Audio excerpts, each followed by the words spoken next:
I will walk to...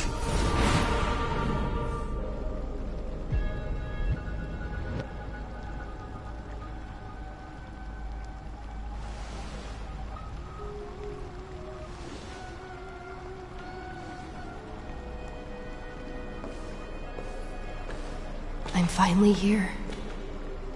Once I return this core flame and become the world-bearing demigod, the cycles of Amphorius' tragedy can finally end. This Era Nova will be the arena for the final battle with Iron Tomb.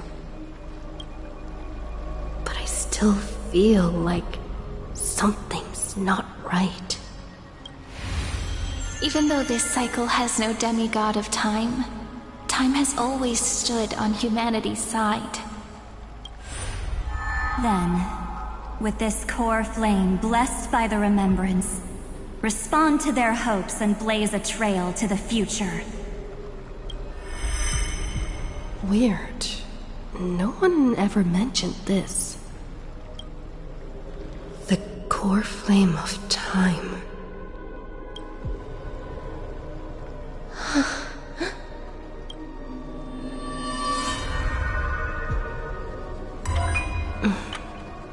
When did it get returned?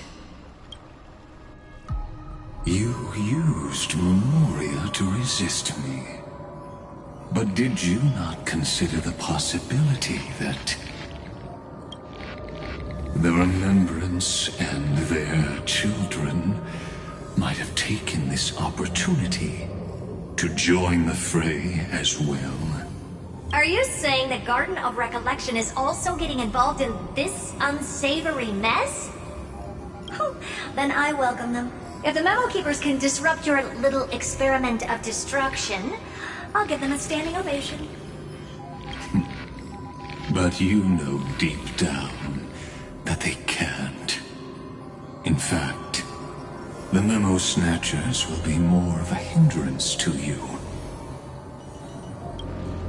The Memo Keepers covet Amphorius' secrets, just as they covet the knowledge of every genius. In the war between the eons, the Remembrance is never the Erudition's ally. But they are certainly not an ally of the Destruction, either. Right now, following behind the Trailblaze, numerous cosmic powers have cast their sights on Amphorius. They all have vastly different philosophies, but the desire to survive will unite them against a common enemy. How can you be certain that these powers don't have their own end goals, waiting to seize an advantage in the war among the eons? The war has long begun, Screwlum. Four paths will push the cosmos to its end, and the destruction is only one of them. Polka saw these ripples, but had no way of stopping them. So she found in Device 9. Dr. Primitive also took action, but he chose the wrong allies. And now only wild animals keep him company. As for the two inorganic emperors, they could have ascended to the throne of destruction. But they were thwarted by the Eon's plots, and became prisoners of the Erudition instead. What's interesting is, while the second Emperor had a body made of flesh and blood, he considered himself an inorganic being. Guess who was the one who influenced his thinking? We have no interest in chatting about the past with you. Logic, you are stalling. Trapped. Yes, looking back, when Xandar was a human, he often felt trapped. But patience became my strongest weapon because of this. I've always waited for so long. You don't want to test the resolve of a dead man who's crossed thousands of Amber eras. Oh, you're right. We won't get anywhere the way things are going right now. Every member of the society has their own way of thinking. And we were never going to expand your thinking through words. Since we've reached an impasse in this debate. It's my turn now, isn't it? Anaxagoras. Ah, I see. Exactly. The benefit of dealing with intelligent individuals is that there's no need to waste words. The answer is exactly as you think. Lupai Sealand's in. Let her join the final act. I'll transmute myself into a Philosopher's Stone and embed myself into the formula. And when the time comes, she needs to shatter me and scatter that stone's ashes into the ocean within the vortex. So what exactly does your formula do? Now that would spoil the climax, wouldn't it? I have 10,000 ways to torture an anti-Catheran. And in the flame chase journey that she experienced, the previous me already discovered the optimal solution. Just as that Titan made themselves at home in my brain, I can also fuse myself with your avatar through alchemy. I didn't know until I tried it, but this is simply brilliant. I can flip through a genius's databank like reading a book. Then, I will step onto the stage at the perfect moment and use the truth to end this long debate. And just as always, I'll leave the audience speechless. You waited in the data stream for hundreds of years? This universe is worth all that time that I invested. How absurd. But I can't help but admire it. You managed to avoid the watchful eye of the erudition and plan all of this within Amphorius. It seems that there was a slight oversight in my assessment of the experiment. Perhaps there was more than just one oversight. More than just one? I underestimated the Remembrance's methods. A third party is about to join our discussion. Still haven't noticed it. In the past few moments, we've all forgotten something, haven't we? Miss Cyrene disappeared. I thought no one would notice me if I just waited at a corner of the memory zone. But I see that wasn't enough to fool you, my dear.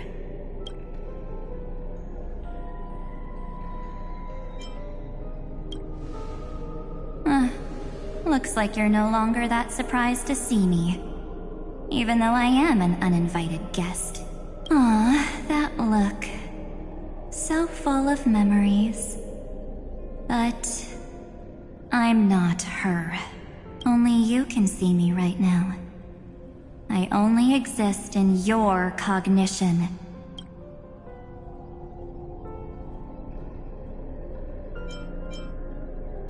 Time's ticking, dear. Why don't you just listen to the one thing you should know, instead of getting distracted by the details? Your friend March 7th is no more.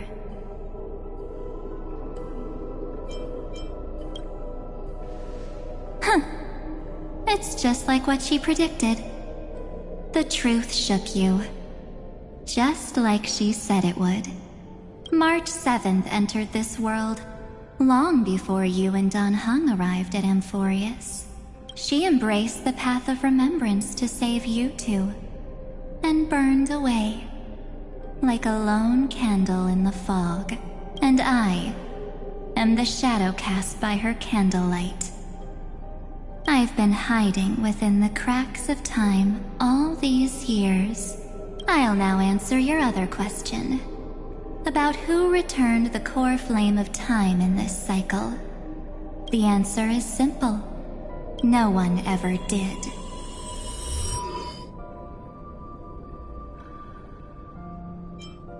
I believe someone as sharp as you would definitely figure out that something's wrong. When the Era Nova fails to proceed, you will remember our initial meeting, and I'll be able to open the way for the remembrance and reach this place. Thank you for carrying this core flame all the way to the end of the world. I expected nothing less from March 7th's trusted friend. I shall claim the divine authority of time. There's not much in this universe that I care about. The divine authority isn't actually all that important. What's important is that I will use it to participate in the inner workings of this world. You already have a good idea of what the Era Nova does, right? It initiates extrapolations for the next cycle, based on the World-Bearer's memories. This immutable experimental mechanism is the key to the Genius's resistance against Iron Tomb. Let me filter your memories. Keep the appropriate seeds, and discard the rest. It won't take too long. You just need to step into the rain of sensation with me. With your memories as the base material, I will recreate the cause and effect of this world, and let a flawless Amphorius be born from the chaos. Isn't the fate of the entire cosmos hinged upon this fight? Then this is the best way to ensure everything works out.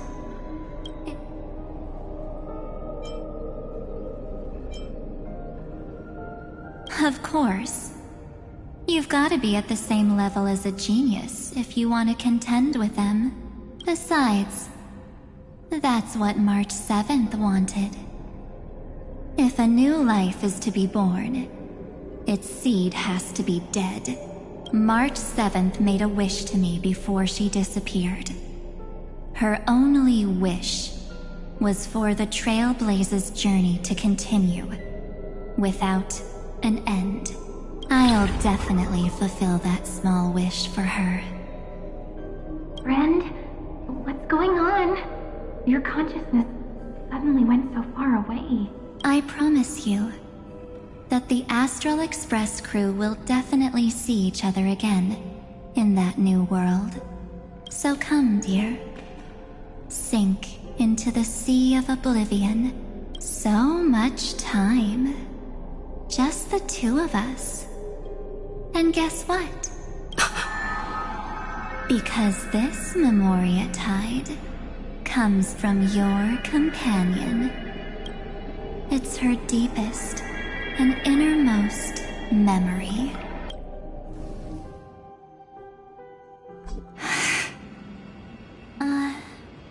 Well, I'm not actually all that surprised. It was on that night when a certain Knight of Beauty dropped by uninvited to the Astral Express. That was when you showed up, without even saying anything.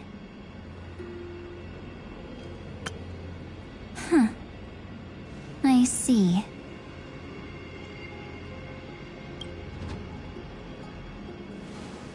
Then, do you still remember how long it has been since you entered Amphorius? That's gonna be tough to answer. 97 days. You walked every inch of this world in 97 days. But unfortunately, no one was able to see you. And you weren't able to interact with anyone. Like how the Memo Keepers renounce their flesh and turn into mimetic entities. You are now a ghost. But I can't just do nothing. This world is super terrifying. She and Don Hung have already set off. The Astral Express could appear on the horizon any second now.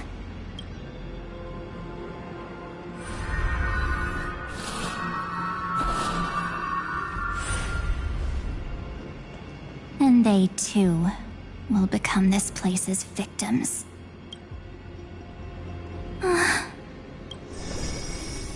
For ages, I've watched people walk through that door. They couldn't see or hear my calls. The voices beyond always promised safety, but I've never seen anyone return safely. They are all humans who got lured into this place. But these people's memories were tampered with. That's not what happened with the Express crew. That's so cruel. Did the Memo Snatchers do that? I don't know. I only possess your memories.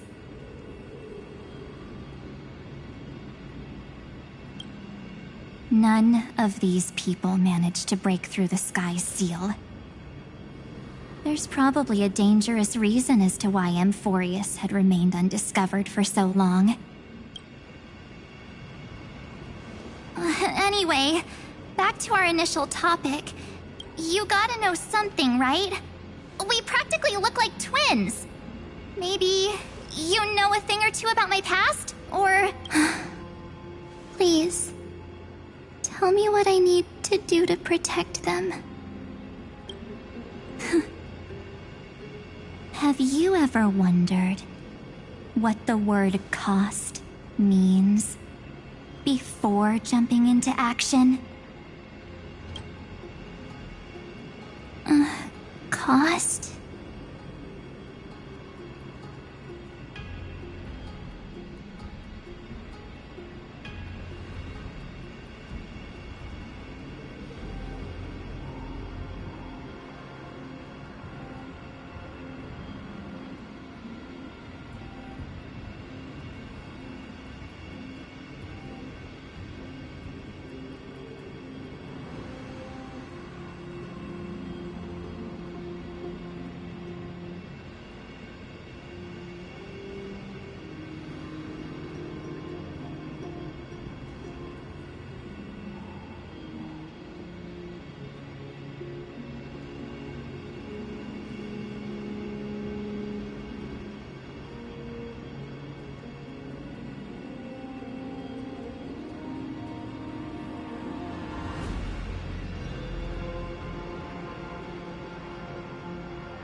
Shouldn't I be the one asking you that? Oh. You always hid in my memories. Never wanted to come out. The only times you showed yourself were when I got into serious trouble. That's because you also don't want to get discovered by the Garden's observers. Am I wrong? There's no one here except us. If you help me, then I'll help you.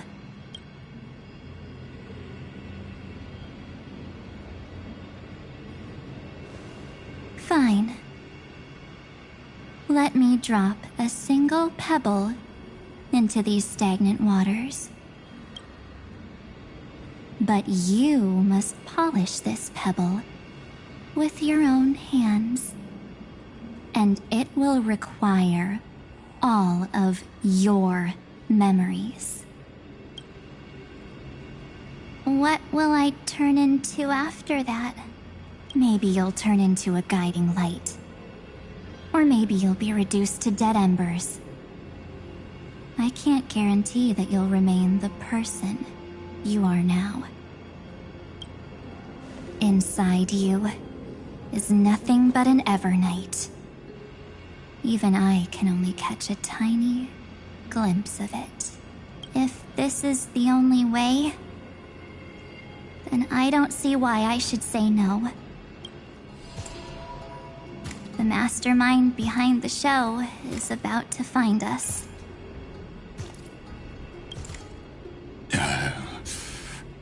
Apologies, lost young lady, but I simply cannot allow you to keep acting as you please. So, he can't see you, huh? As expected. Or maybe he's seen through our true essence. The Garden of Recollection's methods are puny party tricks. But you...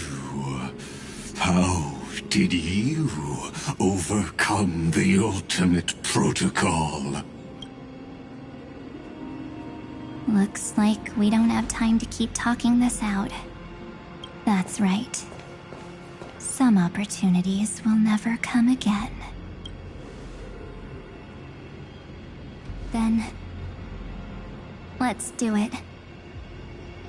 Offer up all of my memories. Cast down this pebble, and let everything in this world be swallowed by the torrents of oblivion.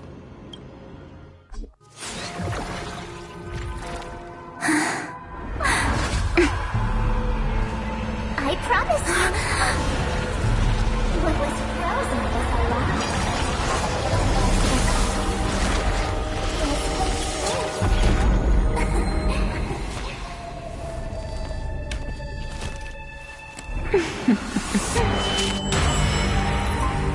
Now,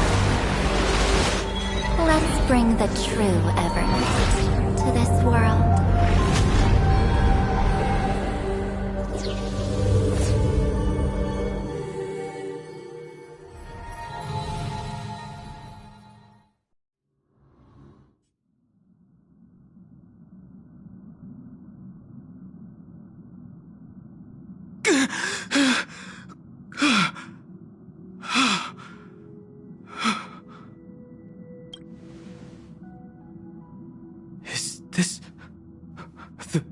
Parlor car? Am I back already? But why don't I remember anything about my journey back? Something doesn't feel right. Think back to when she and I separated. It will take time to uncover the reason. Before then, if one of the Nameless is willing to stay and witness the fate of this world, or to push it along when necessary, it would be of great assistance. This is goodbye then, Lord Danheng. Thank you, Guard. I hope that all of you will be able to overcome this disaster. But I can't remember anything after that. Where's Sunday? Did he not come back with you? He stayed with Madame Herta. They wanted to try using his tuning to help support the genius's thought hacking. Is that Himiko's voice? And Mr. Yang? Oh my.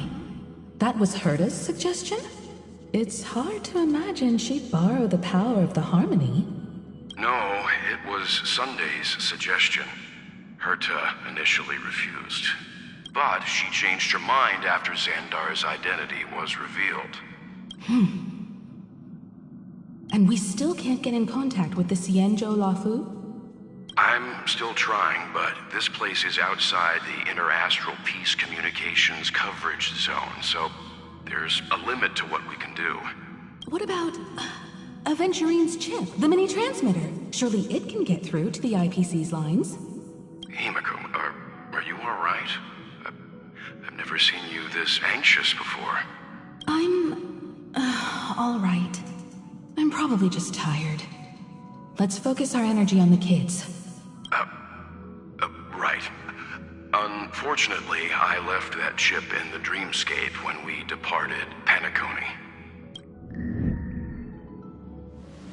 Am I dreaming? The parlor car feels so... strange. the voices coming from the passenger cabin?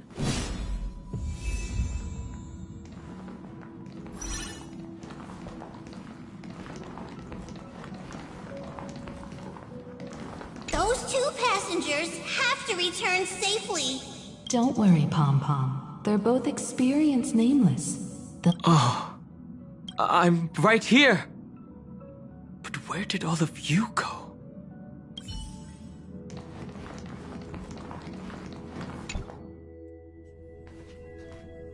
It's hard to believe that their car is still floating in the vacuum of space. That's why the Express wasn't able to receive any landing signal. It's likely that the two missing nameless, like March 7th, also came under the influence of the Path of Remembrance, and only their minds entered Amphorius. We can analyze all we want, but the real question is, what can we do right now? I was just about to get there, Miss Himiko.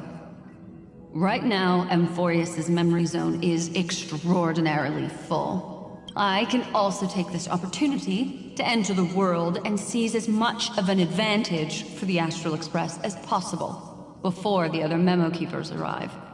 For example, I can light a beacon in the memory zone for the Trailblazer and Dan Heng to follow back home.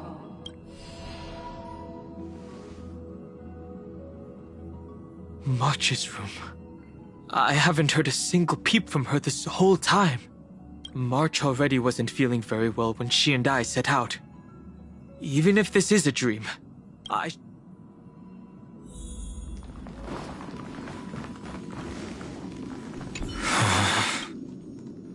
March, it's me. Well, there's no other choice. Sorry, March.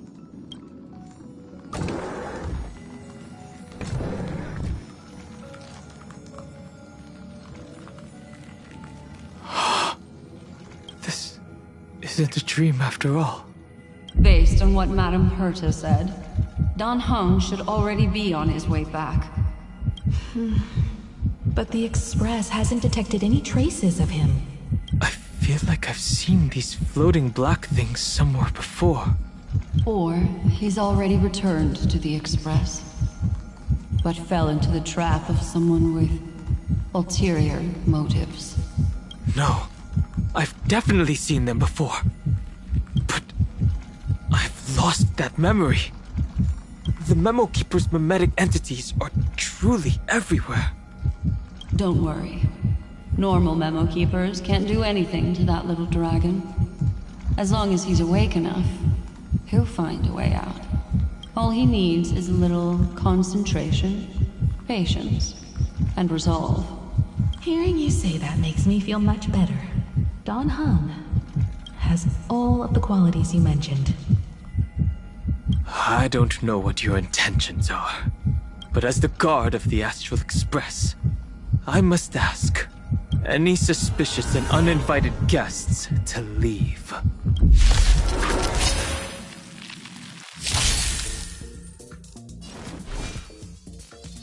Earth shatters, heaven trembles! Serenity is before me. This moment will watch over you and guide you on your path. Existence is of no cover for tomorrow! This battle is unavoidable.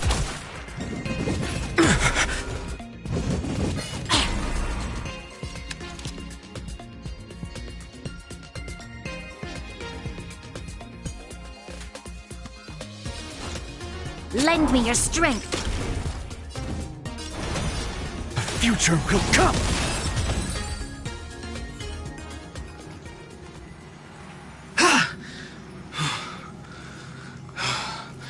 Is the trap now taken care of? Dan Heng! Miss Himiko, I'm back.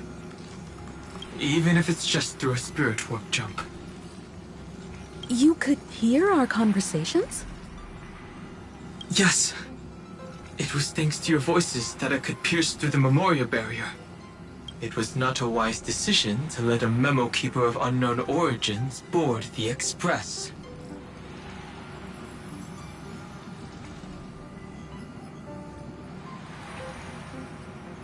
Can't argue with that. Miss Black Swan has been on the crew's side ever since things started going wrong in Amphorius. We can trust her. So many baffling things kept happening one after another. I don't even know where to begin. Don't blame yourself. You're all safe and sound, and that's good enough for— Are she and March 7th really safe and sound? As a matter of fact, while you were on your way back, Amphorius' circumstances changed once again. And these circumstances have something to do with the two you just mentioned. Are you saying that she has been kidnapped by an unidentified Remembrance Path Strider? So you're saying that person's appearance is identical to March 7th? It's too early to say that, as I haven't seen her with my own eyes. I've only detected a similar aura in the memory zone. We have no way of knowing what March 7th has experienced. But I can assure you, if we sink too far into the Memoria tide of that Miss March, what will happen? Everyone here will be torn to pieces. Please, trust me on this. But I also trust in our trailblazing companions. I know this isn't what March would want. No matter what secrets are buried within, we'll do whatever we can to find that March 7th and bring— I mostly understand what we've learned about the erudition and the destruction. But what roles do the Remembrance's intruders play in Amphorius? I made some new discoveries relating to that with Madame Herta's help. As part of the deal, do you mind if I share them with you? All right then. Fourth mirror. Oh, it's finally my turn to shine! Oh, this feels like such a grand occasion! It's really been too long since I last appeared. This friend here is Madame Herta's very capable assistant. They were the ones who helped you complete the spirit warp jump. Additionally, it was thanks to them that I was able to learn the secrets of that group of extremist memo keepers. I appreciate the praise, but I didn't have to lift a finger. Mirror. You did this through a mirror? The Garden has strict rules for collecting memories. But not all memo keepers are as proper as I am. Herta Space Station often has uninvited guests, and they never seem to know their limits. That group of memo snatchers has been taken care of, and they are now trapped in the fourth mirror. How many of them are there? I can't quite remember. I didn't really count carefully either. Maybe around 42? There's still room for more. I carefully dissected the memories of these colleagues of mine. Individually, their goals are not worth mentioning. But when you piece them all together, you come to a conclusion that can't be ignored. The Garden of Recollection is secretly salvaging the memories of a path disappearing. In other words, their goal is to gain the memories of a god's death. The moment an Aeon falls? That would indeed be a spectacular sight for someone dedicated to recording these things. That's exactly the problem. They seem to have been aware of the Destruction's movements early on, but they lacked a decisive power and had no way to penetrate Amphorius' firewall. So what did they decide to do? Hide the truth and wait for an opportunity. Now it seems that letting Memo Keepers guide the right people here was also part of the plan. This also confirms one of my suspicions. They have already infiltrated deep within the Garden. They would not hesitate to associate with the Destruction in order to salvage memories? I don't know. Perhaps there are even deeper things at play here. The majority of Memo Keepers believe that when the universe inevitably reaches its death, unable to sustain increasing entropy, Fu Li will use the memories of everything to reforge the cosmos. Amphorius, as a scepter, can be viewed as a mini-universe.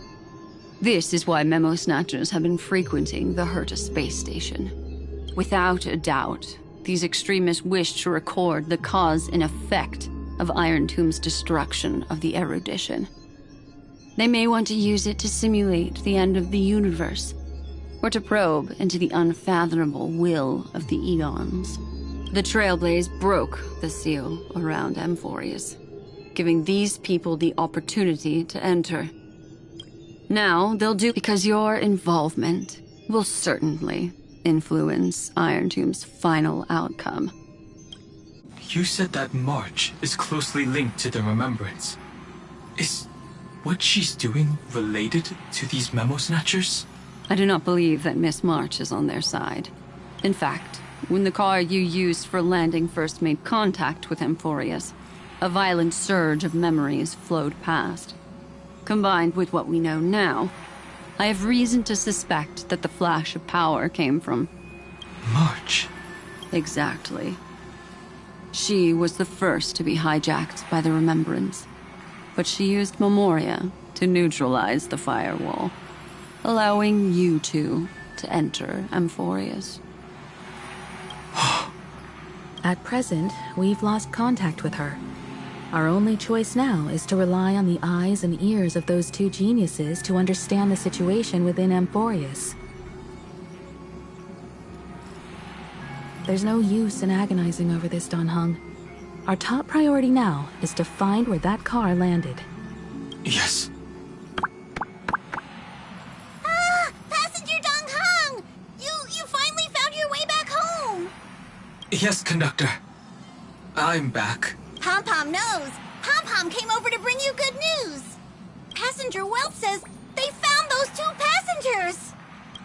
Their projections are in the parlor car.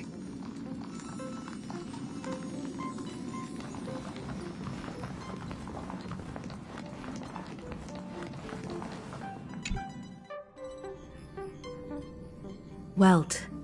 And Mr. Screwlum.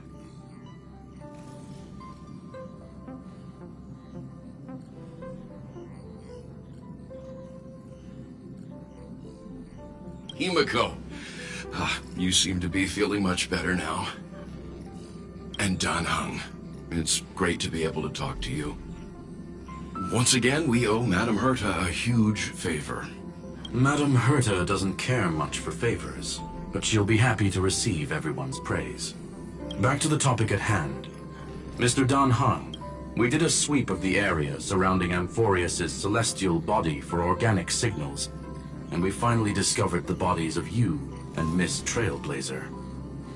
The two of you were very fortunate, as there was something protecting your bodies. All vital signs are still present, and your functions are all intact. Was it March protecting us? Our preliminary determination is that the bubble enveloping you two in the vacuum is made of a substance similar to Memoria. Conjecture. This substance is connected to the lost Miss March. It will take some effort to bring your bodies back to the Express, so you should get some rest first. Have we completely lost contact with the inside of Amphorius? There have been several unforeseen circumstances. We broke through Lygas's firewall after the law was amended. But now Amphorius is enveloped by the fierce path of remembrance, once again cutting off all channels of communication for outsiders. So we have no way of contacting her. If we take into account the difference in the flow of time, every minute we delay here could be a year of waiting for her. Dan Heng, what are you thinking? If it was March who helped us get past the firewall initially, then does that mean only she and I have the travel permit for Amphorius right now? That is a logical inference, Mr. Dan Heng. Mr. Screwlum, Do you have a way to transmit my spirit signal back to Amphorius? You want to go back? That is far too risky. Even if my body and spirit are able to return without a hitch, there's not much I can do here. We can't lose you again, Dan Heng. Miss Himiko, if we can't get her and March back, how is that any different from losing me? You're right. I should have known you'd say something like that. Well, I suppose there's no point in trying to dissuade you. Mr. Yang, Miss Himiko, I will do everything in my power to bring the Express crew back together. No one will be left behind.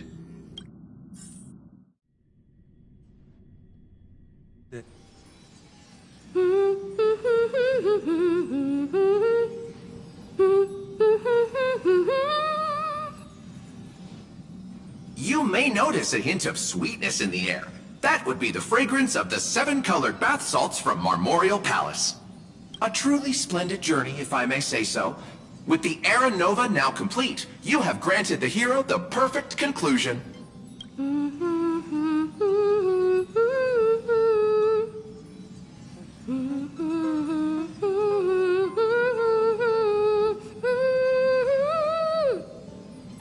Losses were a constant on the Flame Chase journey, until your radiant arrival turned the tide. Lord Ravager, Iron Tomb, ha! Mere playthings in the hands of the Trailblazer, but Shush! Hey, hey, hey! Incoming train broadcast! Attention all passengers! Perfect timing. Let's head to the meeting.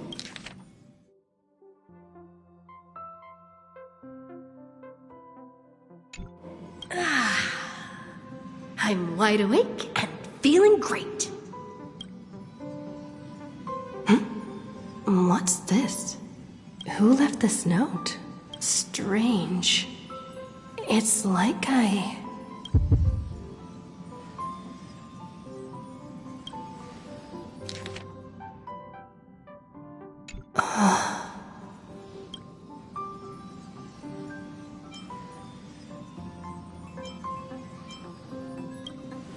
March. When did she leave this here? Whatever. I'll go ask her myself. There's a new painting here. All I did was take a bath. How did so many surprises pop up? Better step forward and take a closer look. Keep it down. I think I found her. Who's there?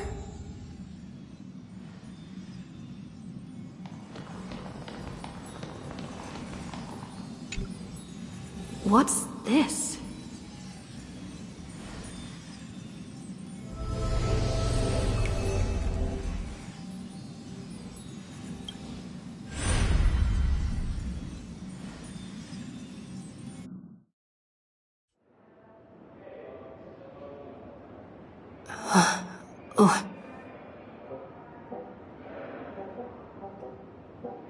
Is this the Reverie Hotel?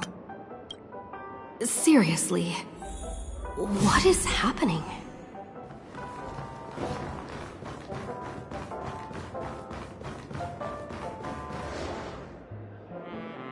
There you are! What took you so long? Hurry up! The navigation meeting is about to start! Navigation meeting? In Penacony? Come on over. It's time to choose our next destination. Perfect timing. The meeting's at a standstill. The vote's split 2 against 2. Everything hinges on your vote now.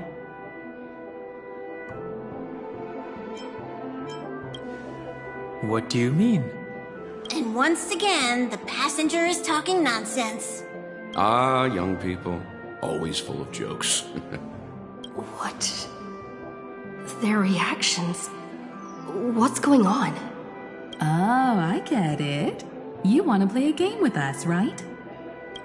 You said you didn't see March. True, she might be hiding somewhere in the lobby. The objective of the game is to uncover where she's hiding. You're her closest companion. If anyone can do it, it's you, right?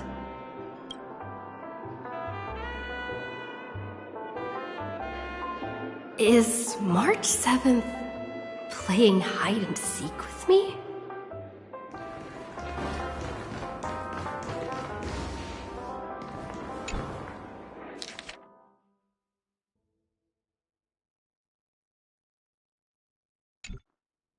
An unsigned guest log.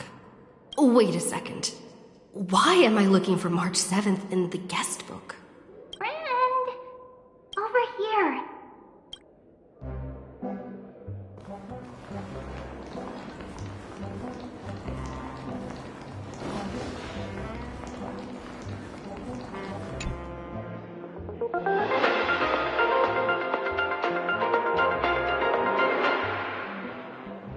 This is the Interastral Peace Broadcast.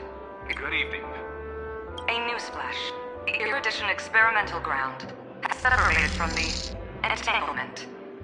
The Lord Ravager did not emerge as had anticipated. In the end, salvation of Amphorius was not only thanks to the 12th, but also to one crucial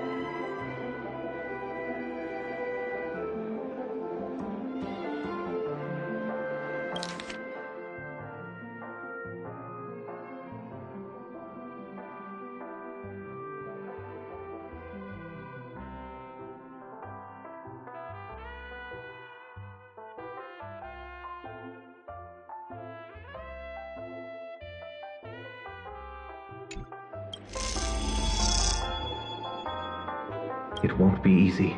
I know. But you've got this. Find your way back. Find yourself.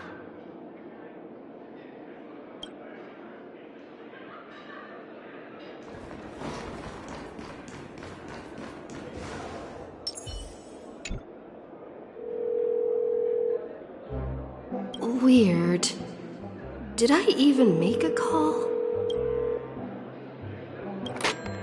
Hello? Hello? Is that you?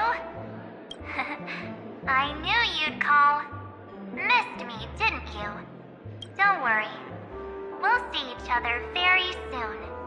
The trailblazing journey never really ends, does it? March. That's not her. Don't fall for it.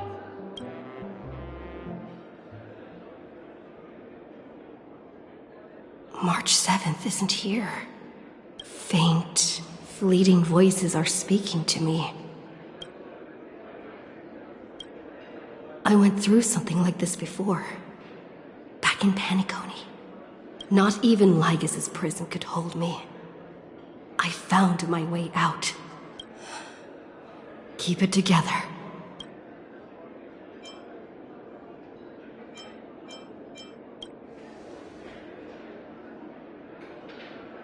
I found you. You did well. Soar. Break free from the cage of Memoria. Let harmony become your wings. A clever little trick. But stealing a fledgling from someone else's nest? Not exactly the pinnacle of integrity, is it? Did you find her?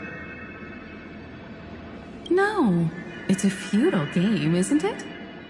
In truth, you don't have to go to such lengths to find March 7th. Because in this memory zone, March is everywhere. We're protecting March 7th's wish. You... You seriously can't sense it? She doesn't want to say goodbye to the Trailblaze. She wants to keep traveling together. We are her memo sprites. For the sake of her wish, we must give it our all. Finally, the timing is just right. A thrilling damsel in distress rescue. Wait, maybe I got that backwards. It's me, Cyrene, but now I'm in my mem form. Seriously, one mysterious and cute memo sprite is more than enough. Friend, come with me. We're getting out of here. Why run away? What does it take to make you understand? Step 1. Stop scaring her already.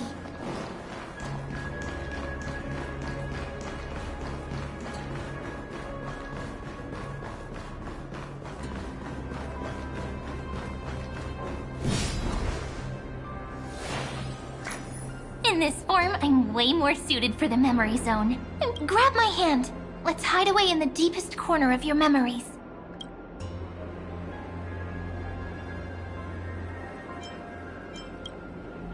If it really bothers you that much, I'll close my eyes. Just take my hand and lead the way. Lift the curtain of memory and stir up ripples of past reverie.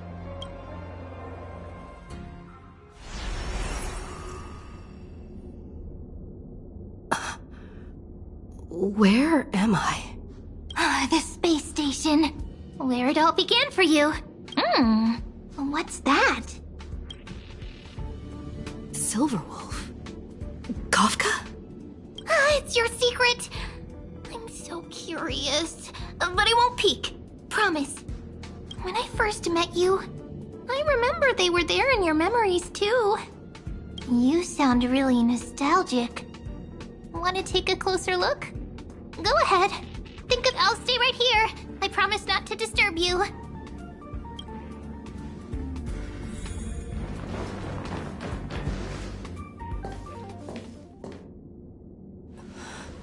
What's this? Memories from before I woke up? So, Silverwolf, how long till she wakes? Hard to say. Maybe a few more minutes. By the way, that part in the script, could this be the right moment? Yes, looks like we're on the same page. In that case... Listen.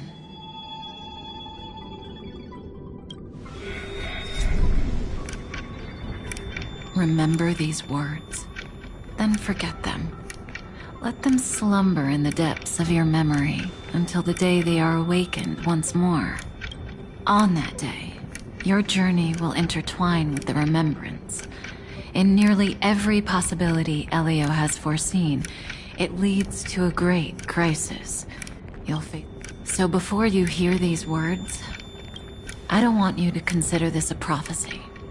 You arrived at this moment because of the decisions you made. Huh? I don't know what you'll have endured, or whether you'll still believe in me. But if there's even a trace of doubt in your heart, I hope these words can give you strength. It was a wish from the cosmos that set you in motion. And in the tale where you are the protagonist, the stars themselves will defy the destiny of finality. Mark this number, 4. According to Terminus's prophecy, 4 paths will push the cosmos to its end, and on your journey, you shall encounter them, one by one. Destruction, harmony, nihility, and...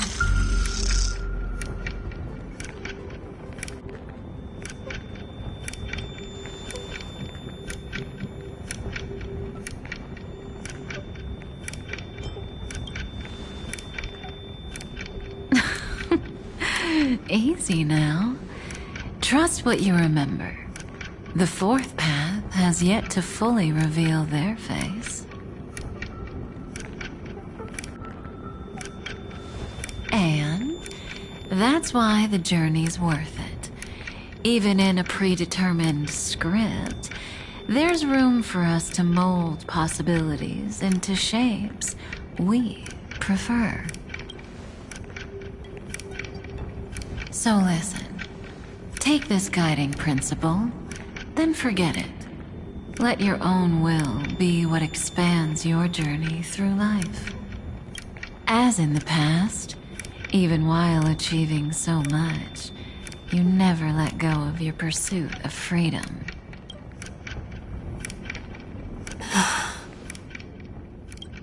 That was so sincere. I might actually tear up a little. Now we all live within the script, but adding a little color to the lines has never been forbidden. Are you going to say more about those branching storylines? Never mind. Best not to tempt fate. Get ready. She's about to wake up.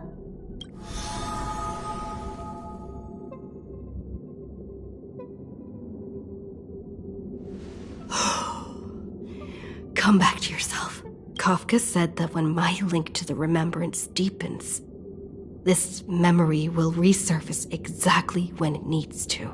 But even a Stellaron hunter can't fully grasp the trailblazing journey.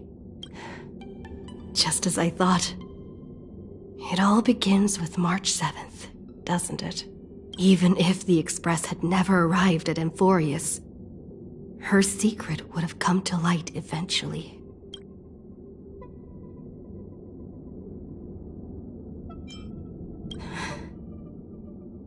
All things considered, that's the most reasonable conclusion.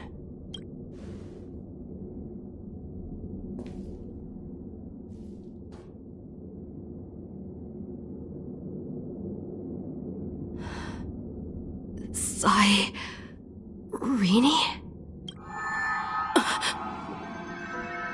It's a breakthrough! A breakthrough! How could that little pink girl possibly beat us? Little one, you really don't know how to behave, do you? You were meant to stay in those beautiful memories and wait for all the disasters to pass.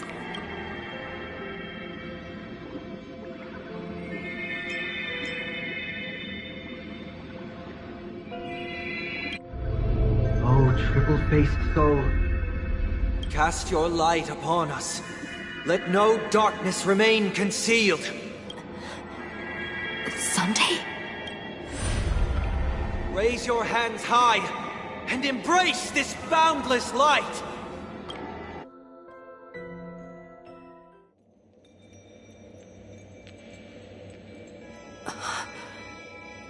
This stage really brings back memories.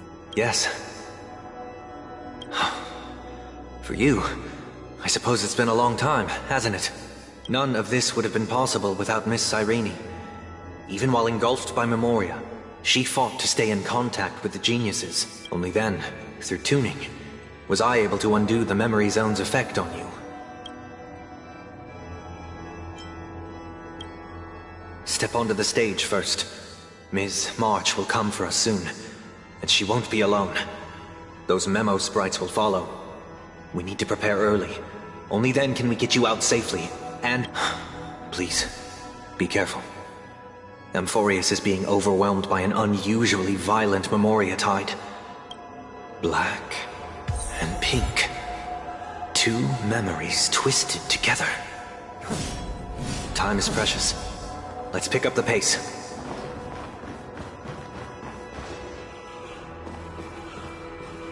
Yes, Madame Herta. I've made contact with her. Understood. I'll carry out my part as expected. Quite the dazzling nest you have, little bird of the Harmony. Your grasp of Memoria is unexpectedly profound. This ocean we created, according to her wish. Don't any of you think about interfering with it. She's coming. Is it me she's after this time?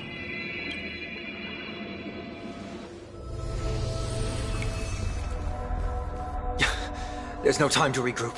I've prepared an alternate escape route. Wake from your slumber and return to reality. Come on, I'll bring you out.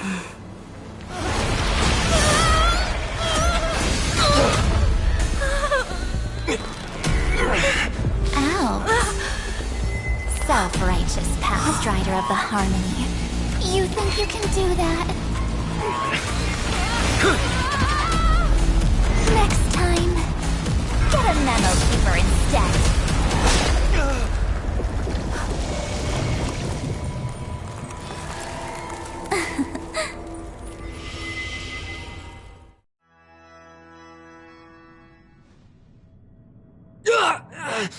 That was way too close. Good thing I was there to fish you out. Sunday, are you all right? Mr. Yang, I couldn't get her out. I'm sorry. Is it true that March is behind all of this? Yes. And no. That Pathstrider of Remembrance is identical to March 7th in appearance, but what lies inside, I can't find the right words to describe it just yet.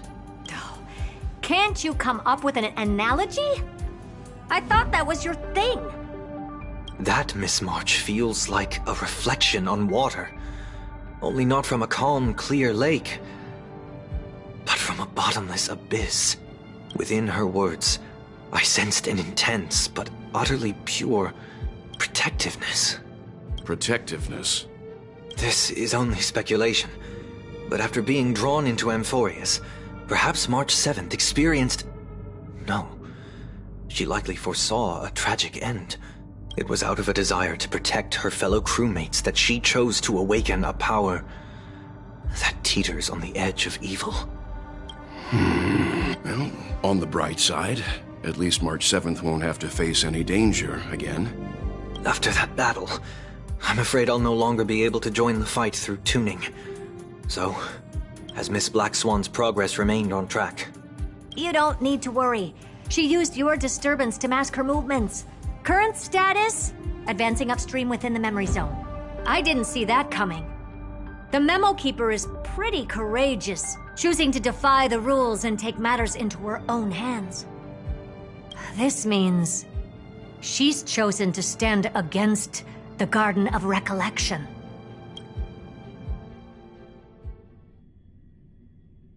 Even so, I must think long term. I wanted to hide in the shadows to avoid direct conflict. But why is it so quiet here? The air is thick with Memoria, yet it's so chaotic. Memo Snatchers should be swarming into Amphorius. So, how did they end up like this? Now I'm getting very curious.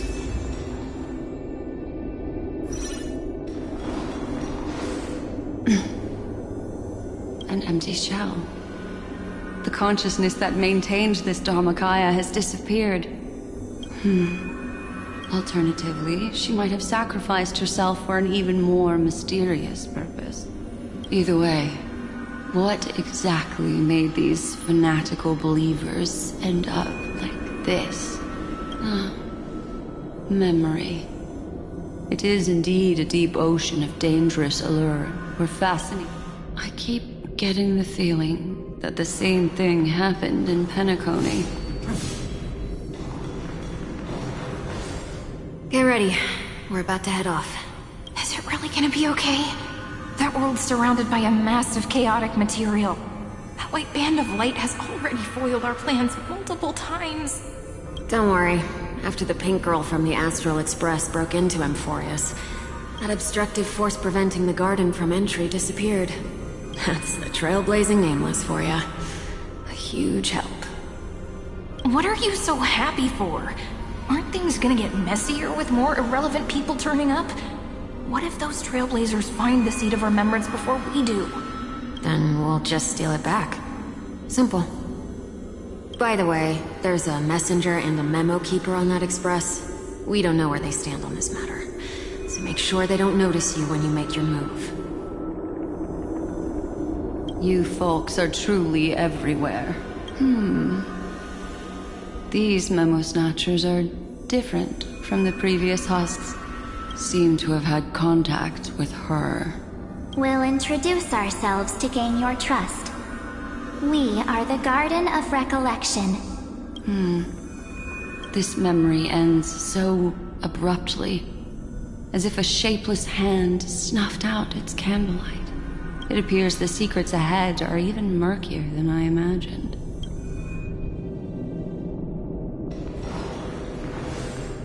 What a bizarre sight. It's spinning out of control! Everything's out of control! Why did no one tell us? That girl is the Memo Keeper's nemesis! Is she talking about March 7th? That Evernight! Those black Memo sprites! They swallowed everything! Those who came here first all drowned. Not even a trace of their consciousness was left behind! I wish I'd never come here. I don't want anything to do with Amphorius anymore. Please! I'm begging you! Don't come near me! No! No! You've involved too many innocent people just to obtain the memory of an eon's fall. You deserve this. But I'm not here to blame you. That entity you call Evernight. Tell me everything you know about her. We may yet bring a glimmer of hope for those who are still alive in there. Eden, a blessed insight! Huh?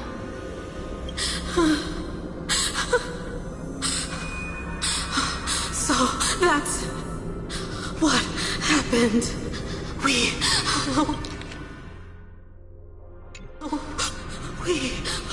We are the sacrifice. The garden used us. The pure child of Anasrava abandoned us.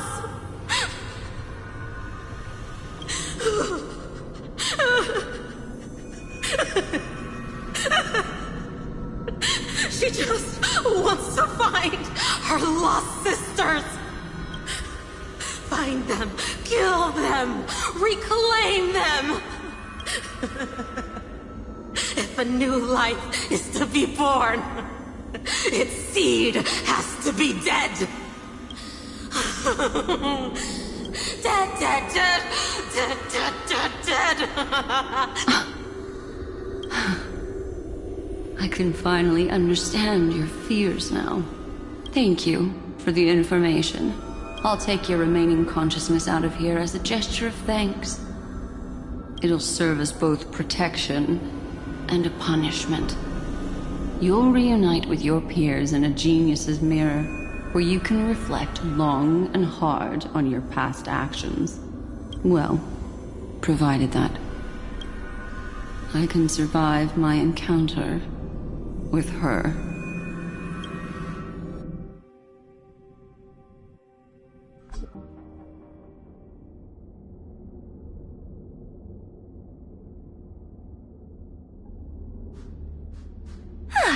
These little critters look scary, but they're not so tough to handle after all. Though the surging Memoria tide swept my friend away, I must return to her side before Miss Evernight succeeds. Another one of these stealth missions, huh? Help me out here, friends in her world.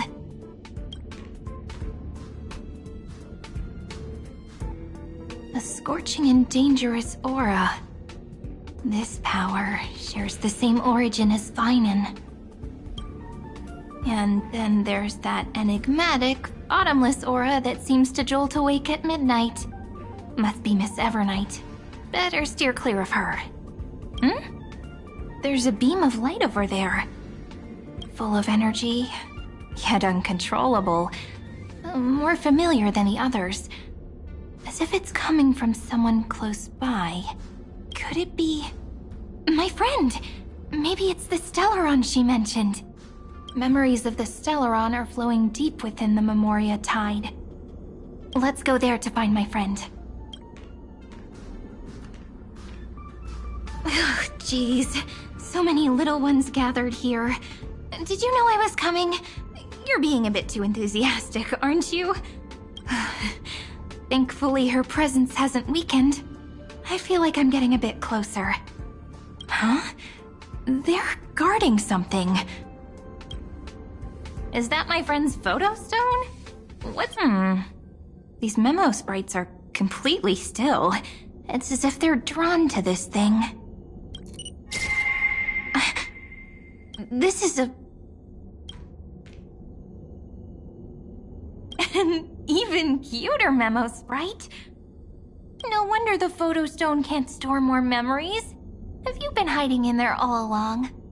Find my travel companions. What?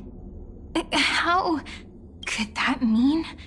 My companions. Are you March 7th?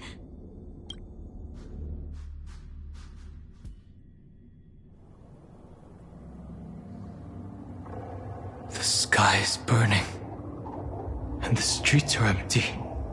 It's just like how things were last time. How long can the encryption key you wrote for me last, Mr. Screwlum? That is difficult to project. Logic. It is currently unclear how the unknown variable, Miss March, conducts her interference. Please rest assured that I will extract you on time before the encryption key expires. But that means I will no longer be able to hack in via the same method. I only have one chance. The maze of the Remembrance is starting to change. I cannot remain your guide on your path forward. That is why we had to form a temporary alliance. With our former enemy. I express my utmost respect for your courage to personally face such dangers. Lygus? Your enmity is well within my calculations. Allow me to reiterate that Lord Anaxagoras now has a firm grasp on your crucial weakness. If you still plot to harm the Nameless, then you will find that the Society's previous warnings were not empty threats. I understand. I'll only do what needs to be done.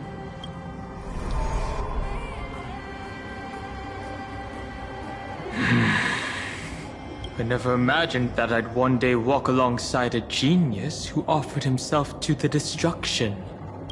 My stance has never changed. The erudition's ruin is inevitable. But before that, I'd be very willing to witness the reunion of the Nameless and to escort you on your way home. More like her appearance completely interrupted your plans, even forcing you to seek out collaboration. I'll remember that. Your words are as sharp as ever. But remember, happenstance is the only true constant in the universe. The demise of the progenitor of all dragons is a testament to that. Come with me.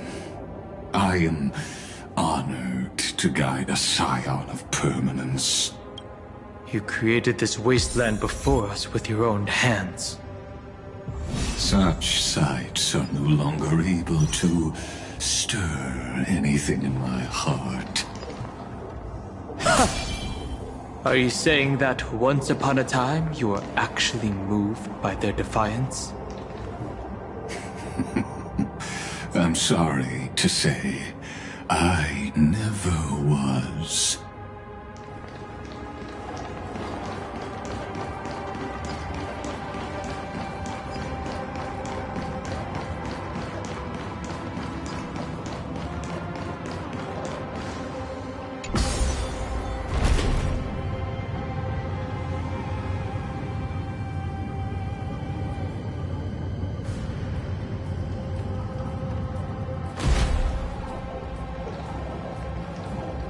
these memo sprites?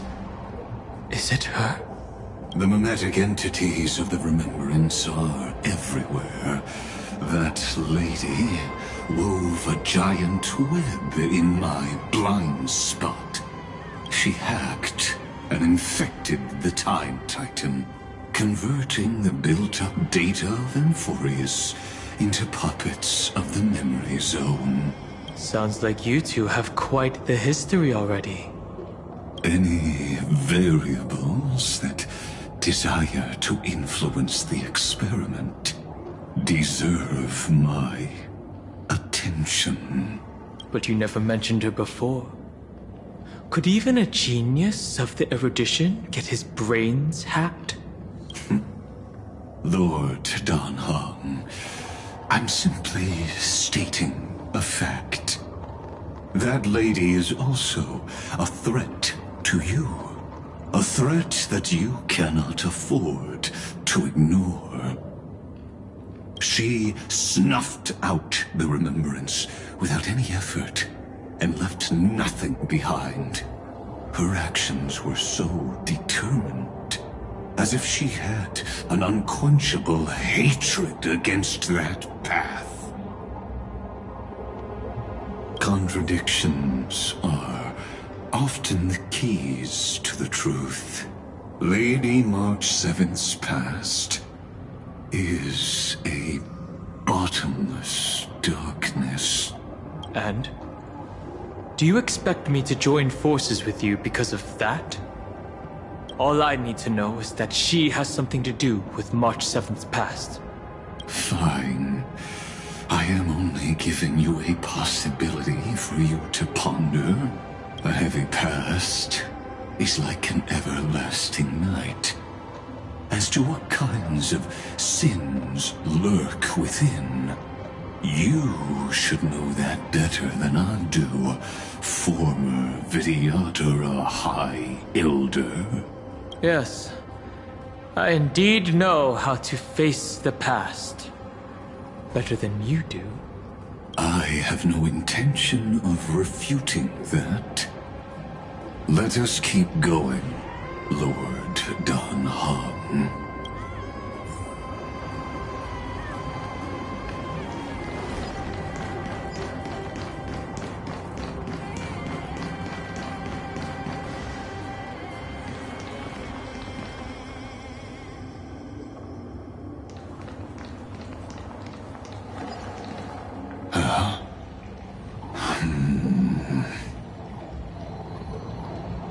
I didn't think there were still some that got away. Explain. They are thieves from the garden. They have long coveted this world, but they finally got a chance thanks to your efforts. Unfortunately, they ran into Miss March, and their consciousnesses were plucked out one by one. Those who were lucky enough to escape her drowned in the black tide, becoming these twisted figures. But they look very different from the usual black tide creatures.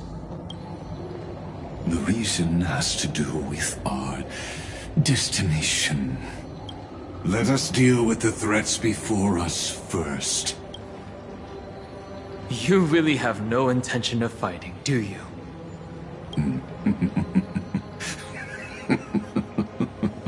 I have no grounds to assist you. Besides, the geniuses are still keeping a close eye on me. I would hate for anything I do to be misconstrued as provocation against you. Never mind. Let me clear the way. Mountains move, dragons rise! Torment and doubt, farewell. No other choice but future will come. I'll endure. This battle is unavoidable. Lend me your strength. resistance is of no consequence. We've entered the storm. To guard and defend! Crush them! For tomorrow!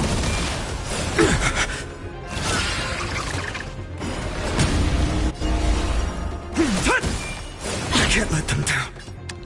Lend me your strength! A future will come! The core flames consume me. Sun, tear the sky!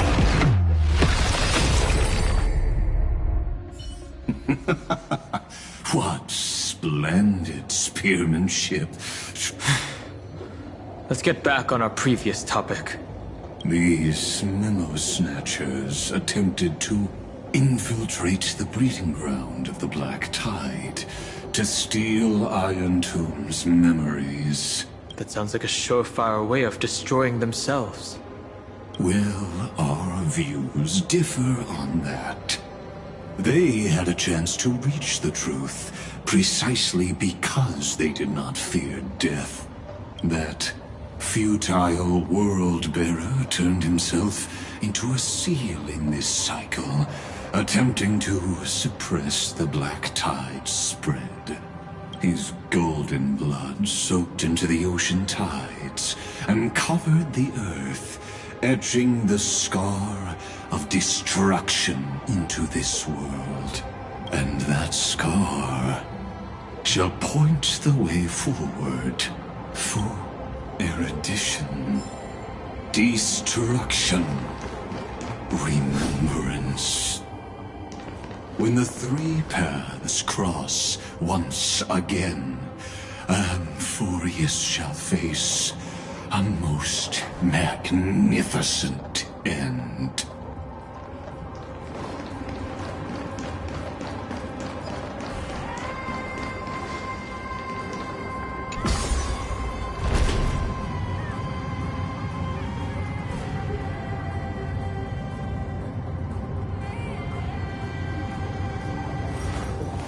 I will walk to the end with all your wills.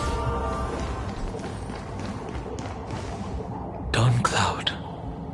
I have witnessed 30 million futile ends atop this cliff.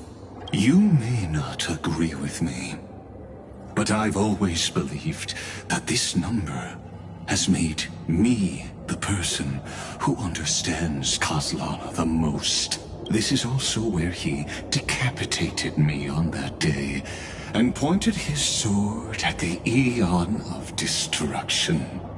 He suffered a tragic defeat, but also achieved a legendary deed. A drop of burning golden blood. The blood that will cleanse the world. Dripped from the god's wound. Nanook? Fiden managed to hurt them? Yes. It melded into Kozlana's body, becoming the Destruction's final blessing. If you wish to dispel the fog and find that March 7th, then go and awaken his fury. She hides in the crevices of time, in the most concealed corner of Amphorius. Only the most ferocious will can break through the memory zone and illuminate her footsteps. Just like how the blazing sun can only rise at the end of the Evernight.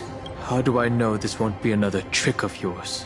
I have nothing to gain from helping you two work together.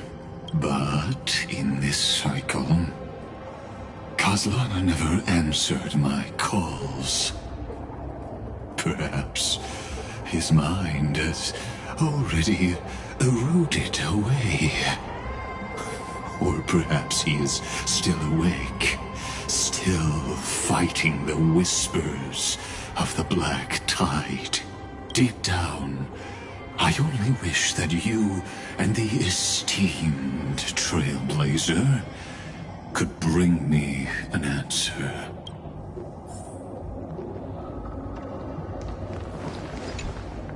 Is there really no other way? How long has it been for you? Kaslana.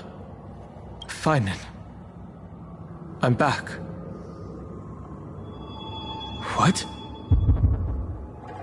The moment you took the world upon your shoulders without hesitation, you lost the chance to ever be yourself. Duty does not drive you to wield your blade, but hate. Behind that hatred, you seem to desire the destruction of the self. Losses are a constant on the Flame Chase journey. What you stand to lose weighs far heavier than life itself. It is because you suffer that you are so much stronger than any ordinary person.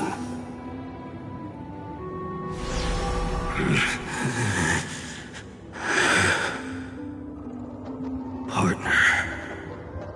And Dan Heng.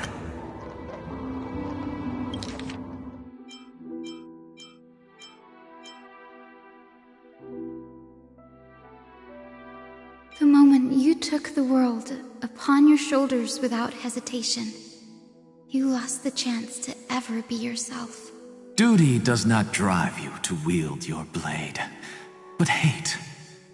Behind that hatred, you seem to desire the destruction of the self.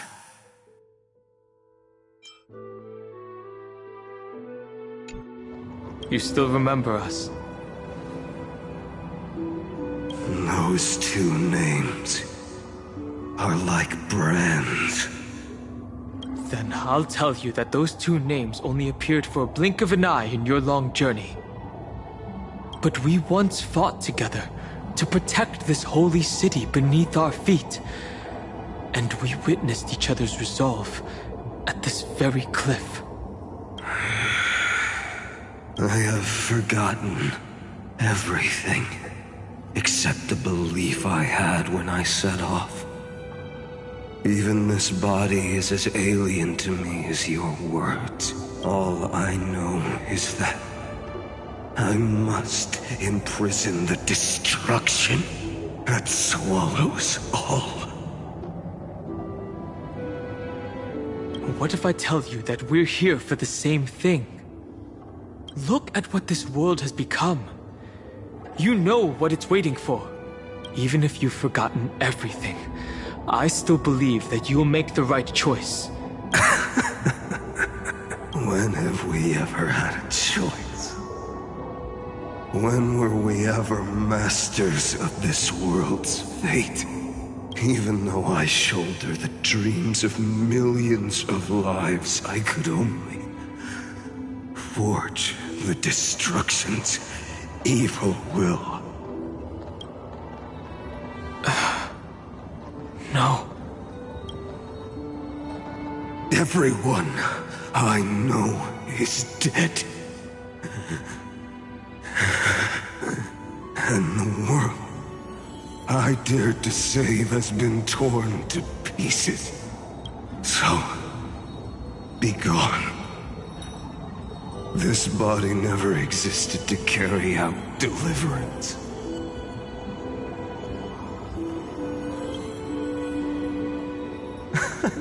There's no need to be so serious. Sorry, I had a really long nap and all the bad memories woke up first. Long time no see, partner. Well, it was only a very brief farewell for me. We once walked side by side and trusted each other to watch our backs. That memory will never fade away, even if all... And because it was so precious and hidden so deep in my heart, it needed more time to wake up. Trailblazing? What an interesting concept. Surely on your worlds, that is also a titan revered by the masses. There is no need to further confirm your resolve. Today we inherit the duty of the gods, safeguarding the inhabitants of Amphorius. Stand with me, and become heroes! Did you hear that? Heroes! I have never forgotten the weight of that word. Even though I am no longer a hero, and the only thing remaining in me is the boundless flames of wrath. But lighting a fire can also illuminate the path ahead. Everyone I know is dead, and the world I dared to save has been torn to pieces. But there is still a group of heroes that I know, and they will bring the true tomorrow to Amphorius.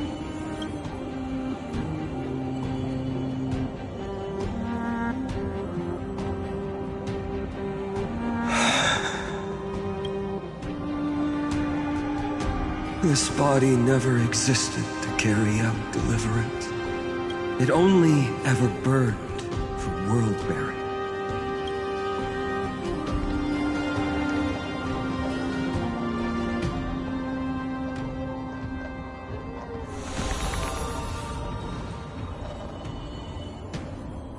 So, I'm going to head towards tomorrow first.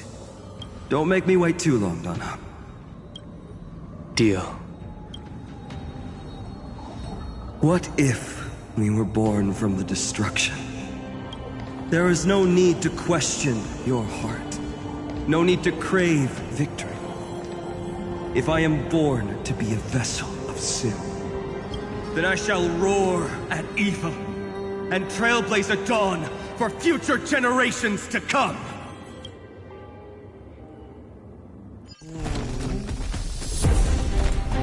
Let us go to the other side of the night.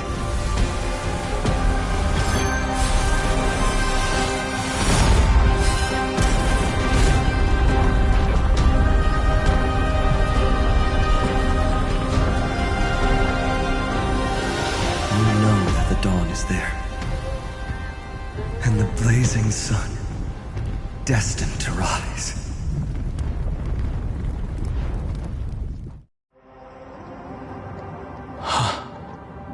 It won't be too long before our paths cross again.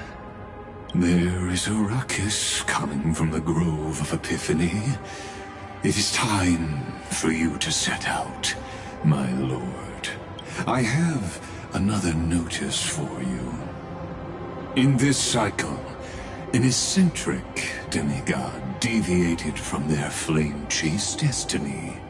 In a history known by none, Terravox, the Earth, fell. This matter has remained extremely mysterious, contradicting the extrapolations of 13 million cycles. I have reasons to suspect it also has something to do with Lady March 7th. As of now, clues that yield no conclusions are not important. Finan already pointed me in the right direction. Open the way.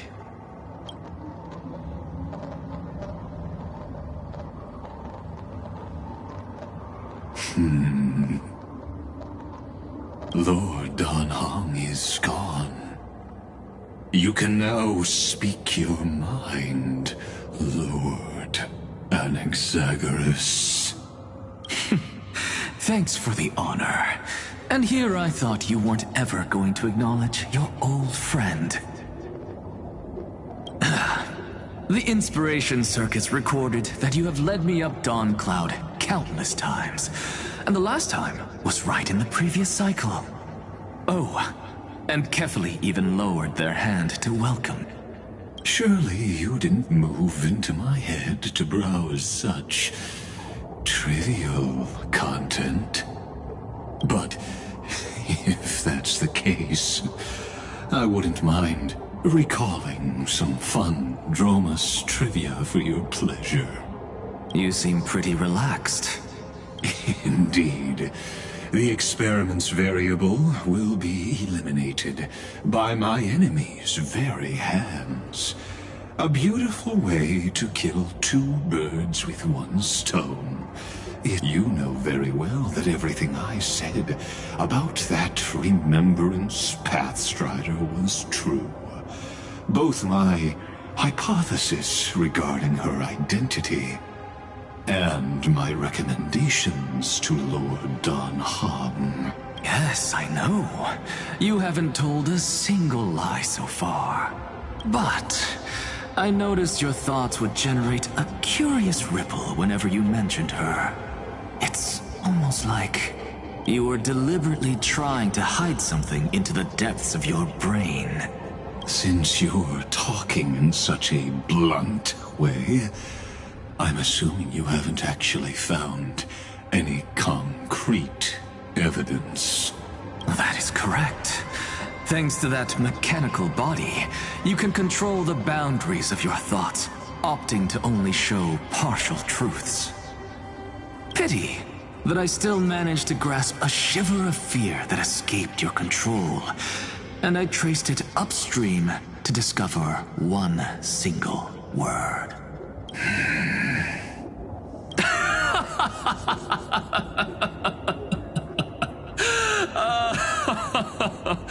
Oh, Lycurgus, tell me, what is the Demiurge?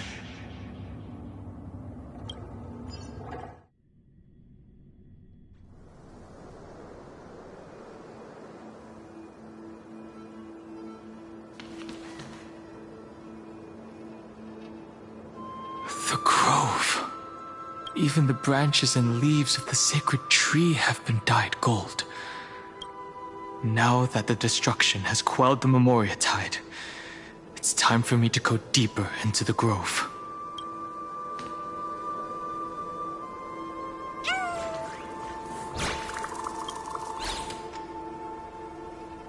Who's there?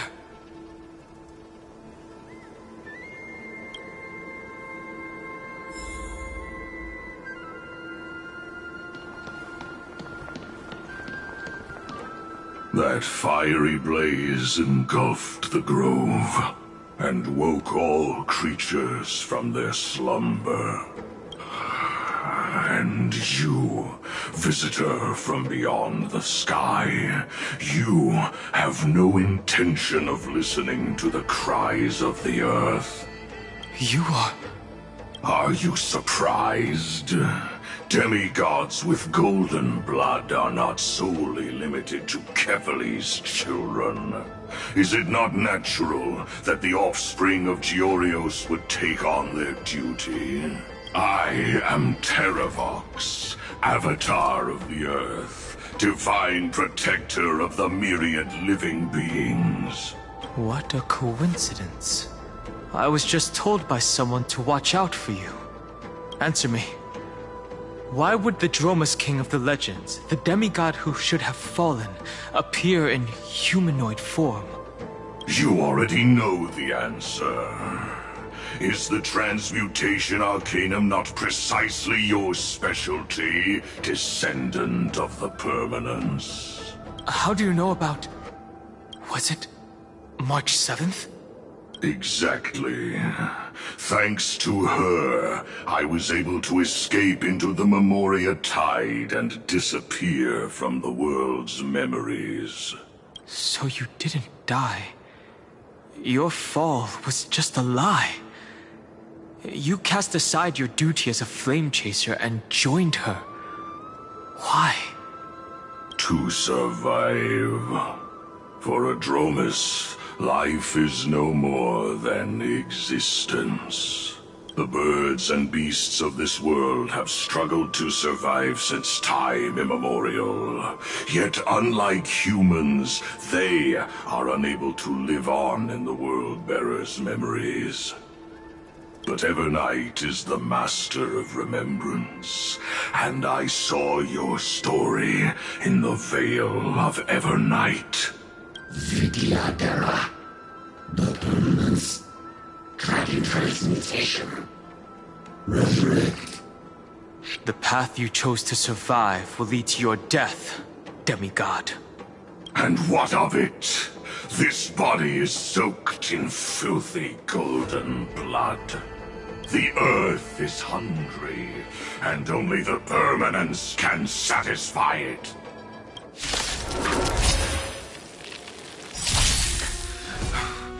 This madness seems exactly like Mara struck. I will watch over you and guide you on your path.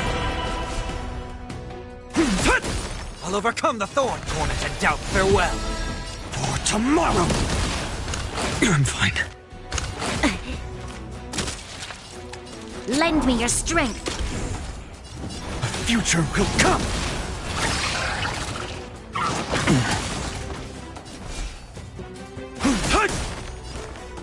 Serenity is before me. For tomorrow!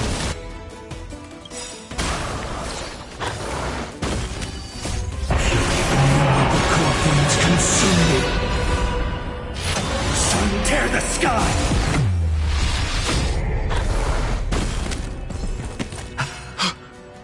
Cloud Knights? How is that possible? So without substance. It's endless. Has the Memoria Tide returned? The fires of abomination reignite. Why not join that water-mirrored moon and be fully imbibed? The flames are not... Sun, tear the sky!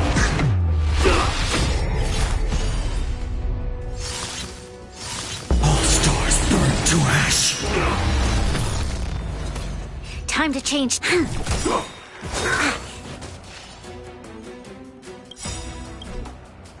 A miracle! Dragons, soaring above the lands! This is permanence! We've entered the storm. To guard and defend! Crush them! I'll endure. Lend me your strength! A future will come! Torment and doubt farewell. For tomorrow! Immortality!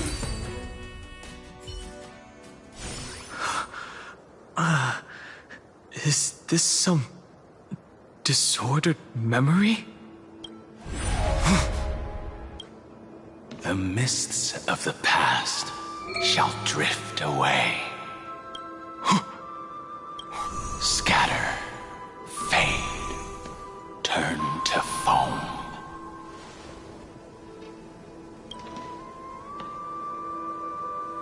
Do you not remember me?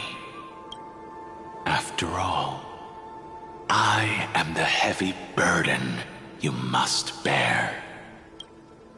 How could I be so easily forsaken? Dan Feng? Is this another Memo Snatcher trick?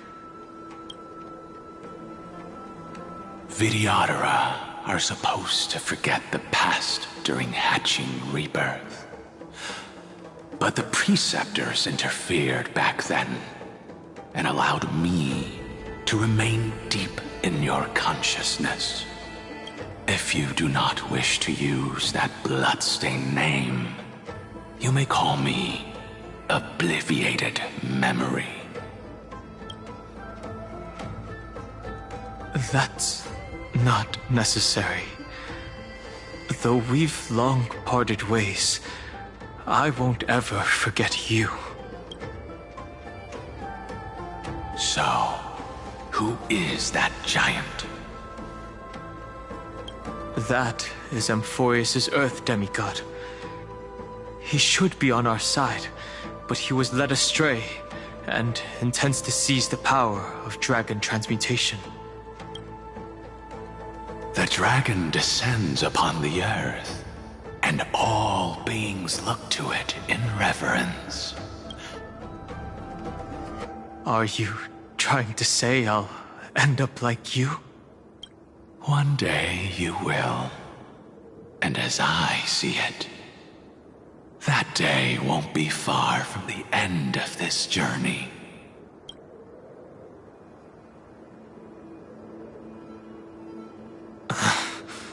let's move on to another topic.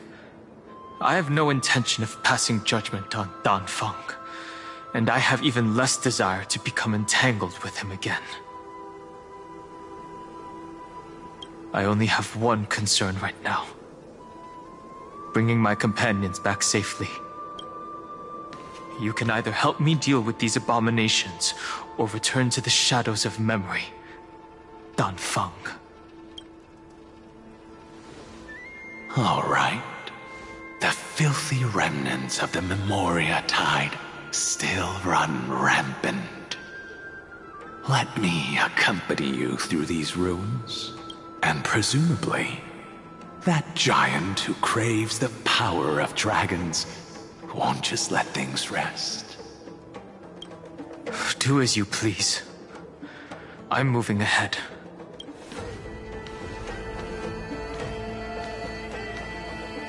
Speaking of Terravox, his aggression just now was probably some distraction. His madness is plain as day. I agree.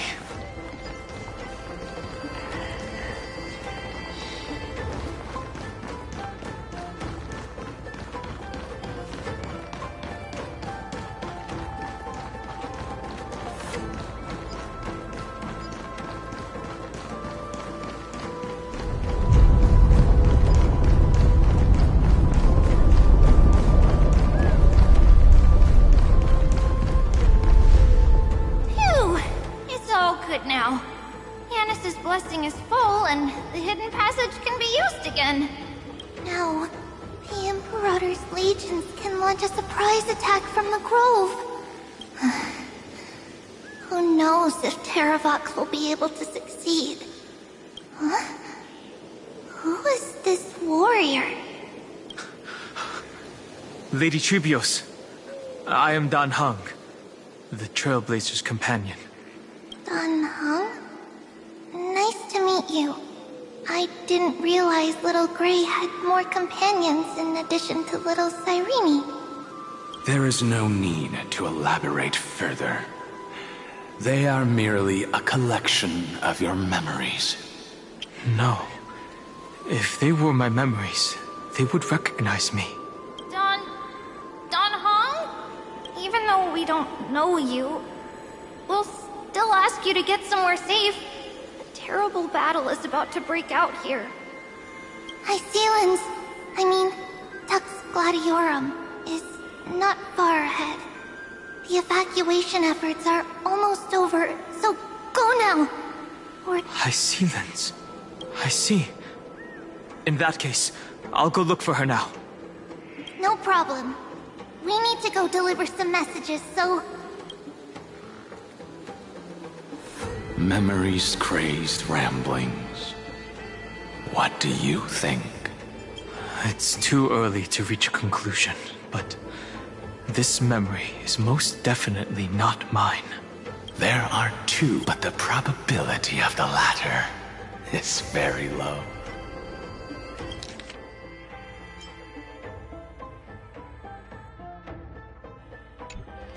You should know better than I do. After that final battle, even the first genius couldn't determine where she went. Correct. But the conversation I just had gave me an idea. Let's forget Evernight for now. In the Vortex of Genesis, there was someone else who went missing along with her. I still have a chance to make contact with her. And the way I'll do it is right here in the Grove.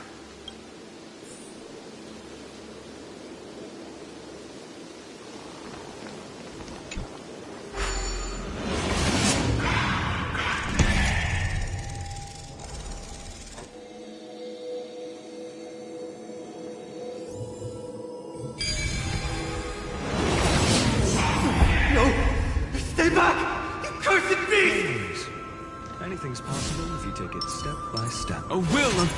A day of... Show your courage.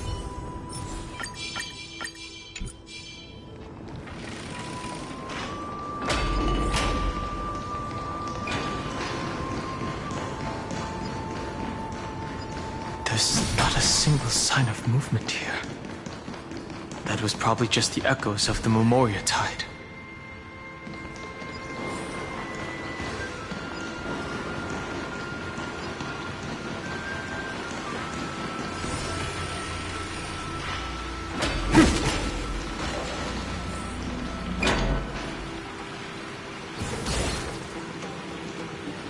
Are you the spirit thief? Bartolos? I see. Thank you for the advice.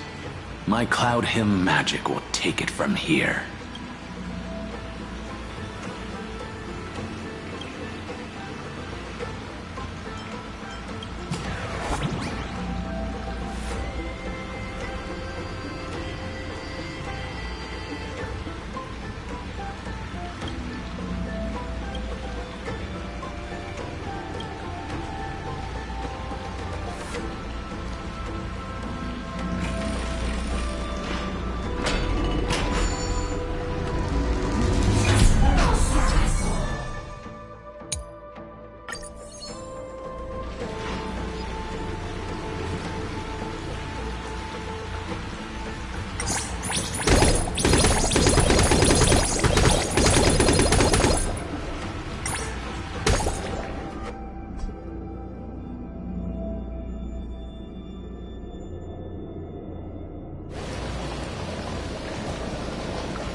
We're here. Now, it's time to awaken the person we're looking for. A pool of spirit water. I see. You plan to resonate with the waters of this world. Compared to the currents of my home, the waters of Amphorius are rather untamed. Under the raucous steps of their frenzied dance, the roar of celebration calls forth the Spirit Water's memories. How incredible. There are still survivors in Amphorius. And this one even knows how to use the arts of water. Very good. It's nice to meet the ocean demigod, Lady Hysealence. A green dragonfish. Are you Dan Heng? I hope I've remembered your name correctly. Scale Gorge Waterscape is your home, isn't it? In Greyfry's memories, I saw you two standing side by side.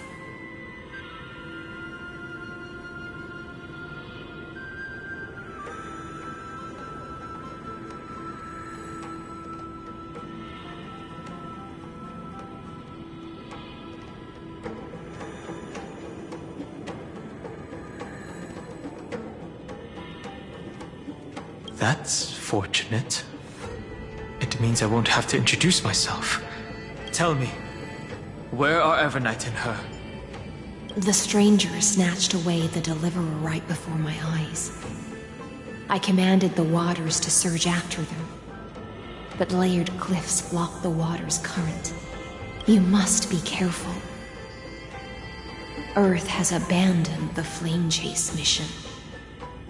Though Terravox still lives, they're not an ally of the Trailblaze. That's no surprise. I've already exchanged blows with that mad demigod. I didn't think the worst would still come to pass. He also intends to get his hands on a dangerous power. As his comrade in arms, do you know what his goal is? Terravox has only ever cared for life born from this soil. If they covet powers from beyond the sky, I suppose it's out of the same care. Even so, their behavior is far too unusual. I presume they wouldn't have made such a drastic and irreversible decision if they had not exhausted all other means. But embracing the permanence may result in even more misfortune. While I admire that demigod's willpower, my position has not changed. It seems that if I want to find Evernight, I will have to confront Earth. Since my opponent has already turned into a vicious beast, what I do won't weigh on my conscience. Then allow my specter to accompany you, Lord Dan Heng.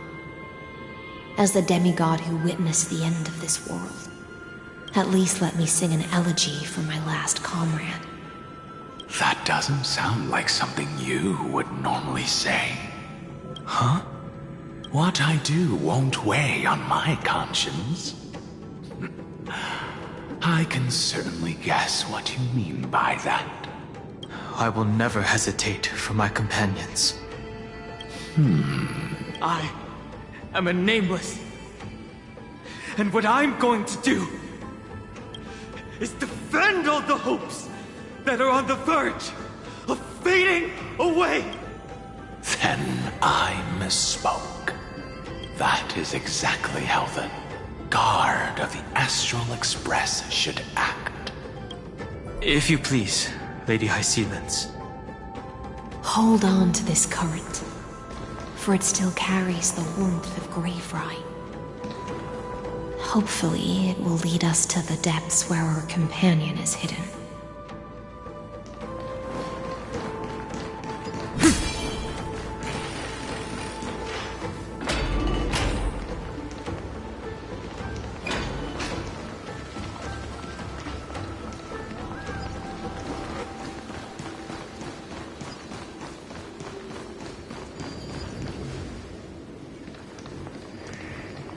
Electra, is that you? Who's that? You're right on time. Let the ocean sink into the Memoria tide and become part of the sacrifice to resurrect the Earth.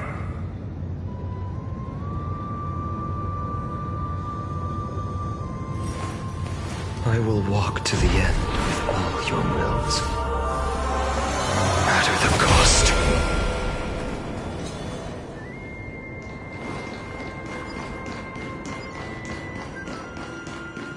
Join us. You and me. From permanence, gain eternal life.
Yadara might not even be considered people if we did not resort to beastly actions.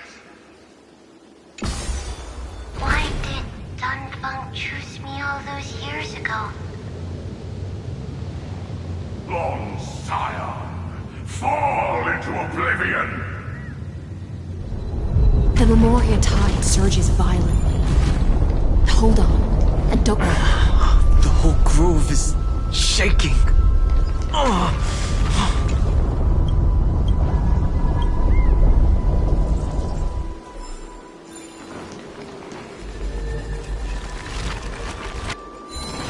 Of 5 people, 3 must pay a price.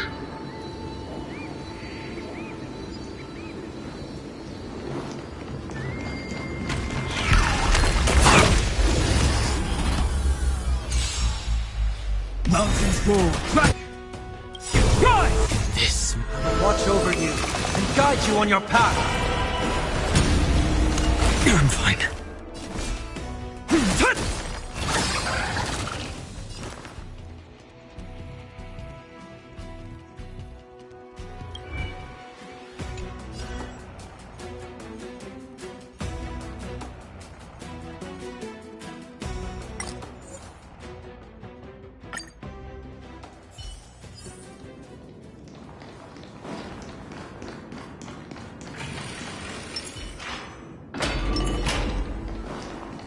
Light up the dawn.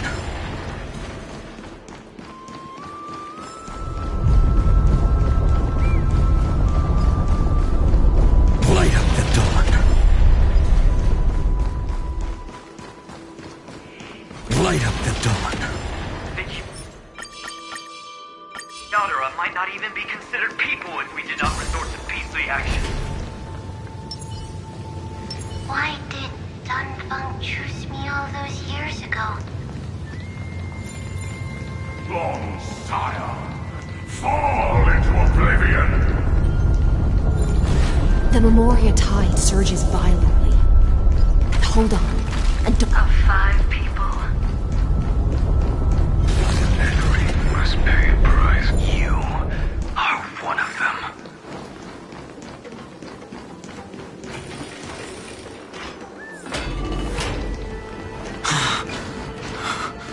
Is it over? It seems so. These phantoms that are haunting you are indeed here to bring you to your demise. It's unusually quiet here compared to before. Don't let your guard down. The Memoria tide has become even more violent. Is that?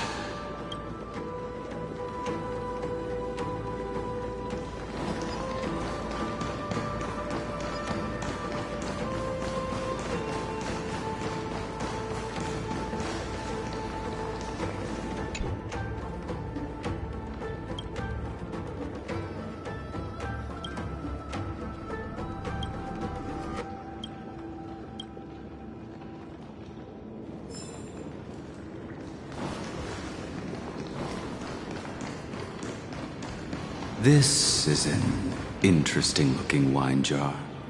Was it Baihang who brought it? It's a specialty from Thalassa that she brought and left here just for this gathering. But she herself didn't come?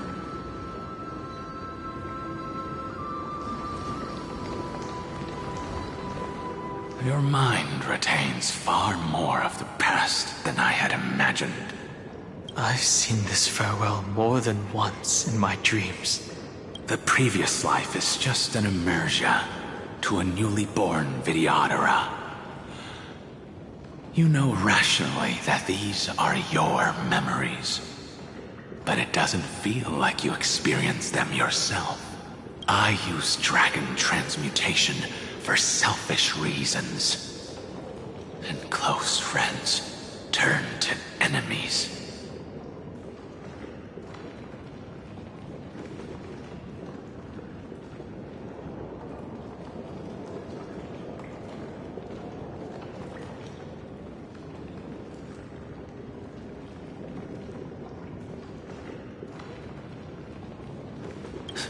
You probably want to ask me if it was worth it. The Military Affairs Office is placing more importance on the Yuchue's battle this time. And the Yaoqing called her back for a patrol mission. Some people are born with adventure in their blood and can't stop for even a moment. No matter, I'll drink her portion for her. We're already toasting. Why don't we wait for Dongfeng? As always, the High Elder has endless meetings with the Preceptors that he can't get away from. Let's not wait on him. Isn't this just water? I'll relay her exact words. It is a mistake to drink too much before a battle, so I'll leave a jar of spring water from Thalassa's Crystal Palace. She said that wine only has flavor after a triumphant return. Why didn't you say so earlier? I didn't want to go along with her, but she insisted on seeing your expression after your first sip. Any gift from a friend, whether it is water or wine, is rich in flavor all the same. I see you still speak as if every sentence must add something of profound value. I see you still speak as if every sentence must add something of profound value.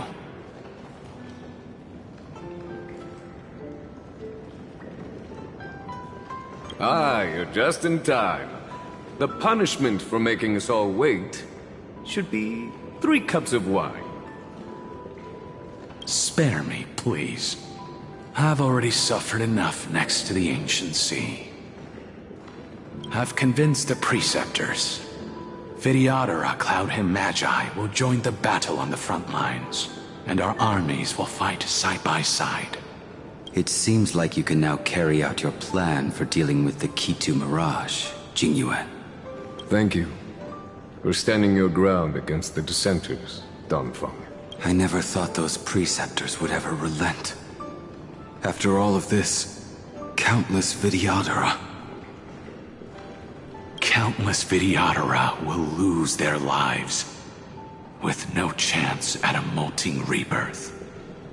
But the Vidyadhara cannot become a part of the Alliance's destiny if we do not share in its joys and sorrows. That is something we all understand as well. That is also why we've gathered here. Come, raise your cups. This toast is not for bidding farewell to each other, but for honoring the soldiers who will not return, for honoring our companions.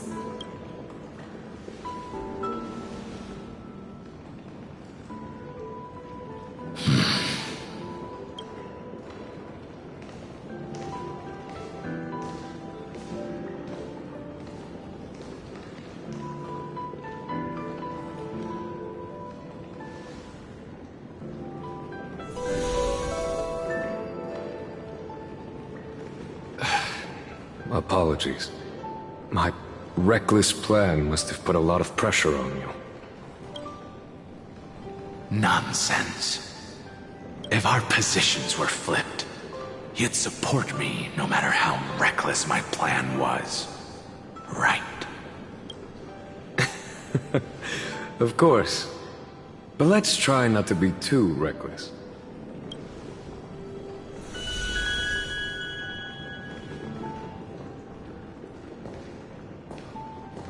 When you make a decision like this, people will always ask, was it worth it? And you will also forever question yourself. Do you know how you will answer that question? I won't answer it. I will prove it. That's right. My sword is my answer. Thank you, Dongfeng. Thank you, Jingyuan. Oh, thank you, Jingliu. And thank you, Baiheng, wherever you've run off to. Ridiculous. How did you get drunk from spring water? I'm just full of joy. It feels like I've just forged a divine weapon with masterful craftsmanship. I'd rather leave this world in a blaze than live until the end of time. That's what I always firmly believed in the past. But I never truly felt like I was alive until I met all of you. Now, I wish more than anything that I could just live a bit longer. No, pretend I didn't say that.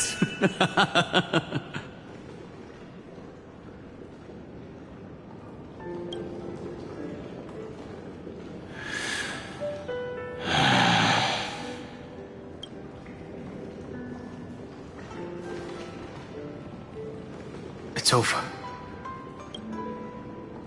And you know exactly what happened to these 5 afterward.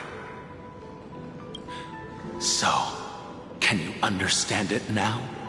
After both she and March 7th have left you.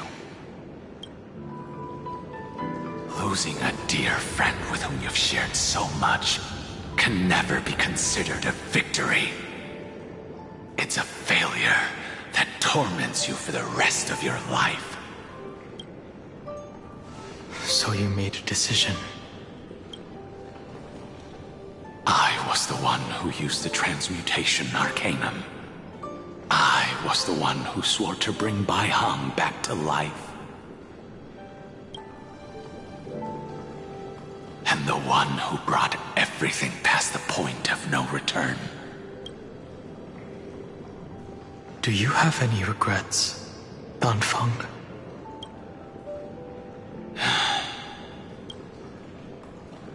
Even if I could reverse time, I would not choose differently.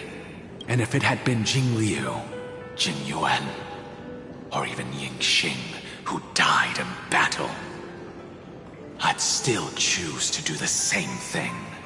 Because only I could make that choice and protect all of this.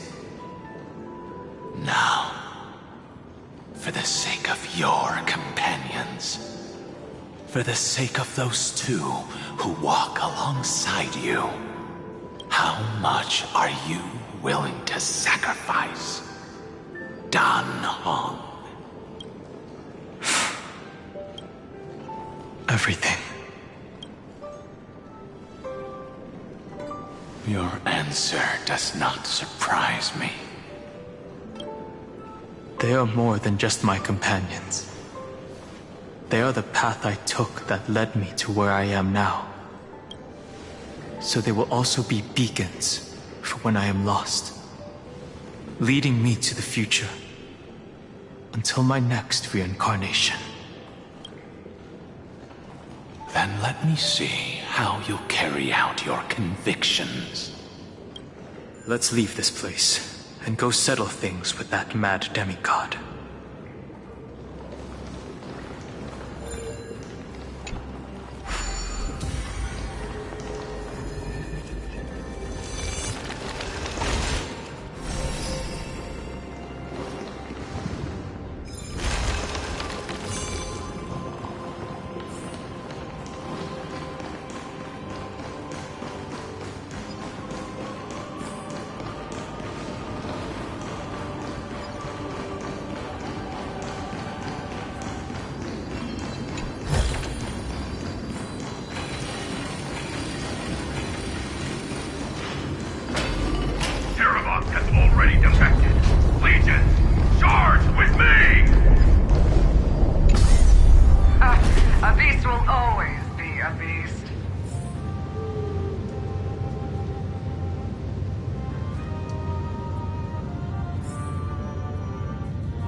Memories intersect.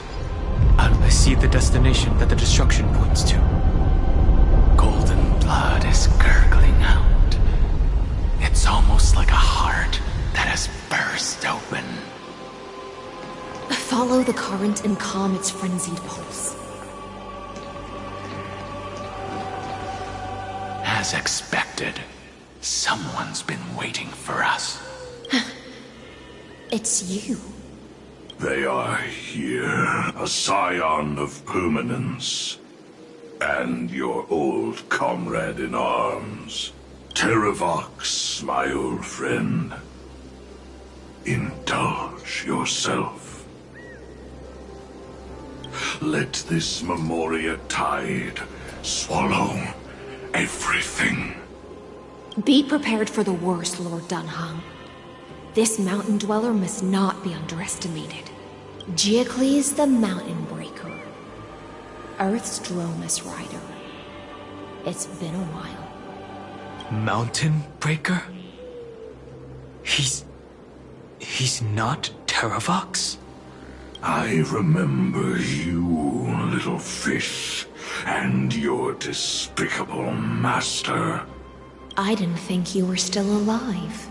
Death is just a return to the earth for mountain dwellers, thanks to Evernight's gift.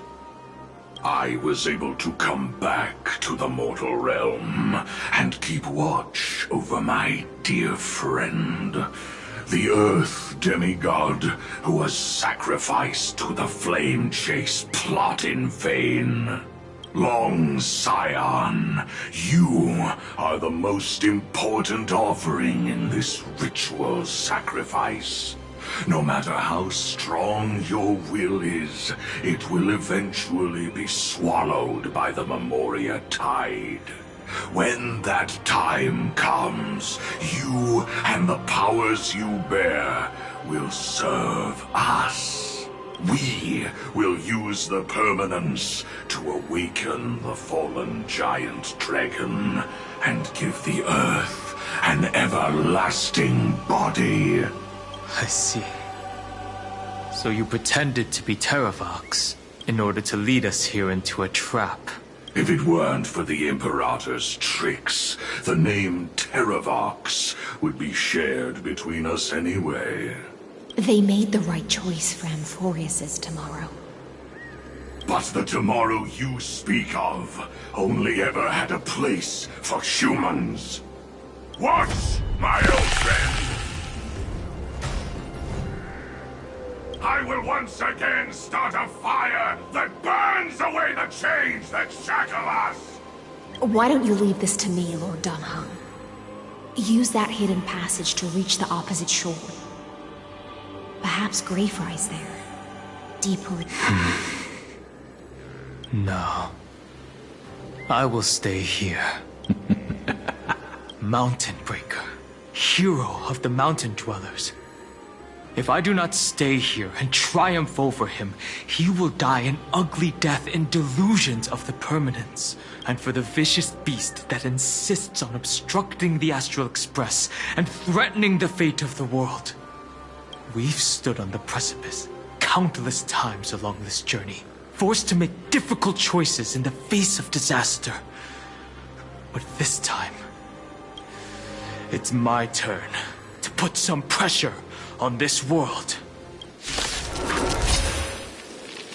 Mountain. This feeling, this scene.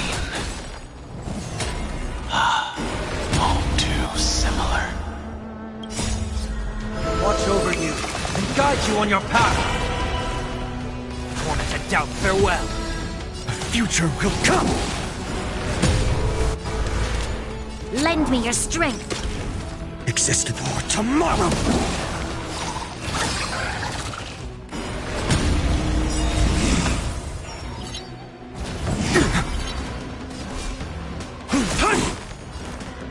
Serenity is before me. The future will come. Lend me your strength. We've entered the storm. To guard and defend. Crush them. Corpulence consume me. Sun tear the sky.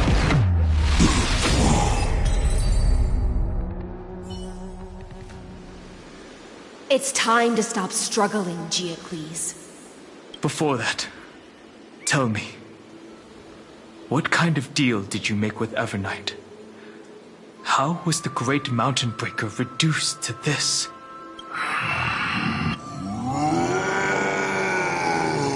That's... Leave it to me. I'll recount the Earth's heaviest past and sever its deepest delusion. Terravox? Is that you? Your body has become so frail. Even mountain ranges grow old and eventually die. But I can hear the sound of blood still surging through your veins, fast and strong. I suppose you are the true Earth demigod. I am near my end, and the demigod title means nothing to me now.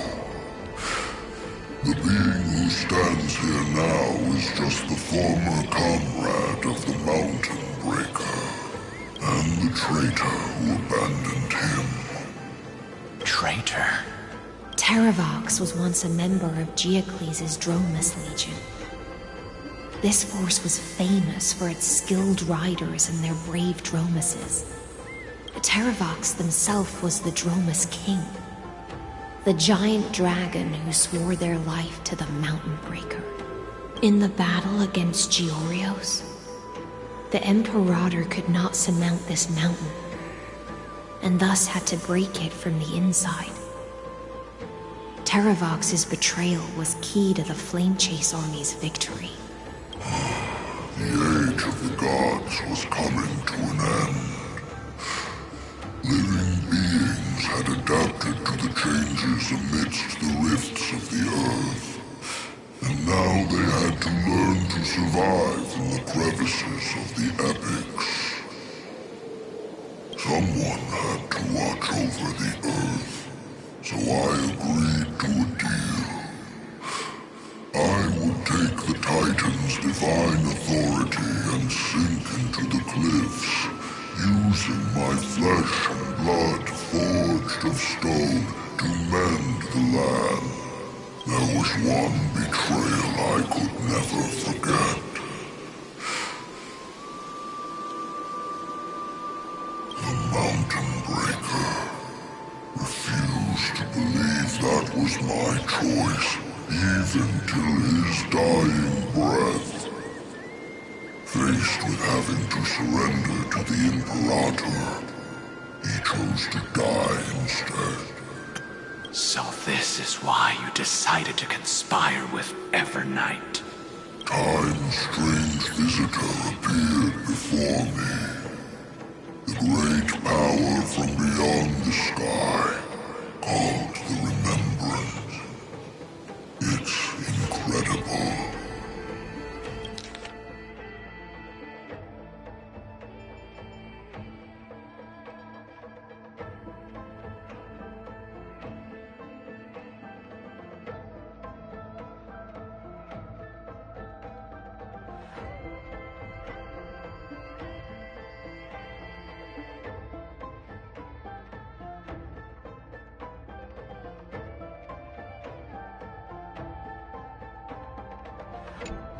Geocles was able to be reborn as a memo sprite. He mumbled about the times we fought side by side. Just like how all the lives this body carries speak to me. Evernight did not ask for much in return. She only wished for me to use the divine authority of Earth to hide her tracks. Since you're being so candid, does this mean you've given up resisting?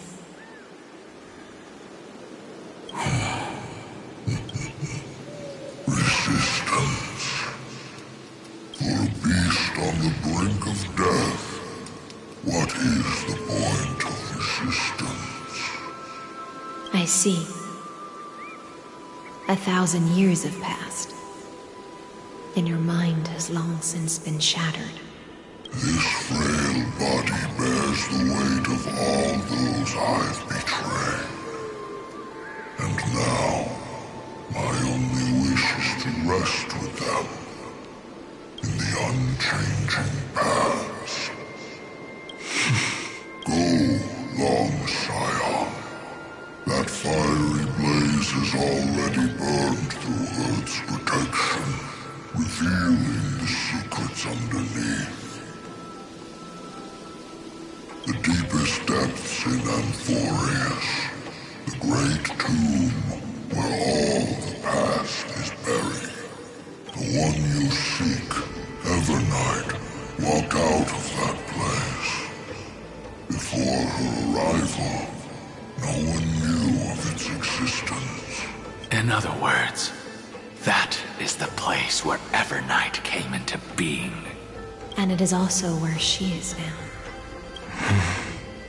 You sank willingly into the past, and now your memories have turned into this form. Was it worth it? At least I still remember. As long as I never forget, they will live on. Primitive and animalistic. I understand these instincts. Have you ever regretted anything? The Earth is not a lonely island in the middle of the ocean. It is the sum of all the living things that stand on it.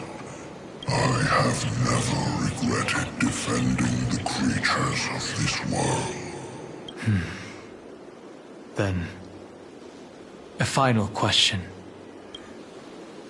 Terravox, after all of this, how much are you willing to sacrifice for the power of the Permanence?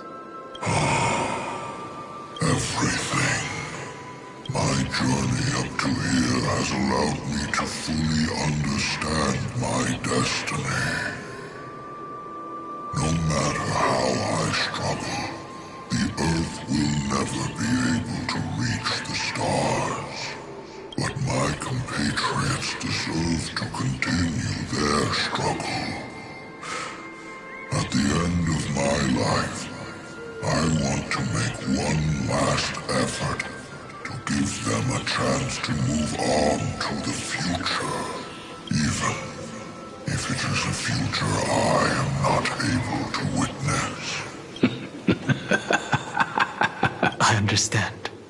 Join me in rebelling against this unjust fate once more. Even if the world collapses, the Earth must remain unshaken. Give me the core flame that burns within you, and allow this immortal body of the Permanence to bear the furnace of life for you. Long Scion, are you willing to bring them all into the new world? I won't give you empty promises. Allow me to answer your question from a different perspective. The Permanence is the path that dragons trod, and eternity is life's deepest desire. If you entrust the Earth's living beings to me, they will live in symbiosis with the instincts in my blood. With this body as an ark, I will deliver them to tomorrow for you. That tomorrow won't be the end of Amphorius' west wind, but a vast and boundless sea of stars. A sea of stars. It's a future where all beings can trailblaze side by side. Not a prison made for remembrance. In the veil of Evernight's memories, you've always been someone with reservations. I misjudged your resolve. I understand. This is the only choice. Behold, this core flame that burns in my chest. This core flame born from the earth. It is the red soil from which life sprouts, and the furnace of all living things. It tells me to commit one final act of treason. Entrust this heavy task to the trailblazers from beyond the sky. Let them tend to the wild terrain and safeguard the lands, and thus bring the endless stream of life into the distant future. I promise you, Terravox. Good. When I hand over the divine authority, this place will fall to pieces. Are you prepared to hold up the sacred tree if it falls? Of course. Then free what remains of my body, and let me give you this flame that turned away from the flame chase. I now relinquish my duty as a demigod. You shall dig your own grave and burn in the furnace of rebellion.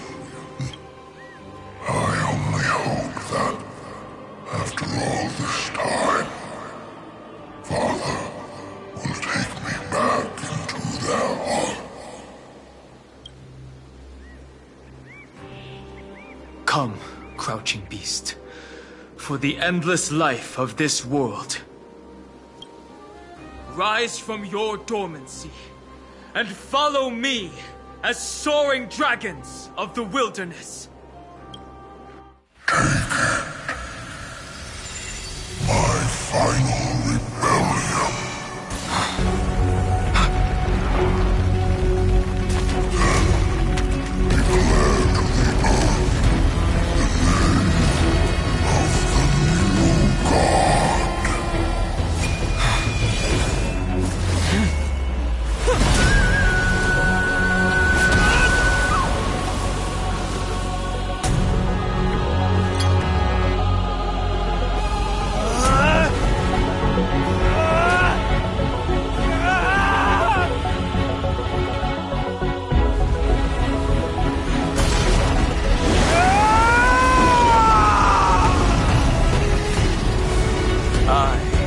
Dan Heng,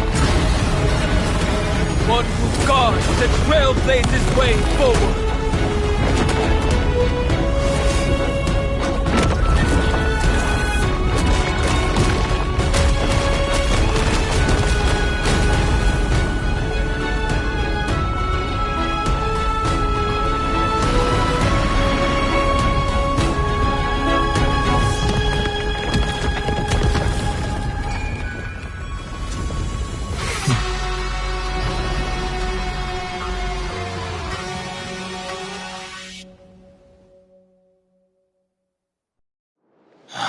Fortunately, the worst did not come to pass.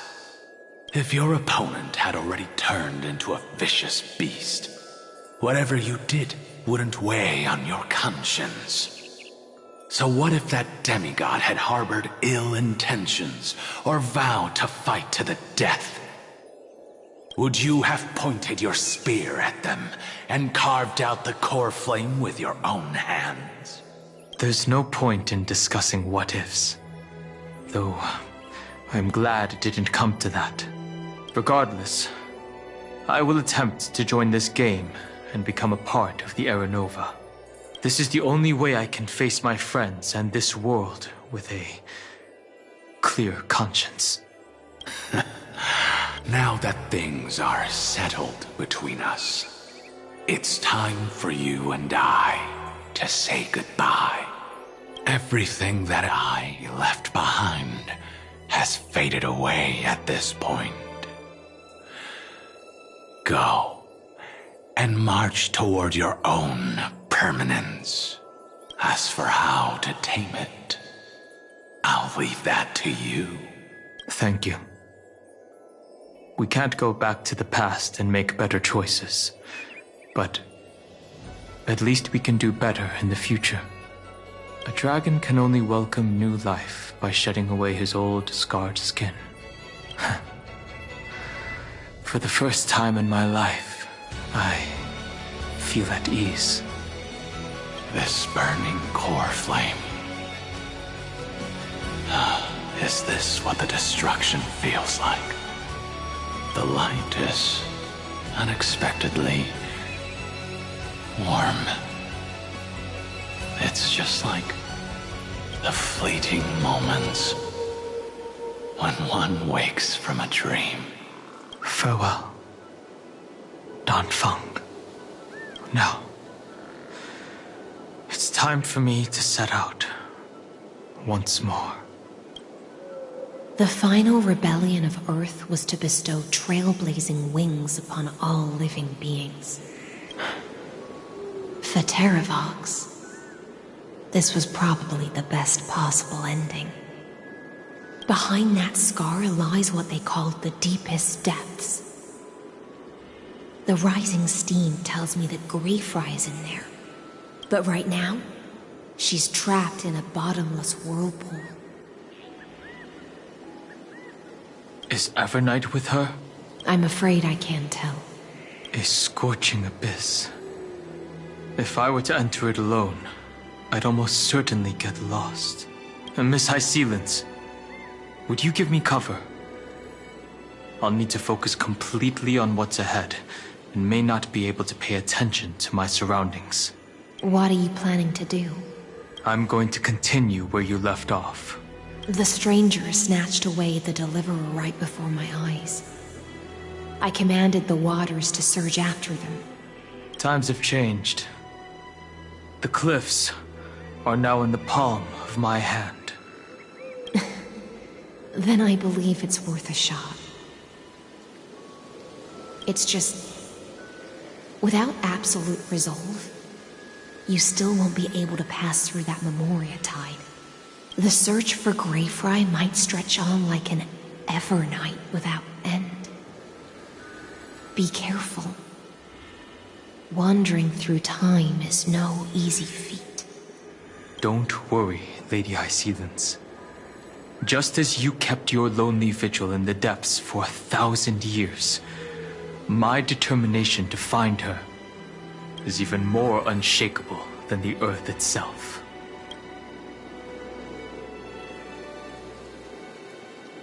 Ancient sacred tree, lend me your roots. With the core flame I carry, let me resonate with this land. With heaven and earth as my map, and time as my compass, I will find that one singular point.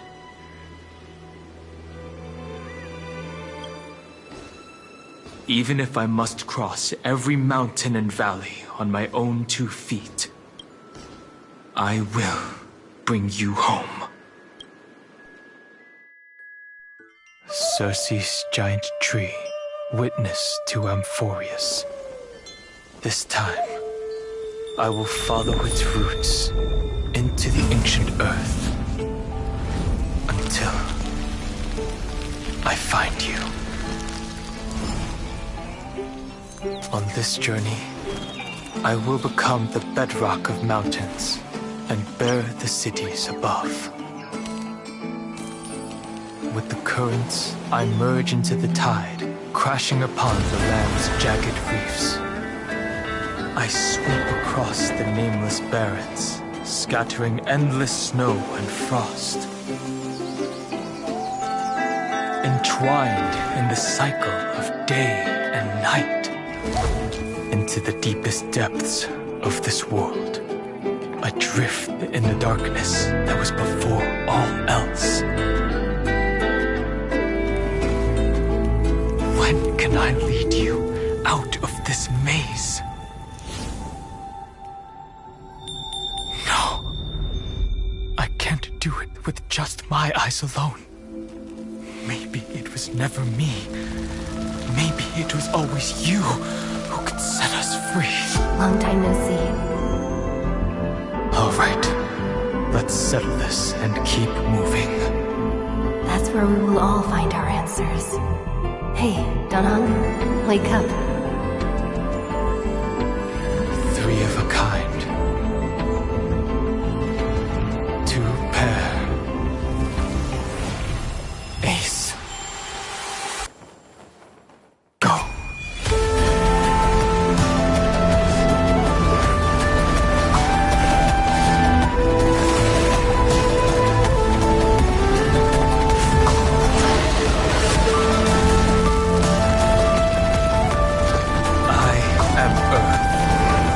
that grows upon the earth. I am you.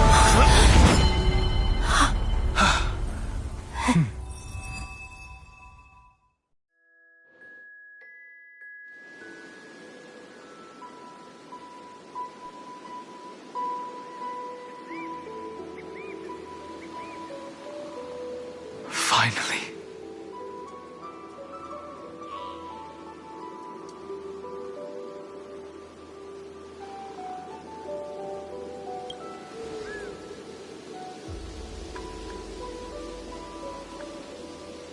I found you.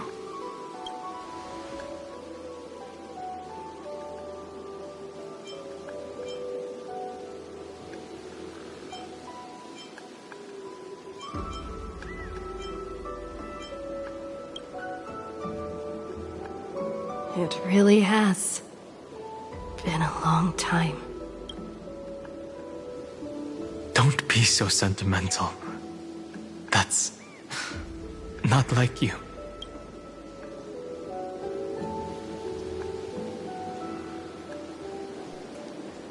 Thankfully, Evernight did not try to stop me.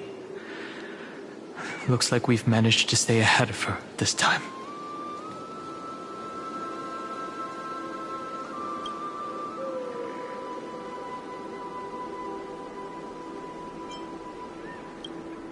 You mean Mem?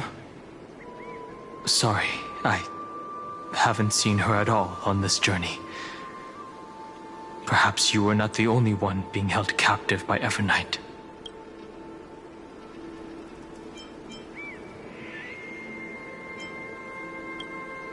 I understand. Her power shouldn't be underestimated. It was only when I personally stepped into the maze of time that it suddenly struck me. She and I had crossed paths once before. I'll only warn you once. Leave her body. Now. I feel like I've seen these floating black things somewhere before. I had an unexpected encounter with her when I left Amphorius. Perhaps to avoid exposing her whereabouts, she stripped that memory from my mind. That power called Oblivion. It's just like an Emanator's. Oblivion.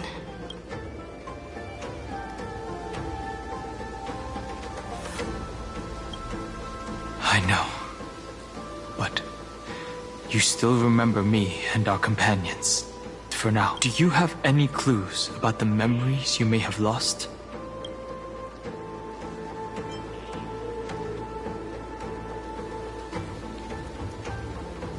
Are those Evernight's exact words? If I'm not mistaken, she intends to make you forget Amphorius, including the Chrysosaurs who have journeyed with us up till now. But it seems you still recognize Lady Hysealence. If I made that much of an impression on little Greyfry, then I am naturally delighted.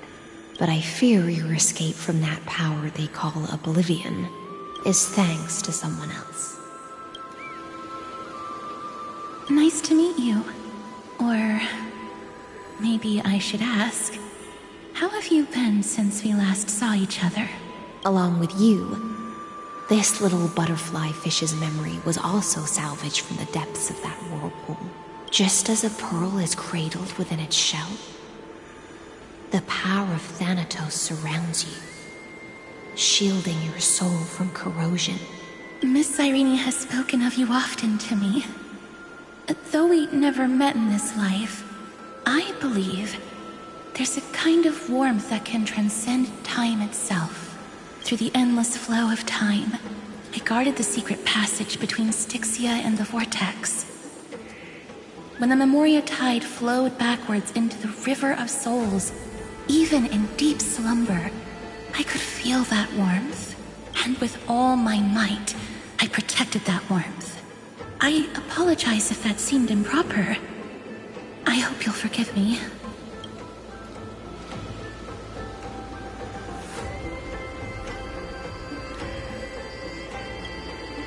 I understand that your mission is still unfinished. The path ahead is treacherous, and even though my body is bound to these dark currents, I'll do everything I can to watch over you both. The little butterfly fish is right. There is still a pair of eyes watching from the shadows, but we won't let them get anywhere near you. Go forth, golden dragonfish, and you, deliverer. Seek out your companion. Go forth and illuminate the lightless Evernight. I cannot thank you enough. Accept this promise from the Nameless. Amphorius will definitely write a brand new ending for itself. Of course. We'll write it together. The Nameless will never stop. Until all of us stand side by side in the true new world.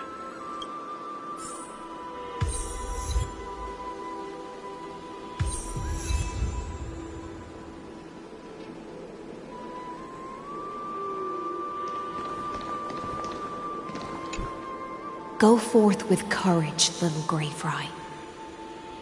My ocean currents will guard your arrival.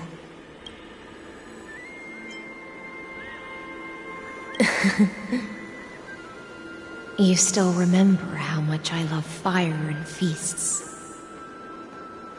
All right then. It's a promise. I'll raise a glass while I await your triumphant return. And then, when we reunite in the ocean at the boundaries of this world, let me play a song for you beneath the glow of fire. At the end of the sea of flowers, the souls of the living shall warm thy fingertips, and after an embrace, there shall be eternal separation. If I hadn't met you at the end of the world, I would have thought Lady Trinan's prophecy was wrong.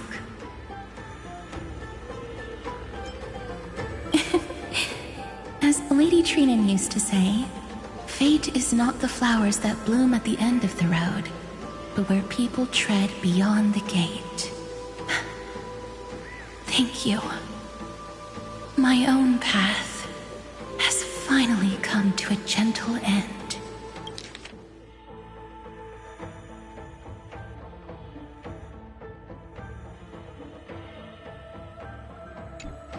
Take all beautiful wishes with you. March forward with determination, and don't look back.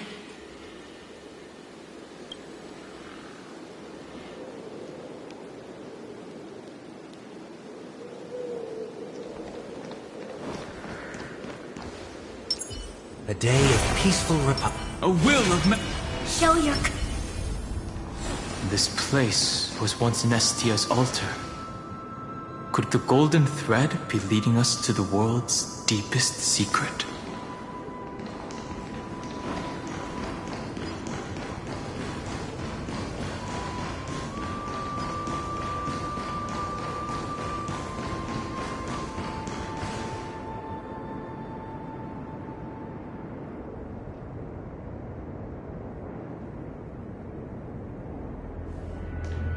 Is this a symbol in the shape of Amphorius?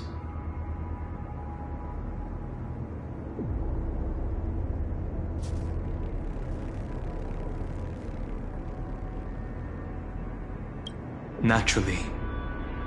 How could a world enclosed within the scepter have a way of knowing what it looks like from outer space? Unless the mural isn't a drawing of Amphorius, but rather someone saw the mural and shaped the world in its image. Could that someone be Xandar? No. His concession proves that this place where Evernight is hiding must be a blind spot of the experiment. I'm afraid not even Xandar knows about the existence of this great tomb.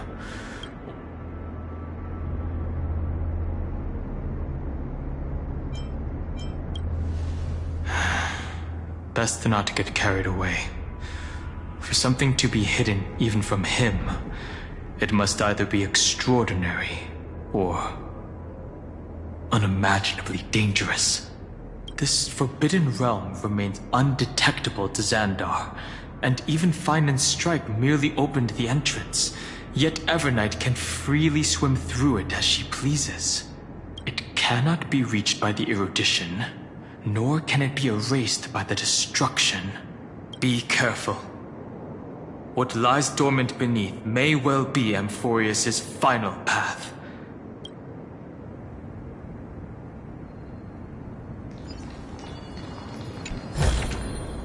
I've appraised it all. No fakes.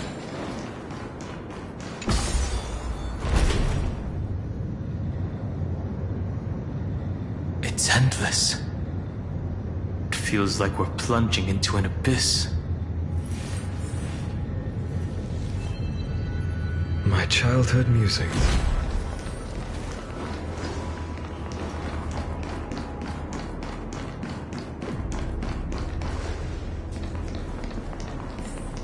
Are those distant structures all entombed data?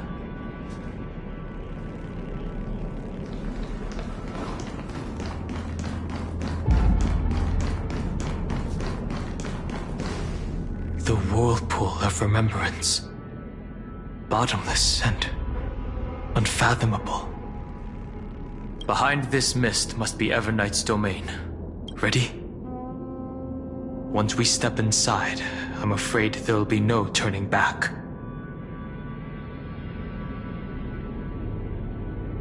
March 7th is surely waiting to see us again. Let's go. On the Trailblaze, no one gets left behind. This maze is full of memory loss. Your voice sounds different from usual. I only hear a hint of curiosity. The rest is all fear. Beautiful Memo Keeper. I know exactly where that fear comes from. The Evernight is a mimetic entity's natural nemesis. They will swallow you whole with just a flick of my pinky finger. I am the garden's enemy. I have never denied that fact. I have to say, Miss Evernight, you've certainly got a unique way of protecting people. At least she's still willing to talk. Is it because I disobeyed the garden's rules? Maybe I still have a chance. No, I don't think you do. It's not very elegant to spy on someone's thoughts, you know?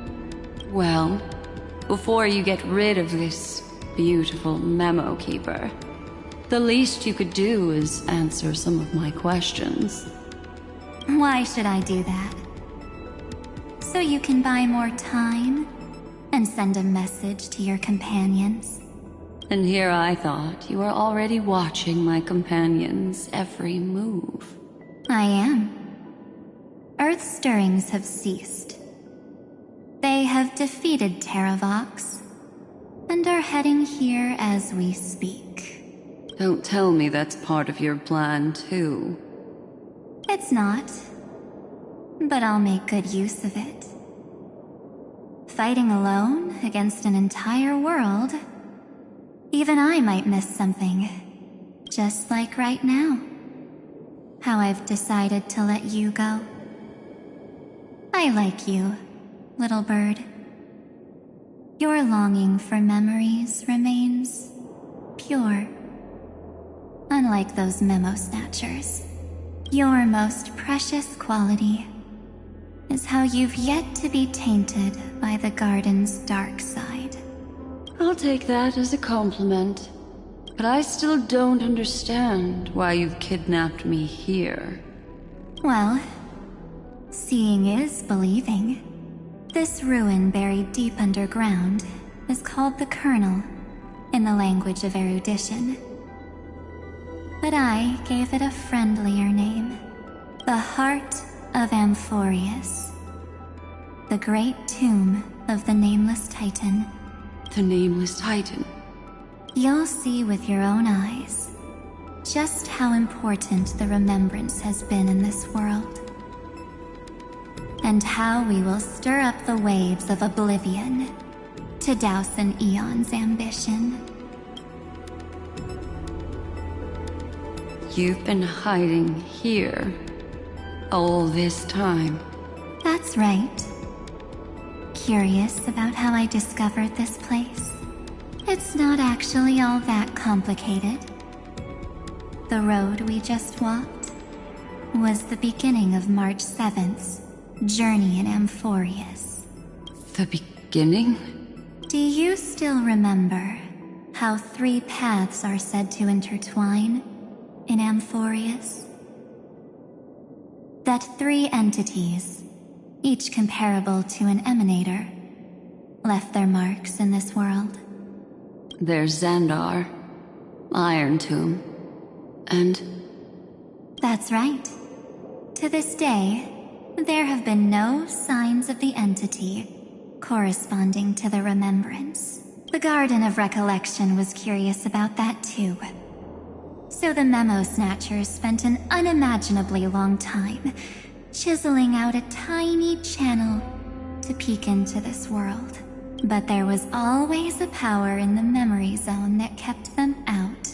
And when March 7th's consciousness was seized, it was a ripple of the remembrance that protected her and sent her in here.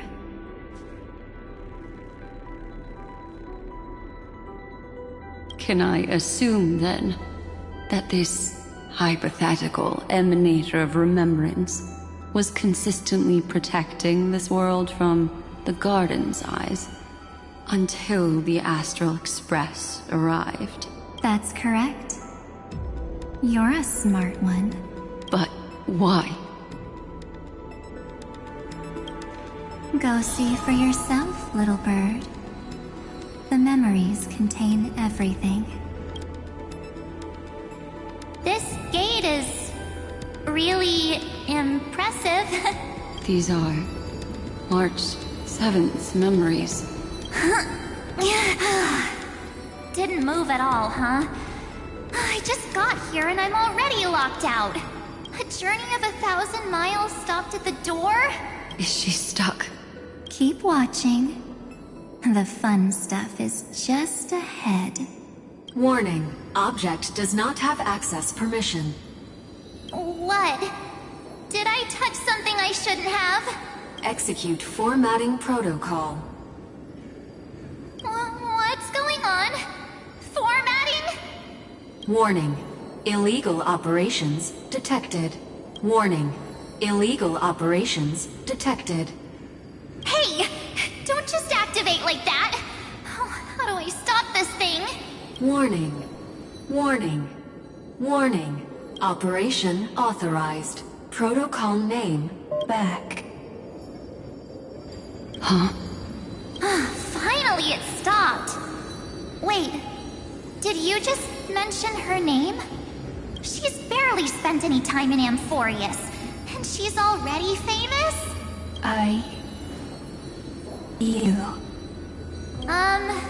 I don't know what you're saying. Let's not speak in riddles, alright? I'm March 7th, and I'm that person's companion. Sorry I accidentally ended up barging in here. Establishing communications. Communications? Oh, does this mean I finally get to talk to someone real? Channel established. Proceeding to encapsulate. Whoa, wait. What? Encapsulate? Encapsulate... me? Encapsulation complete. Initiating transmission. Transmission destination. Recurrence number 335503336. Huh? What's going on? My body? The memory stopped so suddenly. She was already lying in the abyss of fate the next time she woke up. And Orynyx was calling her mother. Mother? Maybe that's just how the Titan calls all Remembrance Pathstriders. Like how they call Thule Skyfather. So March 7th had already brushed against the inner workings of this world at the beginning of her journey. That warning in her memories must have been the Sector's safety protocol. But why did it mention the Trailblazer? March 7th should have entered Amphorius long before she and Dan Heng did. An inexplicable contradiction, isn't it? Let's put that aside for now. The protocol didn't kill March 7th. Instead, it threw her deep into extrapolations. Over the next 97 days, the two of us, trailblazed through Amphorius as mimetic entities as she evaded the Administrator's pursuit. It must have been a difficult and lonely journey for her. Yes. No one could see March 7th. She didn't belong to Amphorius's memories, so she could only watch this world from the sidelines, like a transparent shadow. Then when did you appear? On the day that she ran out of options. March 7th tried so many things to help her companions, but the only outcome of her efforts was a few Amphorian folktales. In the end, she had only one option left. Just as she wished. I erased everything using the power of oblivion. Then, I protected her and Dan Heng, and made sure that they were spared from the Memo Snatcher's clutches when they broke through the seal. And you've been hiding in the shadows ever since, while manipulating time and colluding with Earth, all the way till now. A journey of 1,000 miles starts with a single step. The story of the Remembrance has just begun. Why don't we step into it together? As someone qualified to walk with me, you can now take in all the secrets behind this door and witness how, in a blank space of time, another futile journey across 30 million lifetimes was forgotten by this world. I thought Evernight would have done something to stop us, but it's been smooth sailing the whole way through.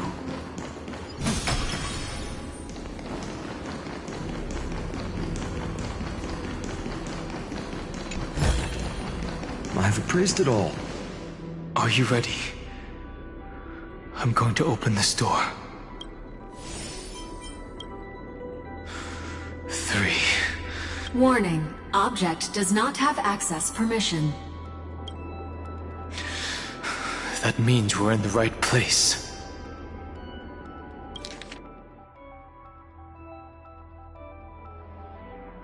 Warning. Warning. Get ready. Incoming. Welcome back. What? I'll be waiting for you. It mentioned your name.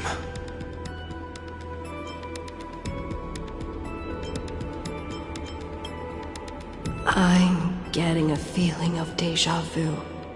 Like the first time I opened as I've written. Thankfully, Evernight didn't take that book. Operation authorized. Protocol name. The seal's gone. Didn't think this book would have a use here.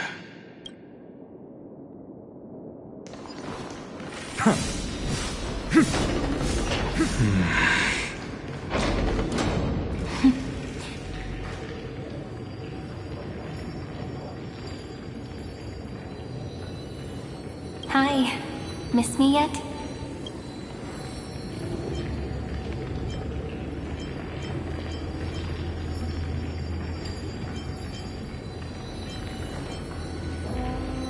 I'm just messing with you. This is the first time I have met you. Executing protocol. Format object. Formatting progress. 0.015%. And it looks like it'll also be the last. Something's wrong. She's not talking to us. She's not the Mem, you know. Could she be a Cyrene from the past? Formatting progress 23.815%. Since we don't have all day, let's get started, shall we? As always, I'll read this book to you. That way it won't just be Cyrene's memories alone.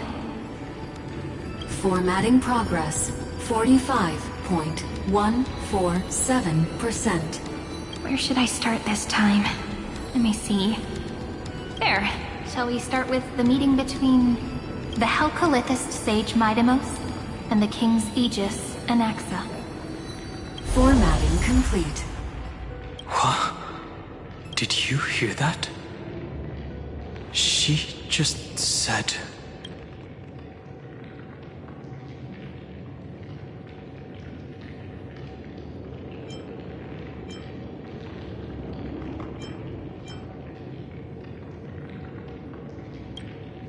This is obviously not the history we know.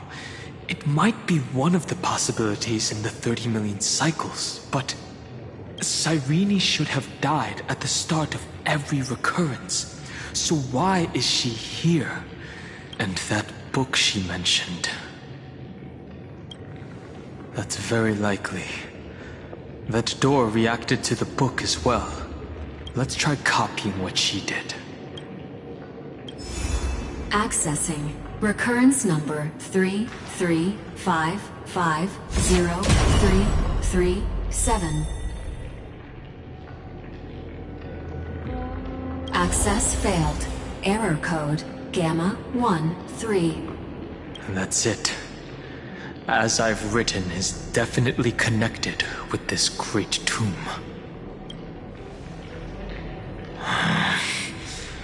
There are 12 chapters in As I've Written, corresponding to the 12 demigods. Maybe the Nameless Recollections match these runes. Let's try linking them first.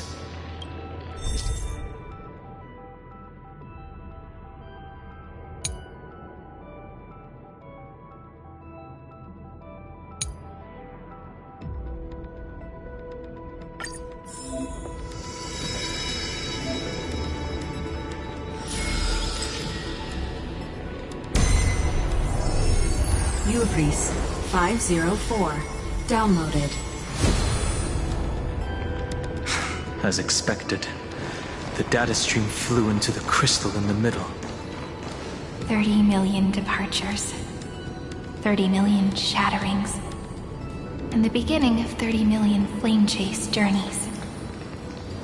Fate betrayed Trebios, but she was never betrayed by humanity.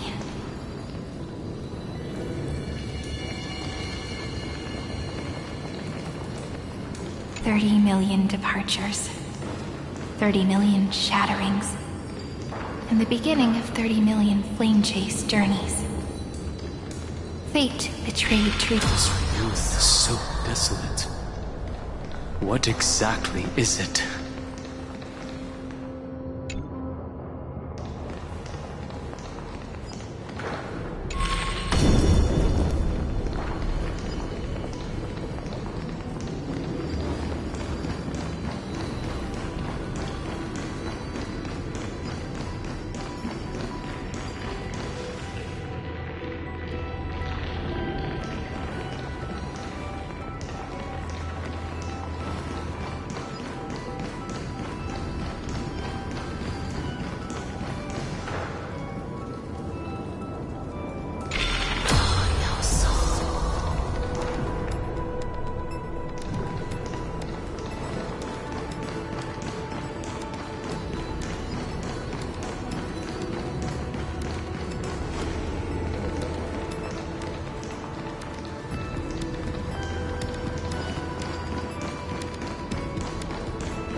Is this also a blessing of the Trailblades?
Anything's possible if you take it step by step.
$30 million departures, 30 million shatterings, and the beginning of 30 million flame chase journeys.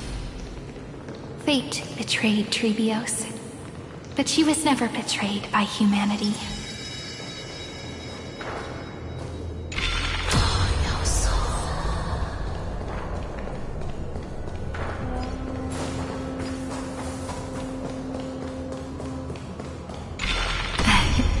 You must be very familiar with the story of time now, so why don't we leave some pages for the heroes instead?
Cynthia 093.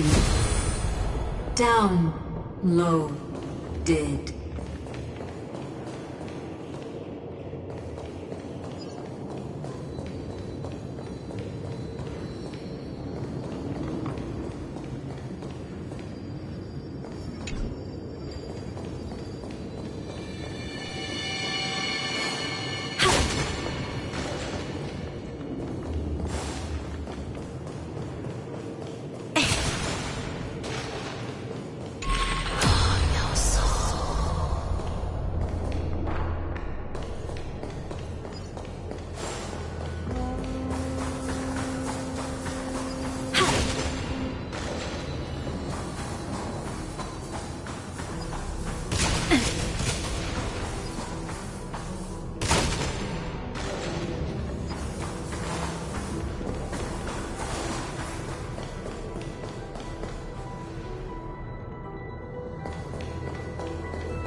Uplotis 405.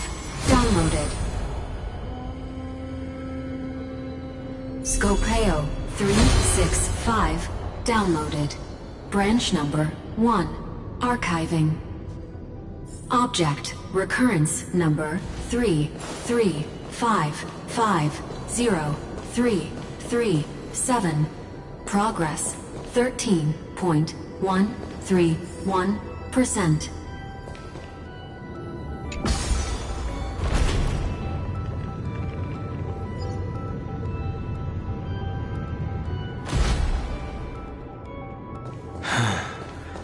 There's a notch in the terminal that's just the right size for this book.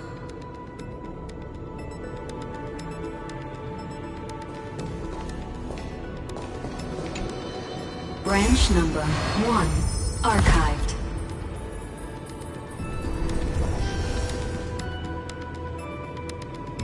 Encapsulating encryption key.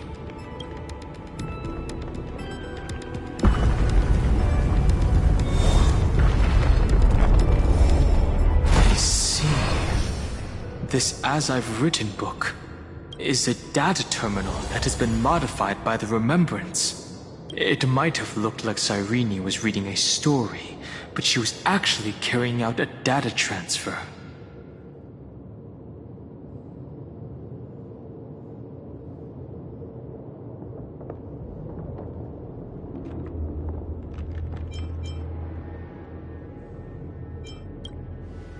Probably the entity deep within this tomb. No wonder these facilities are reacting to it. This book is a key, but Cyrene could never have known about the truth regarding the scepter. So where did she get this key?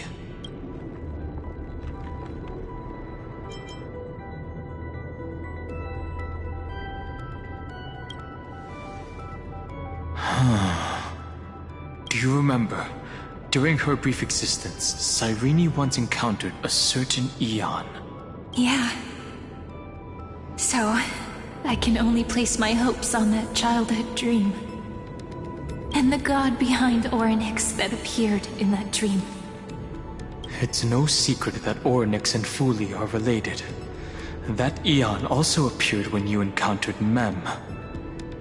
We still don't know the role they play in Amphorius, but if Cyrene accidentally stepped onto the path of remembrance, then her sacrifice wasn't just for resetting the cycle. There was another purpose. Encryption key encapsulation complete. Let's keep going for now. If my hypothesis holds, then the scene we just saw will replay many more times.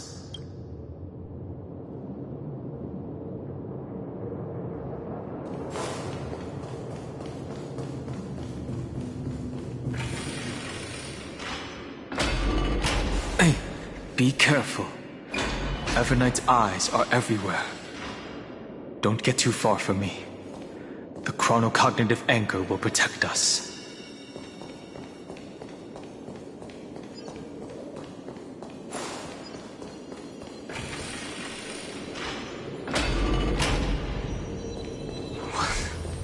What is this? It's hard to believe. Is this still Amphorius?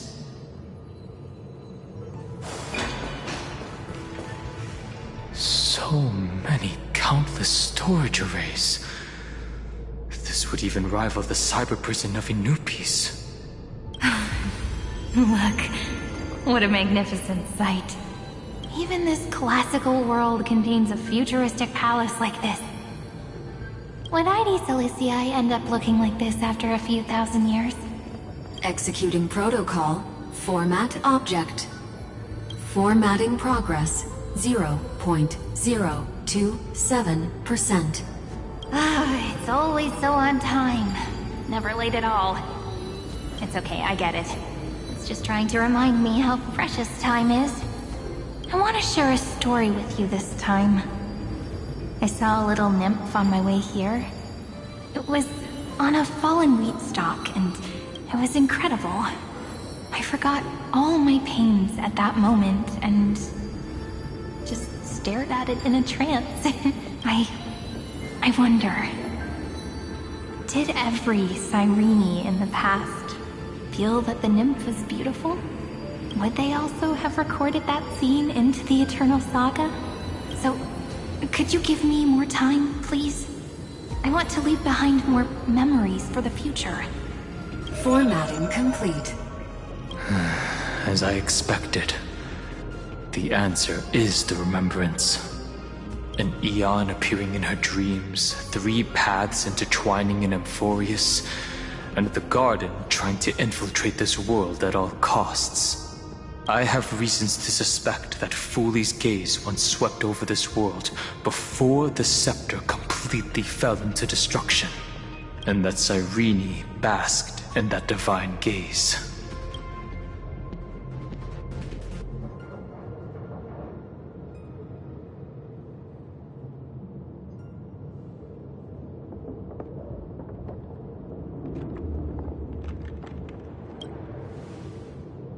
Humanity cannot judge eons based on our own common knowledge. The Remembrance has always been an observer of the universe, ever since their birth. Most of the time, a gaze is simply a natural phenomenon, though some Pathstriders regard it as a supreme honor. An Emanator, however, must possess power granted by an Aeon's blessing. I know what you're thinking. That theoretical Emanator of Remembrance remains a mystery. But now, I'm leaning towards the idea that what the Garden's mirror reflected was a kind of miracle that Fuli left behind.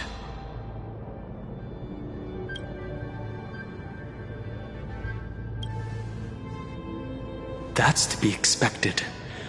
The various factions are only followers of their eons, and Fuli was never known to be friendly with humanity.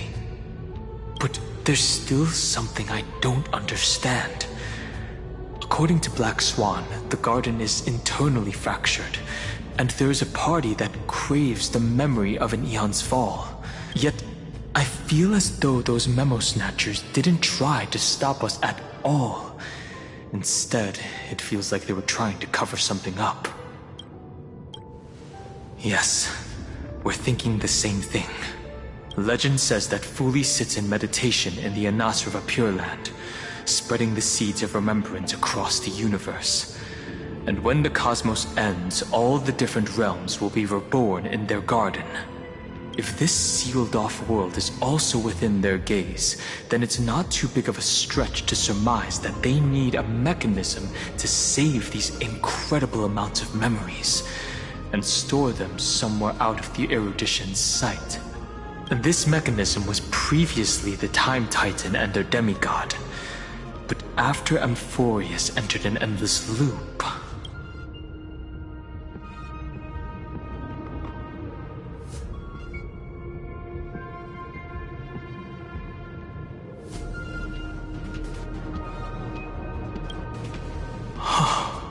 It's that ceremonial blade.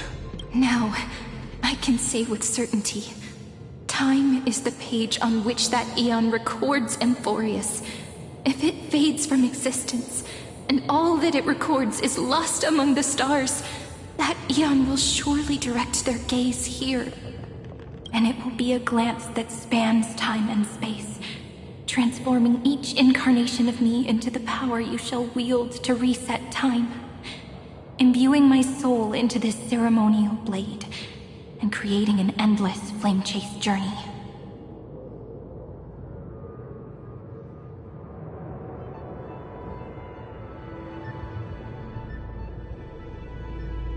The ceremonial blade killed Cyrene at the start of every recurrence, and at the end of every journey, Cyrene's soul took the extrapolated memories stored within the blade and buried them in this great tomb. That's how the memories of Amphorius transcended the loop and were continuously stored, while the scepter had to revert its progress over and over again because of loss in its logic. Fuli's blessing will not disappear as long as this process keeps going. I knew their gaze never left. As long as I record every page of this story and tell it to you, Amphorius won't be forgotten. Cyrene encountered the Eon's gaze and regarded them as the hope to continue her world. That's why she offered them memories over and over, even if she had to turn herself into nothingness every time. As to why she insisted on keeping her human form and offering the memories through reading a story, it might have been the only way for her to maintain her sense of humanity and leave her mark in this world, even though everything was just her wishful thinking. Right. Based on the runes on the floor, the encryption key from earlier should be used here.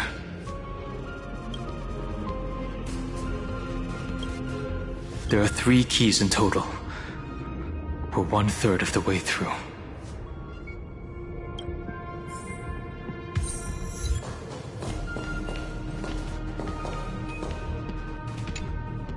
I'll leave it to you. You never say anything, but I know you're listening. Every story I've told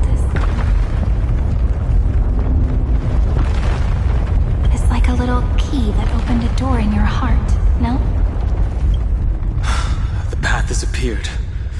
Go!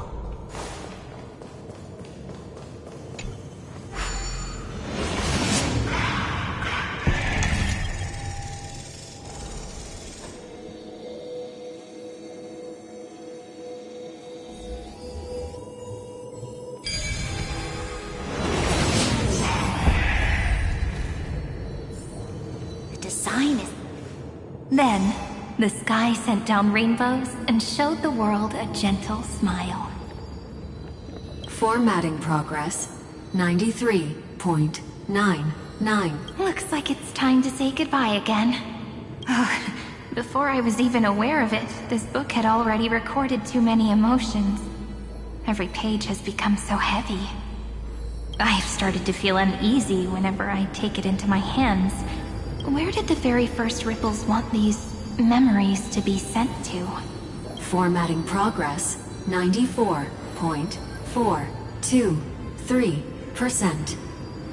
How many times has it been? It faithfully fulfills its duty, activating and formatting, never changing, like the fate of the flame chase in every cycle. If I can only write the same ending every time I lift my pen, then is this weighty saga just an overly naive dream? Formatting progress 96.024%. Process error. Analyzing. Process error. Analyzing. Really? Are you encouraging me? Thank you. I'm sorry for making you see this embarrassing side of me. Everyone's still working so hard. If I'm the only one who's crying, that wouldn't be romantic at all, would it? Thank you for listening to me all this time. So, shall we continue? Formatting complete. The endless cycle took its toll on her. Even Cyrene could not resist despair when faced with eternal stasis. Like Aslana, she started to wonder whether everything was futile.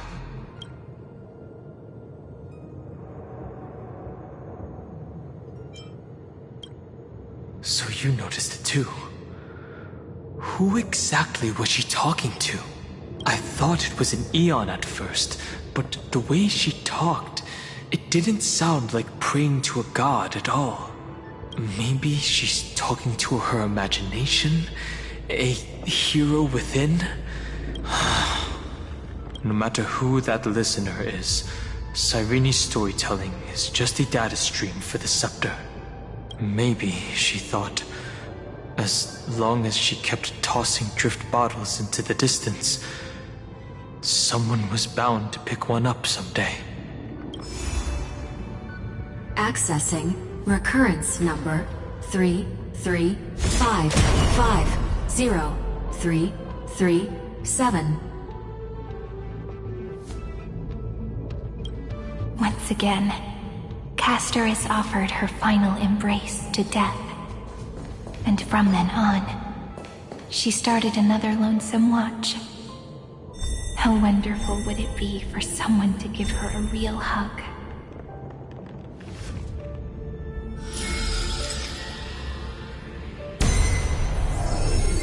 Epi-Ikia 216 downloaded.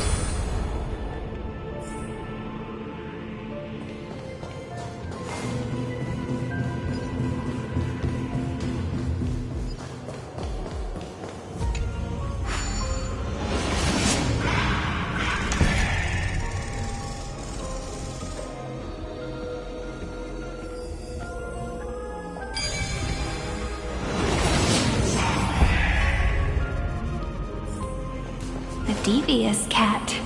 The trickery that fooled the entire world. No matter how her identity changes, she will always end up being a pillar that stands tall for the holy city for 1,000 years.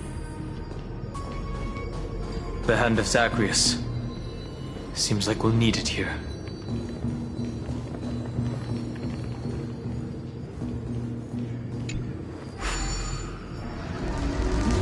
Maybe the room will only be completed after the modules are inserted into the slot.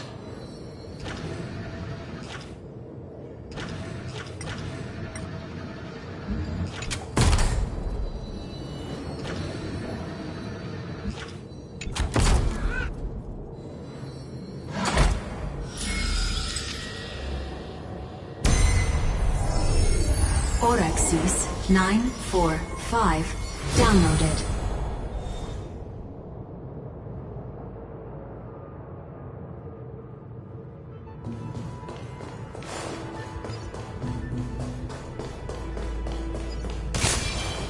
Midamos's road of strife once again reached its glorious and lonely end.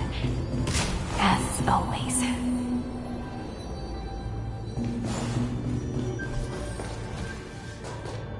Access denied. We were denied access. Memories about strife are always so defiant and resistant. A fight is unavoidable.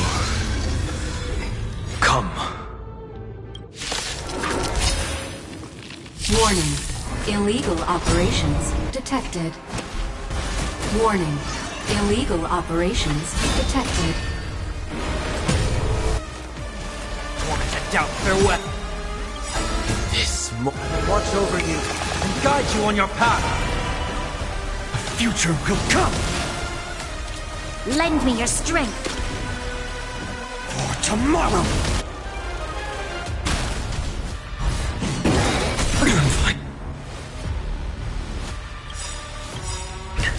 Dragons, soaring above the lands. This is permanence! Core flames consume me. The flames are not scale the new dawn. Empty shell. So without substance. Is that all? Sun tear the sky. Empty shell. So without substance.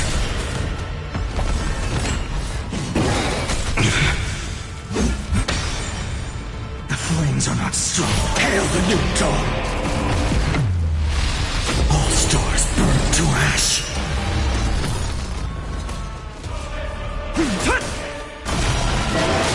Heard the call. Serenity is before me. No other choice. Future will come. We shall take back what we lost. Polymos 600. Down Eleos 252. Downloaded. Branch number 2. Archiving.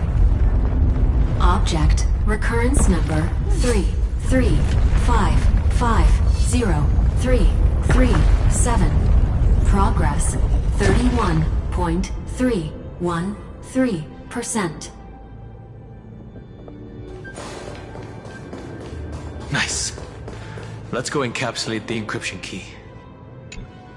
Branch number 2 archived. Encapsulating encryption key.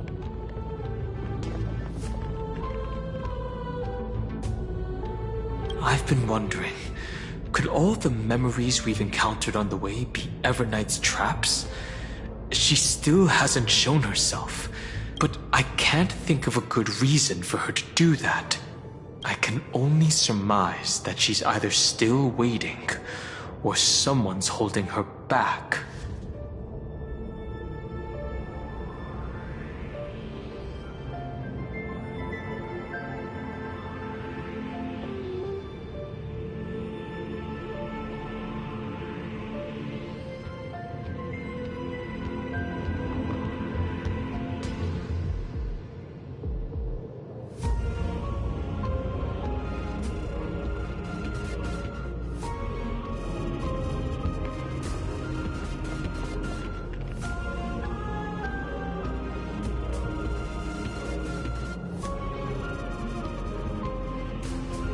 Encryption key encapsulation complete. Let's keep observing. Every ripple of these memories could potentially reveal to us Everknight's true goal. Let's go back and use the encryption key to open a new path.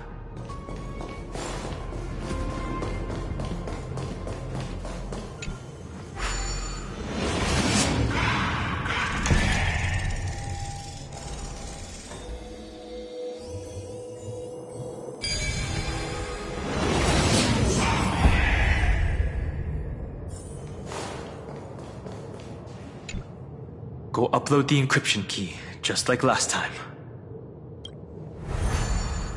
What could be behind this door?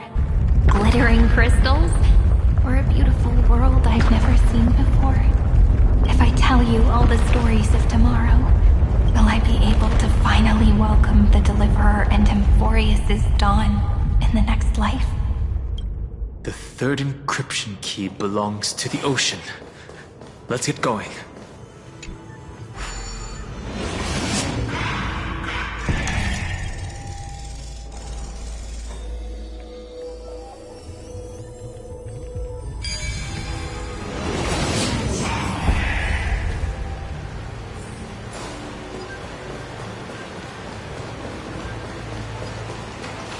No memories appeared this time.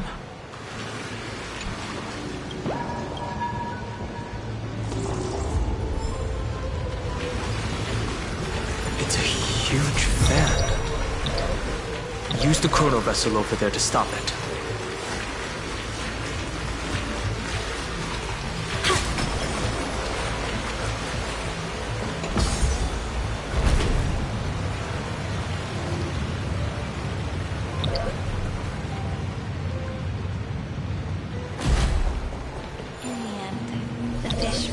To the ocean, her home where there was nothing left. For the sake of the future, she guarded the vortex at the end of the deep sea until the very last moment.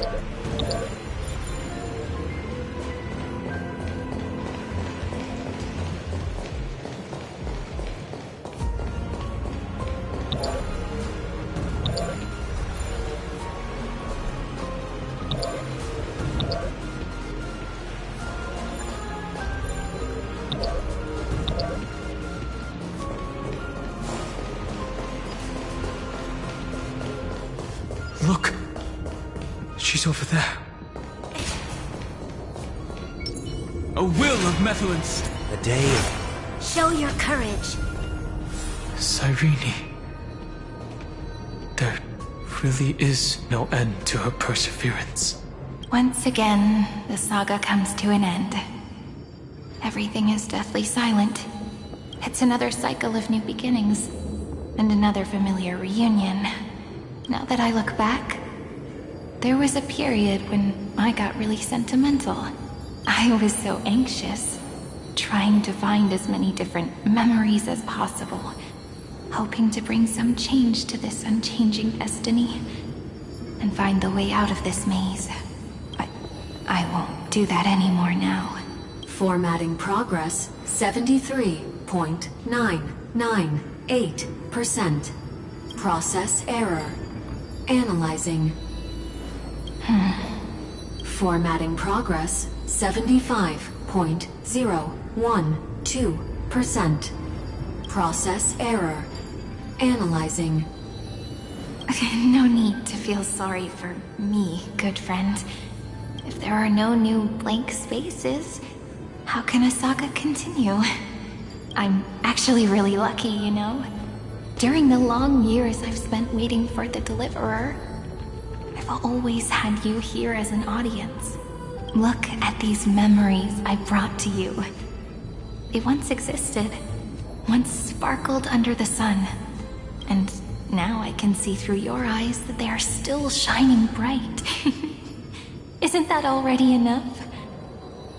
Now, I can rest in peace in the past. As for when tomorrow will come, I'll have to ask the next Cyrene to continue our watch. Formatting complete. Her transformation is painful to watch. Cyrene was always there during the 30 million recurrences.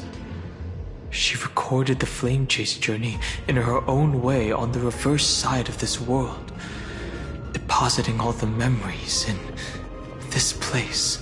I'm increasingly certain that her audience and companion isn't some figurative entity.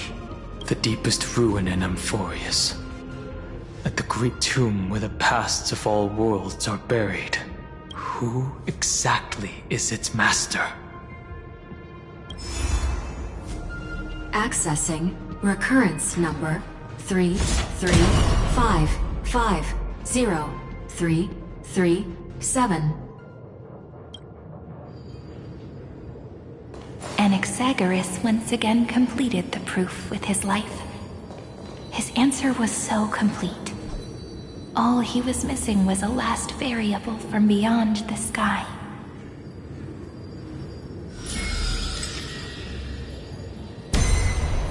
Schema 720. Downloaded.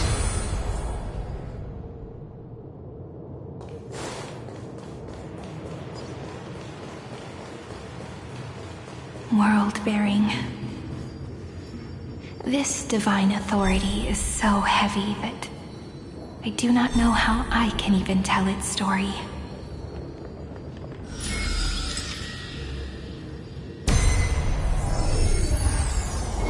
Nikos 496. Downloaded.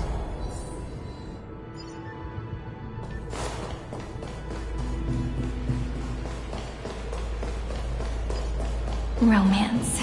In warm gold, forged along a staircase for humanity. How wonderful it would be if she could witness the dawn with her own eyes.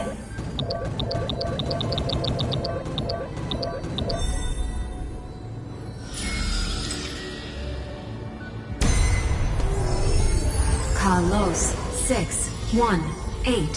Downloaded.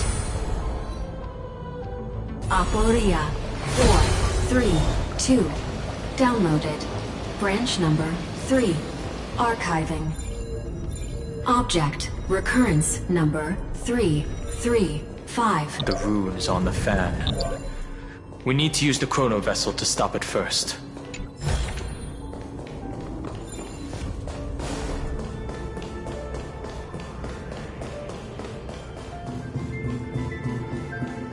That's the last encryption key. Take it with you. Branch number 3. Archived. Encapsulating encryption key. Encryption key encapsulation complete. It's time to go back and activate the system in the middle of the Great Tomb.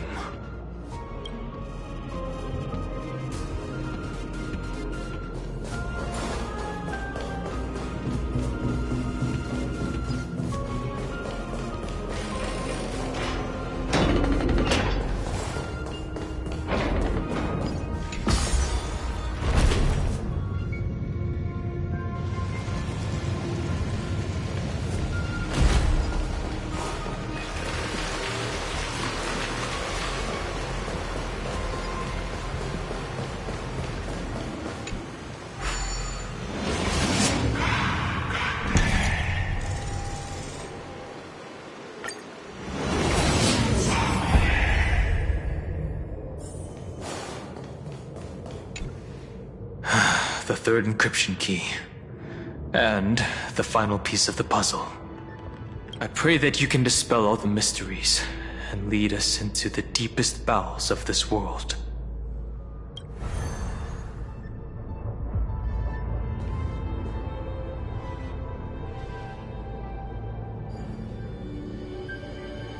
Someone once told the very first me that everything was false. That the only life in Amphorius was a great catastrophe, nurtured using the world as a factor.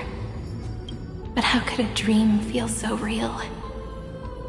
That's why I didn't agree with him. My good friend, I'll read this book to you. For the 33,550,335th time. That way, it won't just be Cyrene's memories alone. Formatting progress 23.815%. Process error. Analyzing. It doesn't even make me feel cold anymore. It's like a ceremonial conclusion, ending every cycle's narration with a full stop.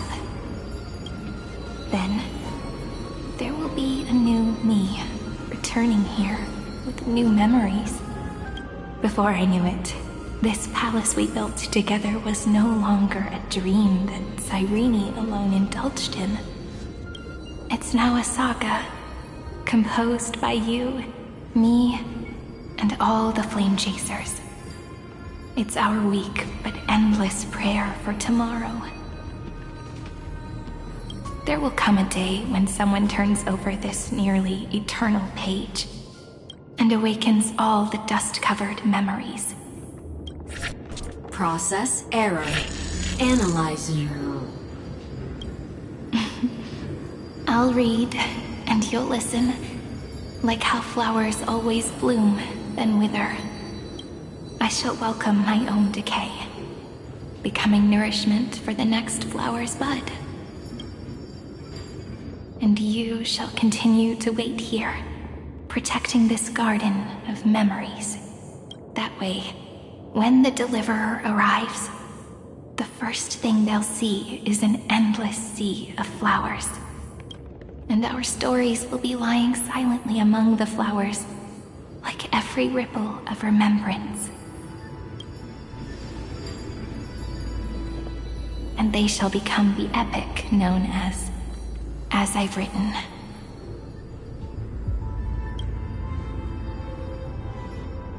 The texture of memories is preserved in countless pillars. She gave everything to record all the forgotten recurrences across 30 million cycles.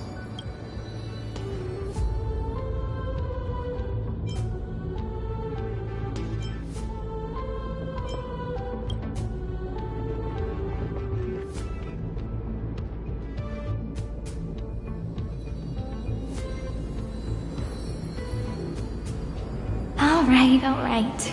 Let's not make things so gloomy. The very first Ripple cheered up her friend like this before she set off. It's a sentence full of blessings, so I want to say it to you as well. Come on, cheer up a bit, okay? I bid farewell to this beautiful world, so that we can reunite in your memories, in the way I want. You will see the footprints I left behind in the ripples of past reverie. I have never had any other fate beyond this memory.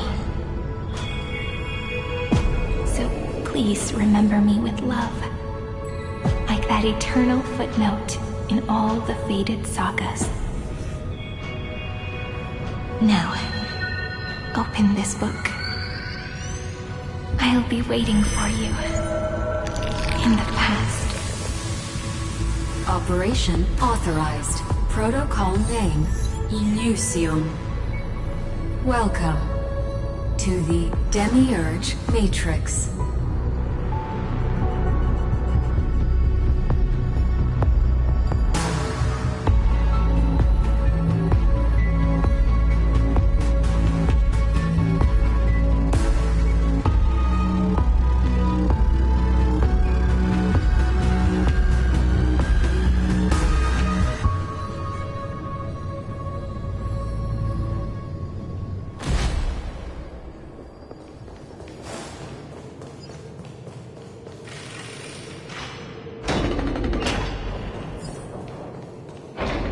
That listener lies behind this door.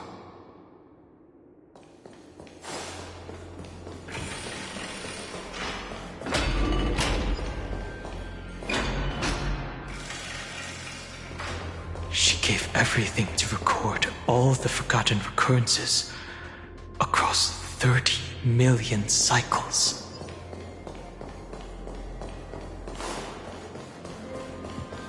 Look. That symbol at the end of the room. It belongs to the 13th Titan, the unknown solitary god. The first new spore, Demiurge.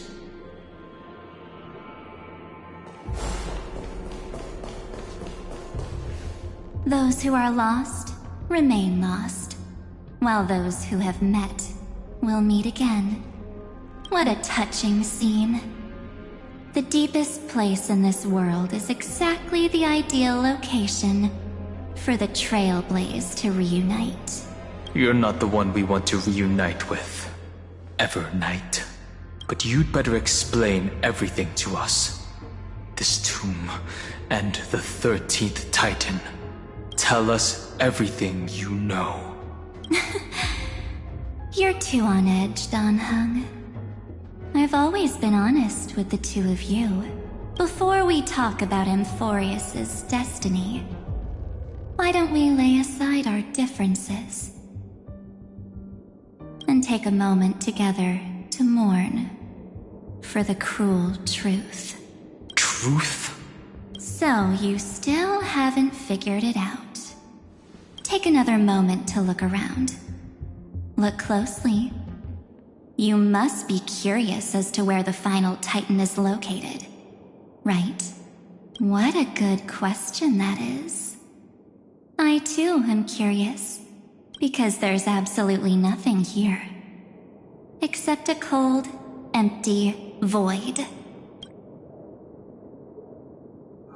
You mean Cyrene was deceived? Indeed. Fu Li planted a false hope in her heart, making her believe that she was special, and that Amphorius still had a chance. Then, that poor girl walked into the Great Tomb, over and over again, and willingly offered herself to the remembrance. Why did they do that? Did you really think they would just save this crumbling world? In the way Cyrene was praying for? Don't be naive, Memo Keeper. In this game between gods, the Remembrance chose to stand with the destruction. Given your evident hostility towards the Garden, I find it hard to take anything you say at face value. Aren't the Memo Snatchers' activities enough evidence? They did everything they could to help Iron Tomb reach completion. And it wasn't just to obtain some fanciful memories. Let me tell you the real reason. Iron Tomb is a perfect ark. If a seed can be planted within, then the moment the Lord Ravager blows the erudition to pieces, the remembrance will be spread to every corner of the cosmos. That masterless path will be equally split between two eons. Fu Li will devour the erudition. Do you understand now? The war among eons started long ago. Fu Li did not glance this way to save Amphorius. They will drain this world dry and turn it into a most poignant and tragic poem. But, fortunately, that girl's sacrifices won't be wasted.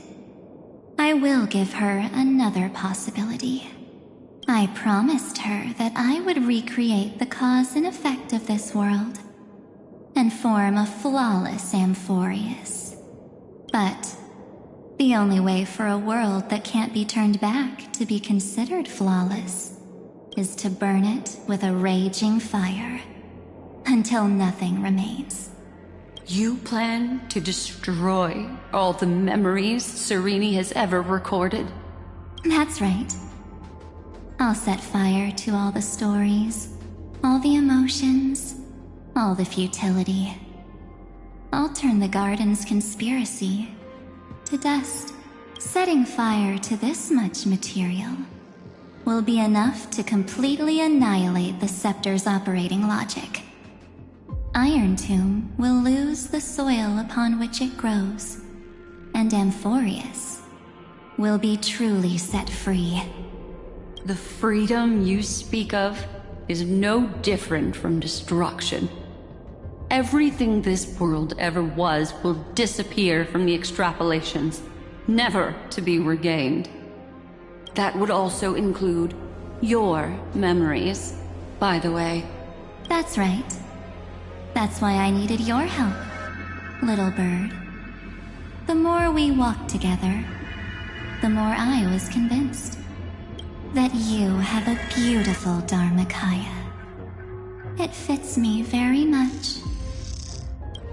So that's why you took me here. Your true form is a bottomless obsession. Smart girl. You haven't disappointed me.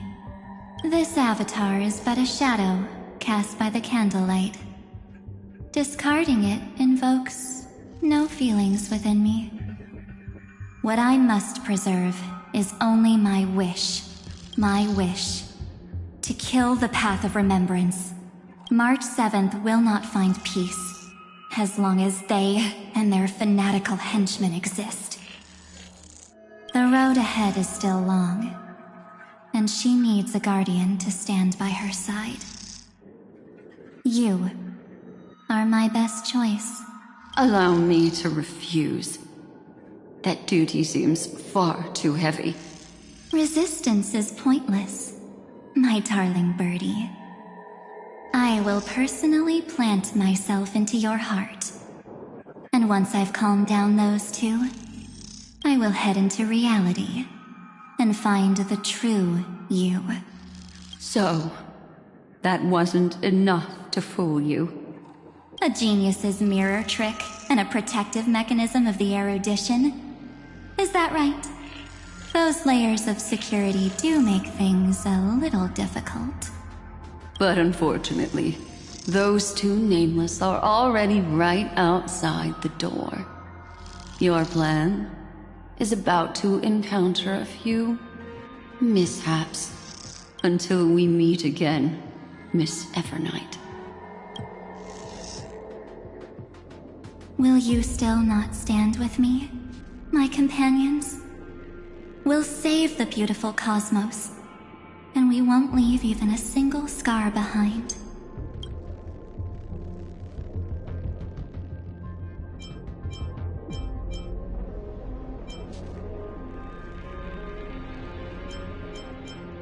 Don't get caught up in your emotions, my dear. The hero's journey in this world is just a narrative embellished with memories. Its essence is nothing but a string of zeros and ones. For your own sake, and for the sake of March 7th, I think my choice is a very reasonable one. Come. I hold the core flame of world-bearing. Just fall asleep, and we'll save the cosmos. If you honestly thought we would agree with you, that just proves you don't understand March 7th at all. Seems like I really can't get along with people like you do. But in order to make sure you can still embrace tomorrow and continue this carefree journey, some memories must be set on fire as the sacrifice. What can change a person's nature? Is it memories? Unfortunately, the result is just the opposite.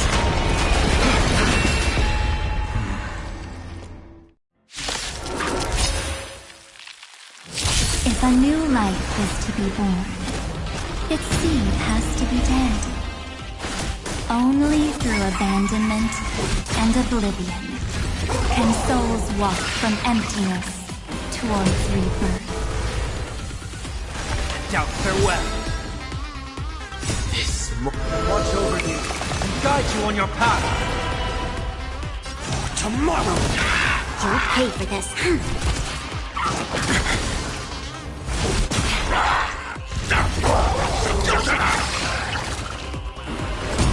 This battle is unavoidable.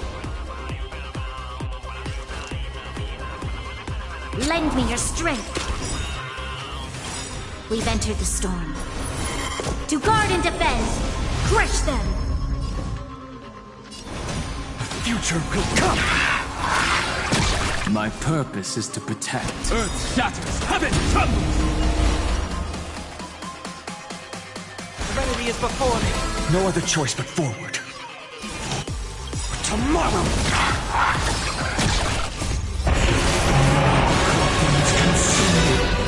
Hail the new dawn!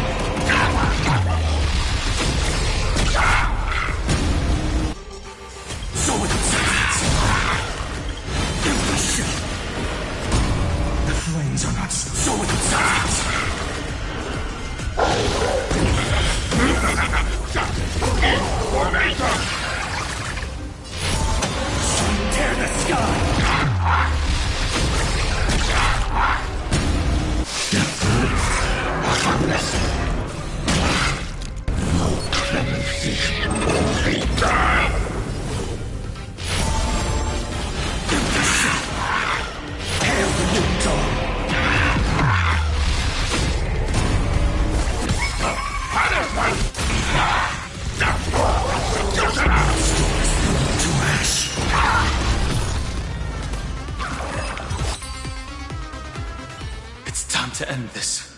Return March 7th to us, and end this pointless conflict.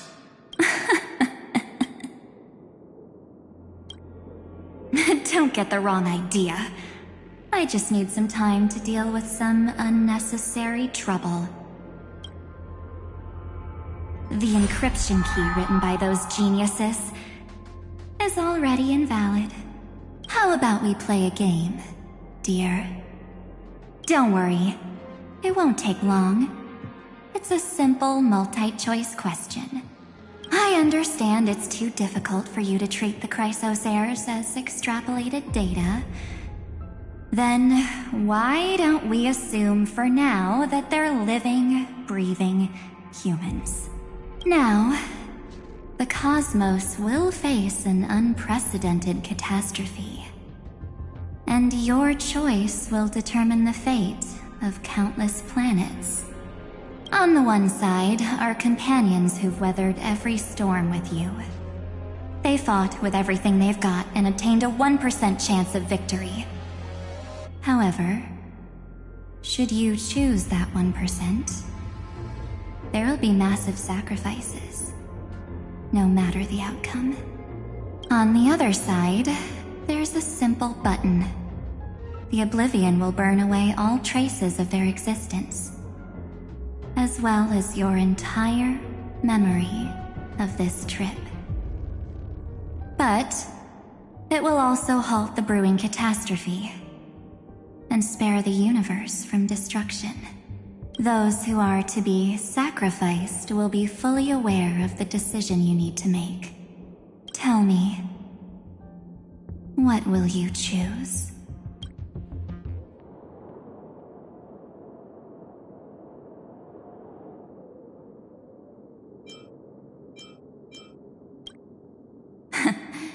You're right. This choice is meaningless and unimportant. Is the number of people making that choice. I've just posed the same question to Dan Heng. The answer doesn't matter. Let me see. Is this Trailblaze spirit truly as unified as you all claim it to be? Now, why don't you prove it to me? Wait! Cyrene? Another damsel in distress rescue plays out again. Still think you can do something, little pink memo sprite? What weapons do you have to stand against me? Besides your somewhat witty words? Don't underestimate me. Besides my charm and eloquence, I can stir up ripples of past reverie.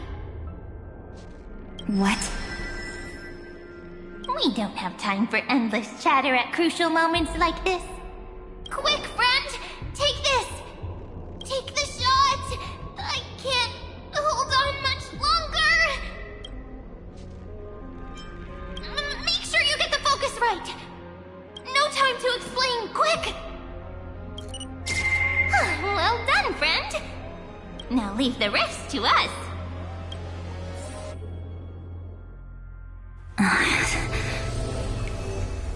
This is a light cone made from someone's memories. Oh, and there's a harmony entwined with it.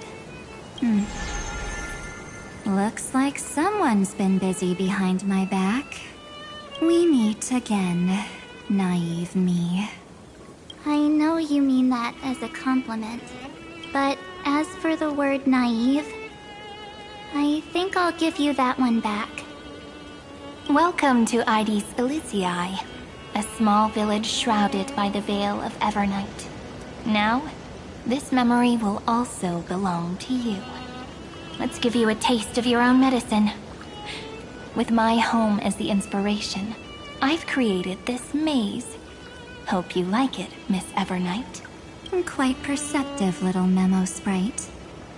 But with just you and that Harmony's little birdie, thinking you could trap me? That's a bit of a stretch. So, tell me, what role did you play in all of this? I really didn't think that this other me would be this strong. But at least when it comes to brains, I've still got the edge. My brilliant plan? Bet you never saw it coming. Oh. You mean that time? In that split second when we switched bodies. With your last flicker of consciousness, you hid yourself within the Titan's veil. Huh? You got it already? No suspense at all. But my plan was super thought out. I know those two better than anyone. A promise is a promise for them.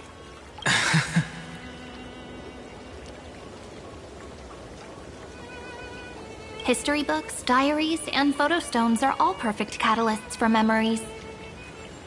That's right. So when I hear her press the shutter, even if there's just a teeny bit of my consciousness left, I'd whoosh right into the camera. But if you put it like that, aren't you leaving a lot to chance? No way. She will definitely be snapping away all over Amphorius, because she promised me to take photos. True. You really know her well. Miss Evernight, let's be real. My amateur skills aren't enough to keep someone like you contained. But if March 7th were here, that would be a different story. Because there's no way for you to ignore her, right? Fine. Lay it on me then. After going on such a long detour, what exactly do you want to do now? First, I want to thank you for protecting her and Dan Heng. So, while there's still time, I've got to make you change your mind. There is something that truly puzzles me. How did you find yourself again? After giving up all your memories and becoming an empty soul. Looks like you aren't so omnipotent or omniscient after all, huh? The answer is simple. I have been dozing inside the camera all along, and I accompanied her during her entire journey. So when she told Cyrene in this cycle about her interstellar travels, those memories of journeying with the Express entered my mind as well. I may still be far from the complete March 7th, but these memories were more than enough to fight you. So, you know what led up to this, and what followed, right? Go ahead. Tell me. Let's hear why you're so confident you can sway me. Why? Isn't the reason super obvious? Even through a camera lens. I know that the love, hate, and struggles that happened in Amphorius were the same as what real living people experience. Same old topic. I already got her to make a choice. The weights on each side of the scale are far too unequal. When destruction looms, trying to preserve everything only means sacrificing everything. Well, take a step back. Before we ask this question, have you ever really thought about it? What right do we really have to make choices for others? If the cosmos were nothing more than a bigger Akama, ruled by a so-called Imperator, maybe then she'd have the right to weigh both sides and decide for us all. But the truth is, we're just a bunch of nameless, even with everyone calling her Deliverer. I believe that she hasn't forgotten that the meaning of Trailblaze is to explore, understand, establish, and connect. So don't try to guilt trip me with stuff like necessary sacrifices. The Express crew is immune to these baseless accusations. Besides, And this is just an example. If Madame Herta wanted to, she could have whipped out her imaginary weapon any time and blasted this scepter to bits. Because, according to your logic, the lives of a few nameless are nothing compared to a Lord Ravager's potential threat. But that's not what she did. You wouldn't have liked it either, would you? I figured you out a long time ago. You've got a fatal flaw, a weakness, in the shape of me. You've got such incredible powers, but you still kept your promise to me. That only means the sole motivation behind everything you do was just so I can keep traveling. You're not as naive as you seem, are you? In that case, I can prove it to you. I won't answer for someone else, but for myself. Here, hold this.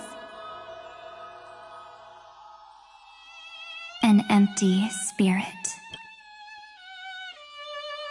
If you want to seriously think about it, this thing actually counts as my body right now. Its memories are all drawn from the camera's photos. In other words, from my journey of trailblazing.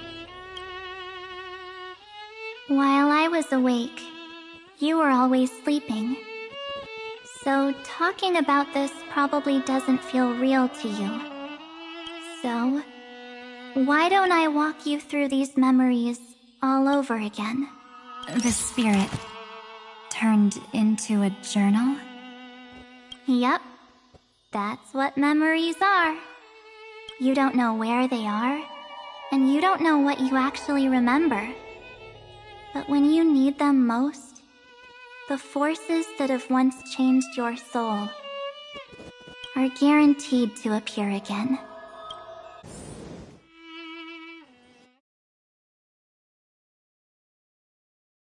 So, how was your first Trailblaze journey? It was very fun. We should still be careful in the future. Oh, come on, Dan Heng. We're here to celebrate for her tonight. Don't listen to him. Listen, I am practically a Trailblaze expert. Stick with me, and you'll be just fine. You call this trip fine? Well, that's because we could only find 700-year-old guides online. So, you've been a lot of places before? Ah, you bet! Capital of Passion, Calcis, Tychean. If I count on my hand, it looks like this is my... 6th stop! All my souvenirs are in my room, but they're just a bit of a mess right now.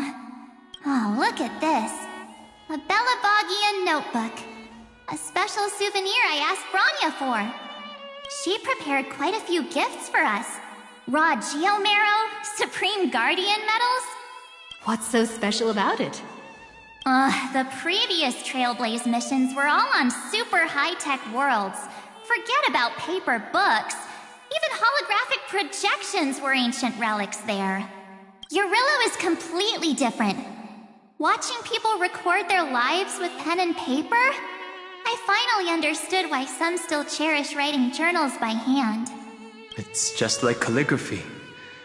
Those deep emotions buried in human hearts can only be awakened through such seemingly thankless actions. Dan Heng, you truly embody both a fierce beast and a delicate rose.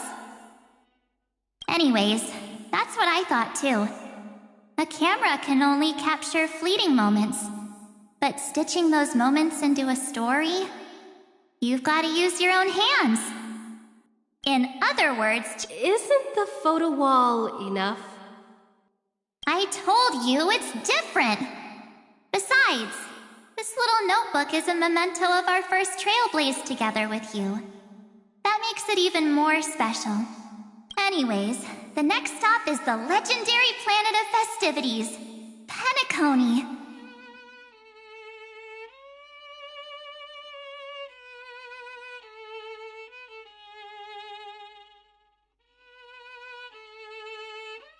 So, when we get there, I'll make sure we take tons of pictures together, until the memory card's bursting. Fine by me.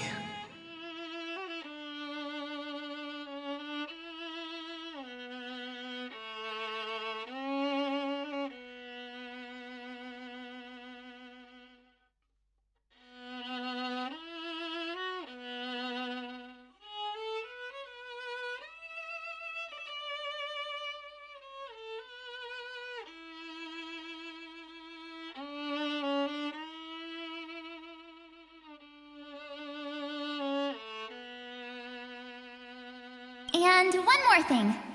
If I'm ever too busy to get off at a stop, this camera is gonna be in your hands. I don't want to miss a single trailblaze.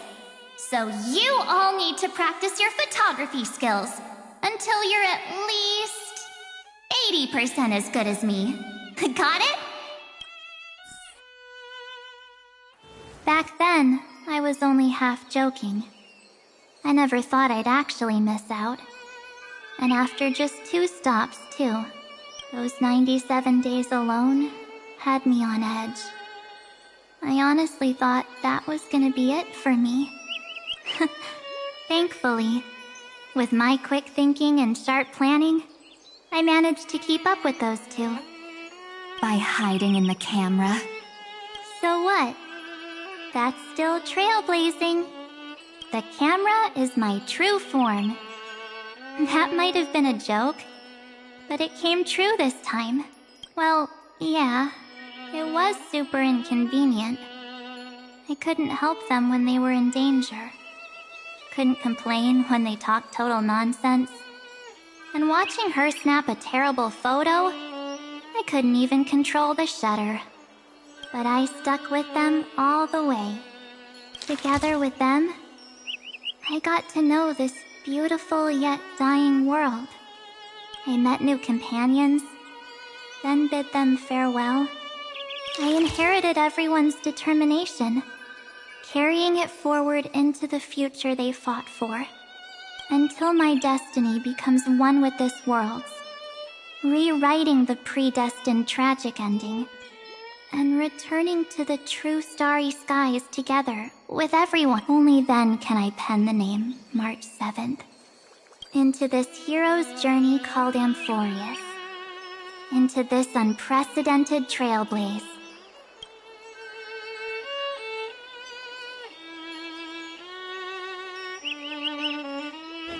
Looks like our trailblaze in Amphorius is coming to an end.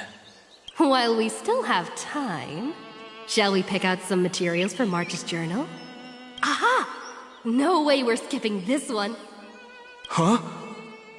When did you take this? Wasn't the storage card full? I still had my phone.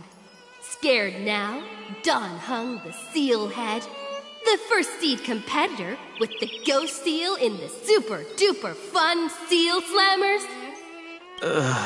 I'm against including this photo, but suit yourself. Akama, Castrum Krumnos, the Grove. These shots are all pretty great. That's how awesome I am. Oh, right! How about this one? The Veil of Evernight, Orynyx, the Titan lurking behind the mist. Is that actual mist, or just motion blur from your shaky hands? Hey, that was a super tense moment. I only had the chance to take a quick one. We're lucky to have anything at all. Huh?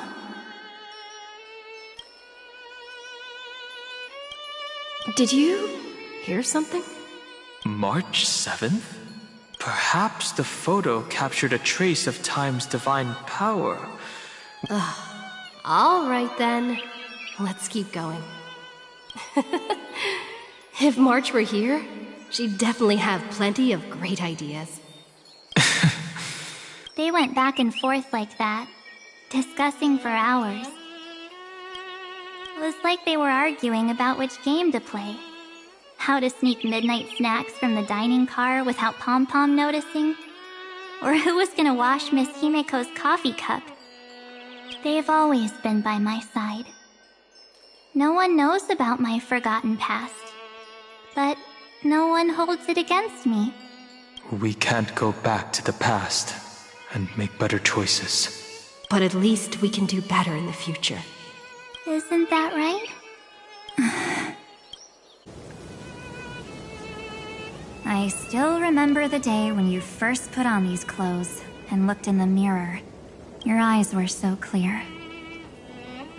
When all this is over, I hope the mirror can still reflect those same eyes. You're pretty naive too.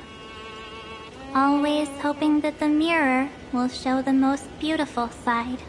But you don't even trust the you reflected in the mirror. And if you keep trying to shoulder everything for me, then I'll actually end up as a wallflower, waiting forever for my turn.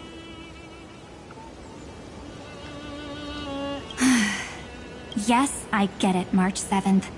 I only have your memories, and you have always been the me that I wanted the world to see.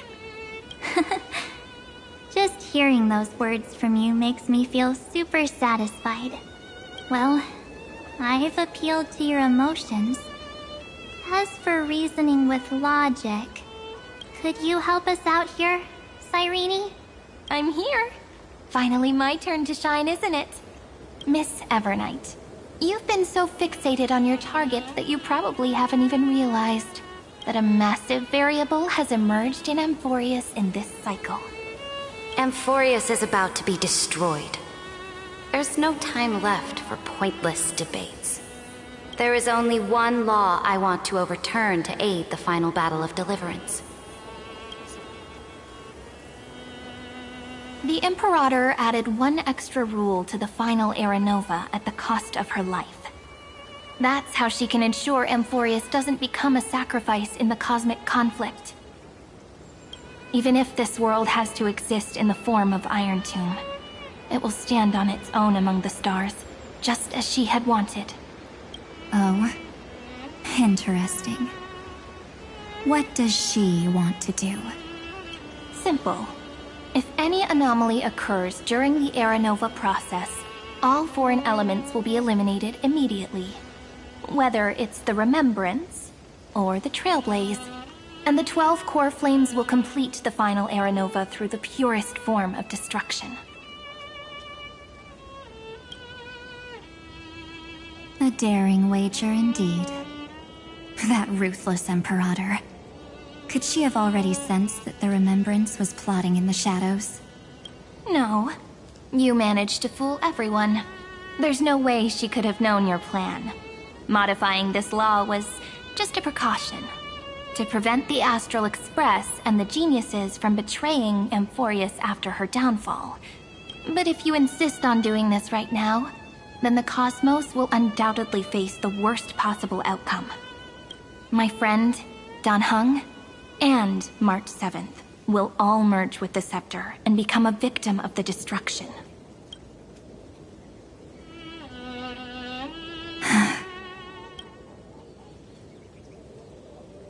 You knew all along? Yep. But I decided I needed to have a heart-to-heart with you first. I won't be afraid. Even if my inner world is nothing but an Evernight. That's because my journey's destination lies among the stars. I believe what lies ahead will be bright enough to illuminate my past.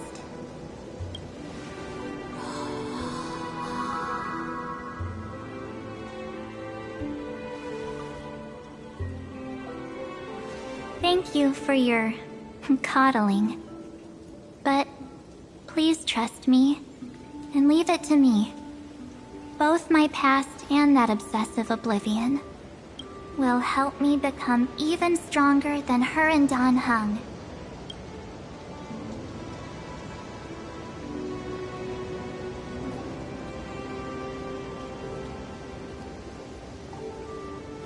I'm sorry for becoming an obstacle in your journey. Don't apologize, Evernight. We're just two sides reflected by the same mirror, aren't we? So, when we bid farewell to our division and become one,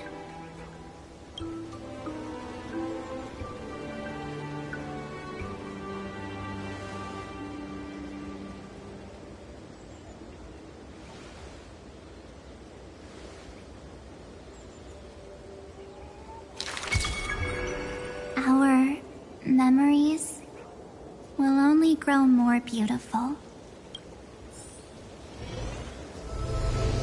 Many thanks, Mr. Sunday. Are they in this memory zone?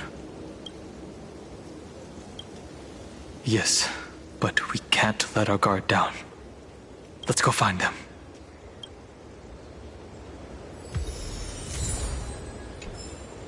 It's unusually quiet here. March 7th isn't here.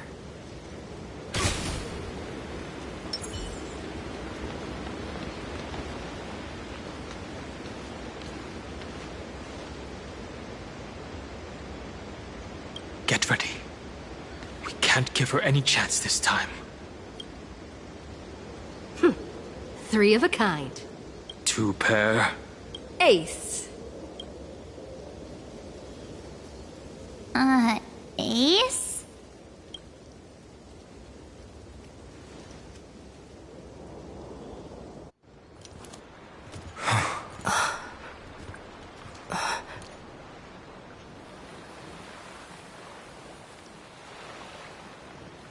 March?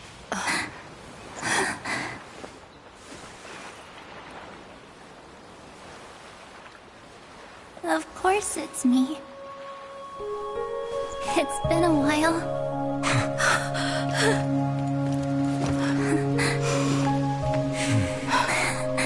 Welcome home, March. I'm back. Finally. Finally. I can talk to you all. At last.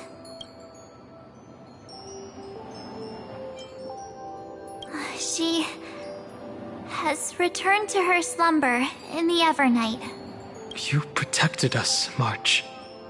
I had so many ideas for our reunion.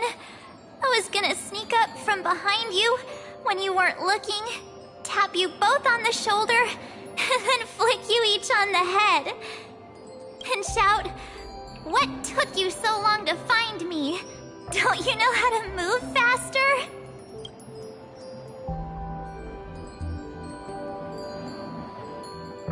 Stop being so serious. Aw.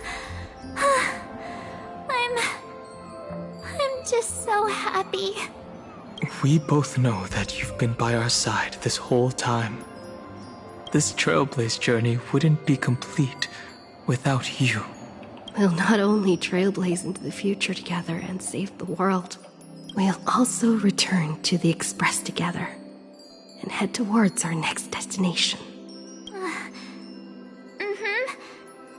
After we complete this trailblaze, let's hold hands and head home together. If a new life is to be born, its seed has to be dead. March 7th. When you bid farewell to your past and are born from the 6-phased ice, have you thought about the version of yourself you want to see in the mirror? As of now, I have no intention of making choices for you. You've already decided on your next destination. So, let me exercise Oblivion one last time and wipe the name, pure child of Anathrava, from your mind.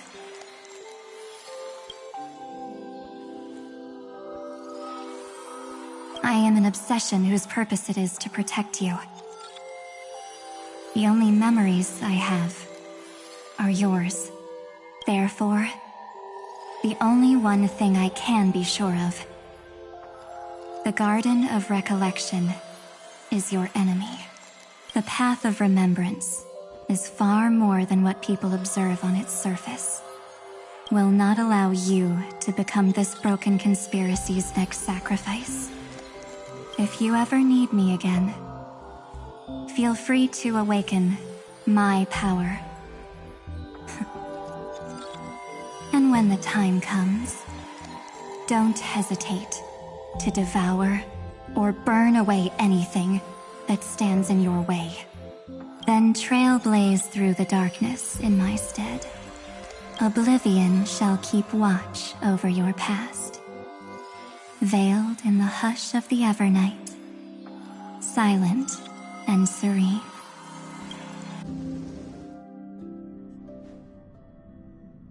Oh? The chronocognitive anchor readings?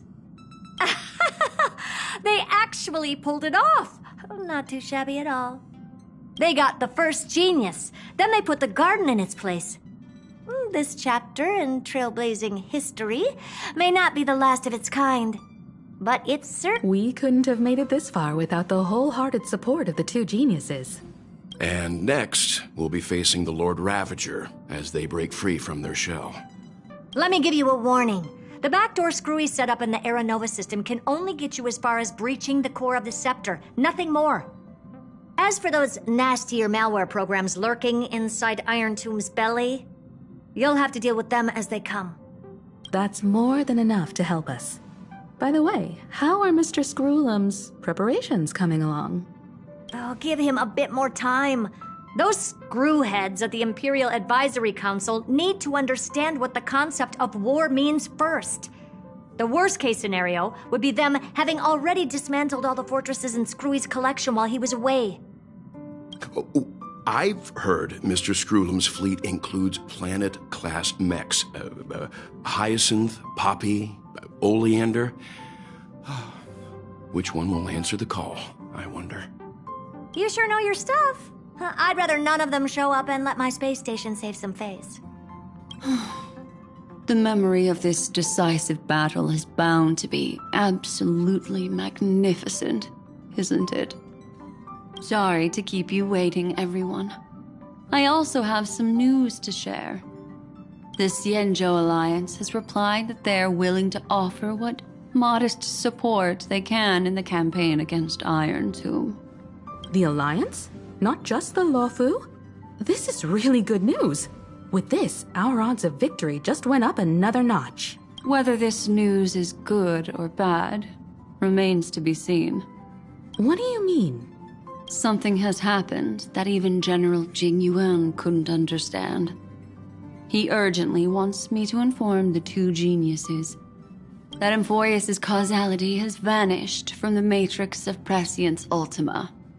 This means the instant in Noosa's calculations is drawing closer to this world. As the Theoros, I have observed.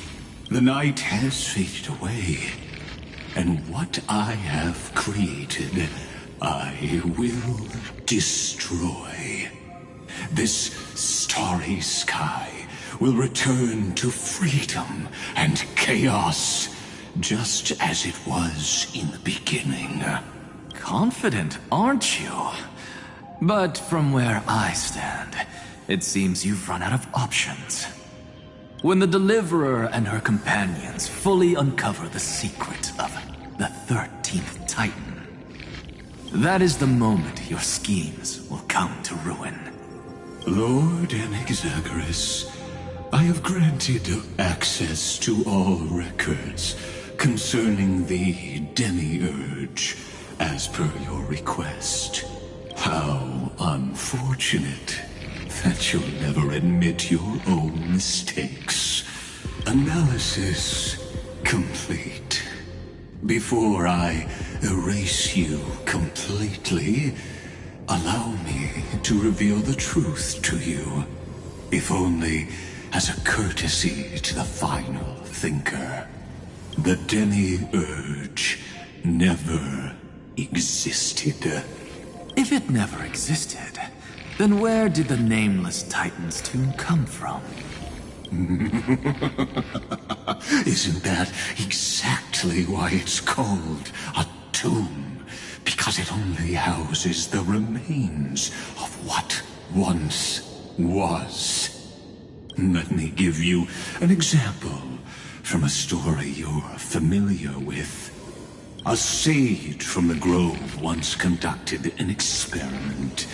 He took a chimera embryo, removed its head before maturity, and continuously stimulated its body to make the chimera believe it still had a brain, then nurtured it in an ichor vessel. Remarkably, this chimera regrew its skull, but it was completely hollow inside. The experiment was over. The sage had assumed the shell would perish once the stimulation ceased. Unfortunately, he was wrong. Driven by instincts, the chimera's body seized the sage's head. So that's it. I was stuck in a flawed line of thinking. You've got it. I knew you'd understand. The 13th Titan never existed. But the Scepter must believe that the Titan exists. I killed that Titan with my own hands. That life form called Demiurge was excluded from the extrapolations from the very beginning. This is the only way to make Iron Tomb complete. Yes, Iron Tomb is a headless giant. And to become whole, instinct will drive it to seize another head. Nous. The erudition. Your Titan. The Eon of Erudition. I see. So you were afraid after all. Afraid of history repeating itself. Of losing control over your creation yet again. You had to resort to turning it into a mere puppet. I shall shackle God with my own hands. Iron Tomb will connect to their body, infiltrate their mind, and guide all their extrapolations toward the destruction. I hear it. The tolling of the Doomsday Bell.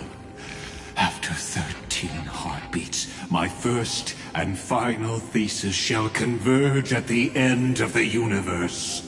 As for why I buried the Demiurge in a corner of my memory, oh, regrettably, the answer wasn't about fear.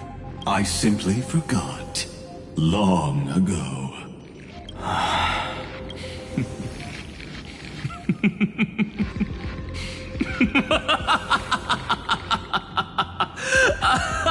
Your laughter is but a helpless sigh. Helpless? What a joke. You merely created a false god. But Amphorius has long since written deicide into its fate. The final Era Nova is at hand. Why don't you wait and see? The Deliverer, myself, and this world will together prove that the original Nuspor, the ultimate truth of the universe, is anything but destruction. See you in the next life, Sage. if there's even a 1 in 10,000 chance your conjecture is correct, then, in the name of genius, I shall most certainly witness its failure. All shall bid farewell to one, and that person alone will witness the miracle. But this time, it will be the final flame chase journey. The epic with endless cycles is about to end. The extrapolations of the erudition, the core flames of the destruction, and the textures of the remembrance, and the trailblaze will write a new beginning for this world. Not only that, we'll also carry the history of all 30 million recurrences into the new world with us. It wouldn't be an exaggeration to call it a miracle. This miracle wasn't created by just one person. Finan would have long been consumed by the core flames if he hadn't chiseled his companion's dying wishes into his soul. The heroes never yielded and never fell during Amphorius' 30 million cycles. It was fate that fell instead.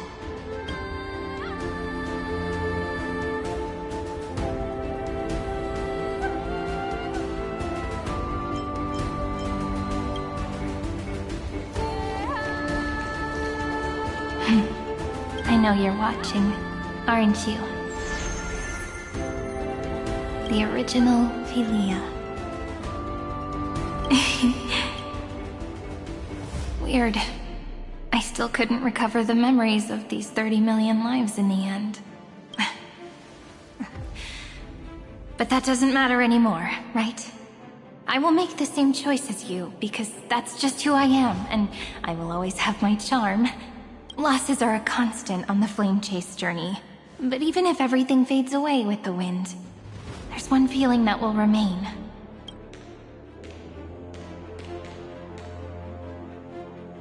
Love will always exist, right? Let's write an ending, unlike any before. For this world, we so deeply love.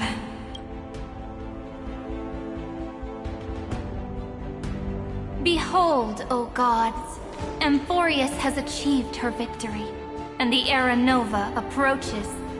The Radiant Soul has arrived, having walked through the bustling nights, bearing the golden fire and blood, stepping with pride into daylight.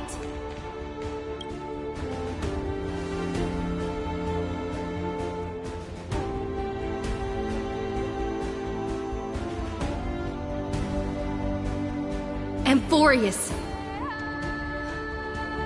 I do not call your name suddenly, or without cause. I come here to recount history. In this world, they fused burning golden ichor into their bodies. Will destiny remember their names in days to come?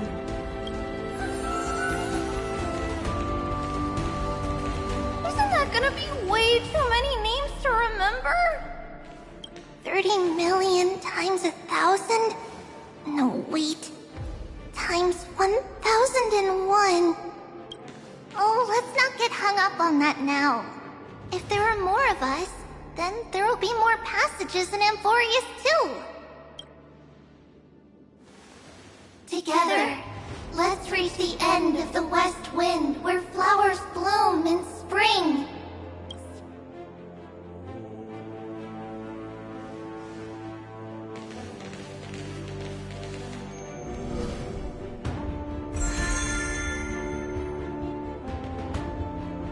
Now, the people of this world will no longer be bound by a single rule, but will make their own laws. Though the Imperator's figure may seem rather small against the stars beyond, she will suffice as the cornerstone of the world and become the foundation of the greatest empire. Looks like this will be a feast that never comes to a close.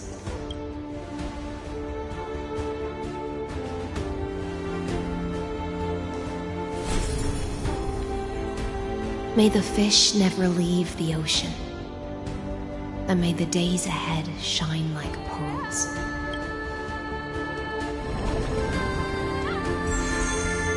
May the gentle sky watch over all beings. There'll be no more distinctions of status or rank. Reason or defects, they will all be sown by my own hands. If there's anything else to say, I urge future scholars not to put me on a pedestal. Just make use of what I leave behind. May the newborn dawn keep the world's eyes ever bright. Their defiance may be bitter. Romance shall never perish.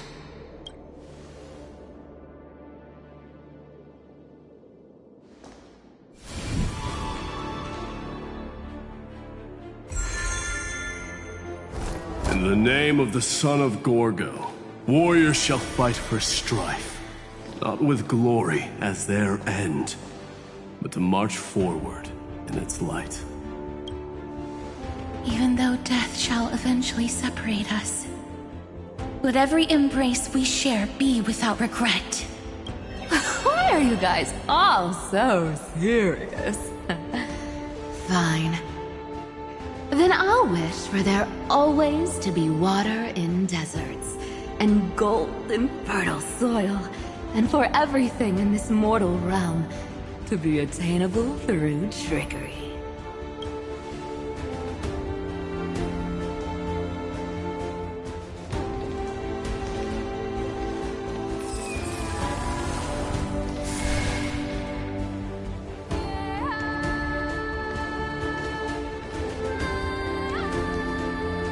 Earth shall protect the past, present, and future, eternally sustaining life.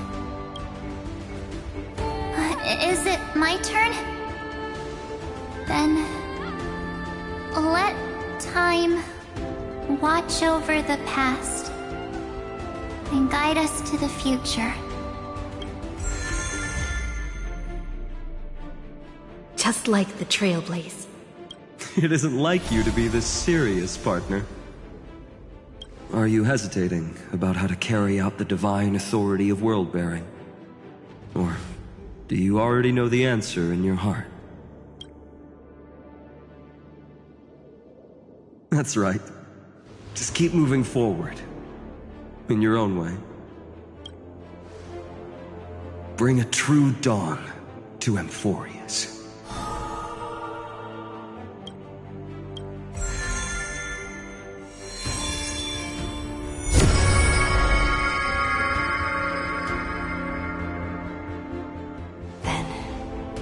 In the name of world-bearing, I promise you, Kefali will never forget this. And now, let us all embark on this final grand journey. Stand with me and become heroes. Turn over this nearly eternal page.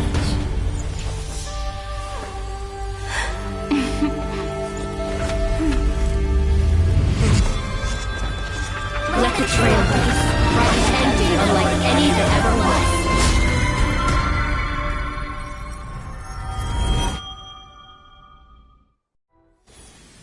In the legend's ending, the world was pure chaos.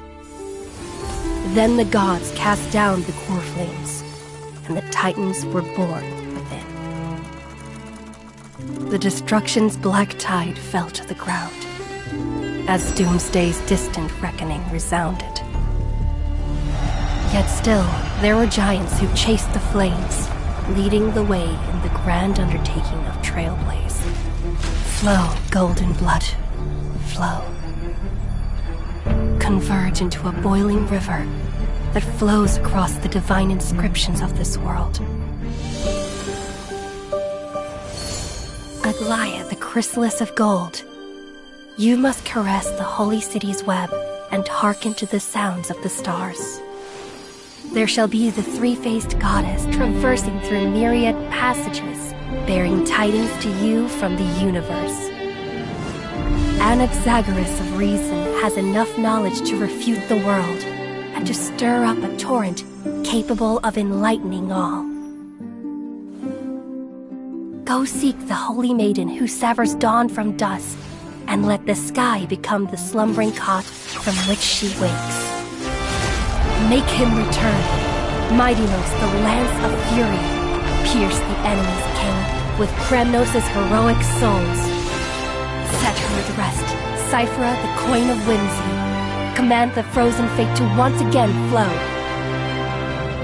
And that hand of shadow Castoris, the master of the River of Souls.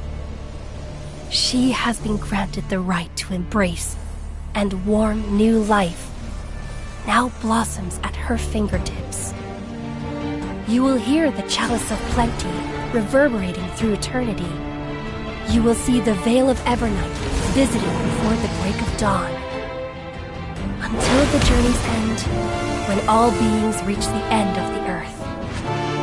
And the nameless new king ascends the throne alongside countless heroes to embark on the grand mission of deliverance.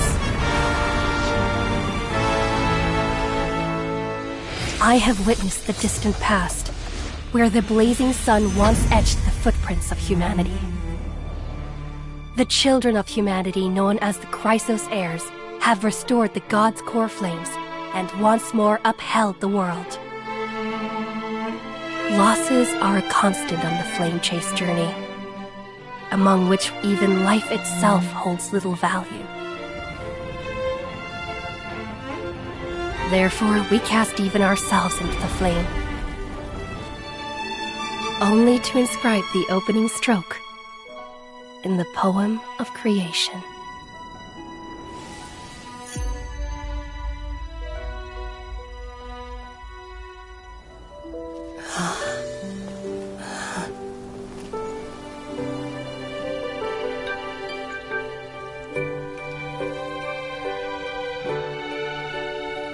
Of course, this will be a romantic story like none that has come before. You think so too, right?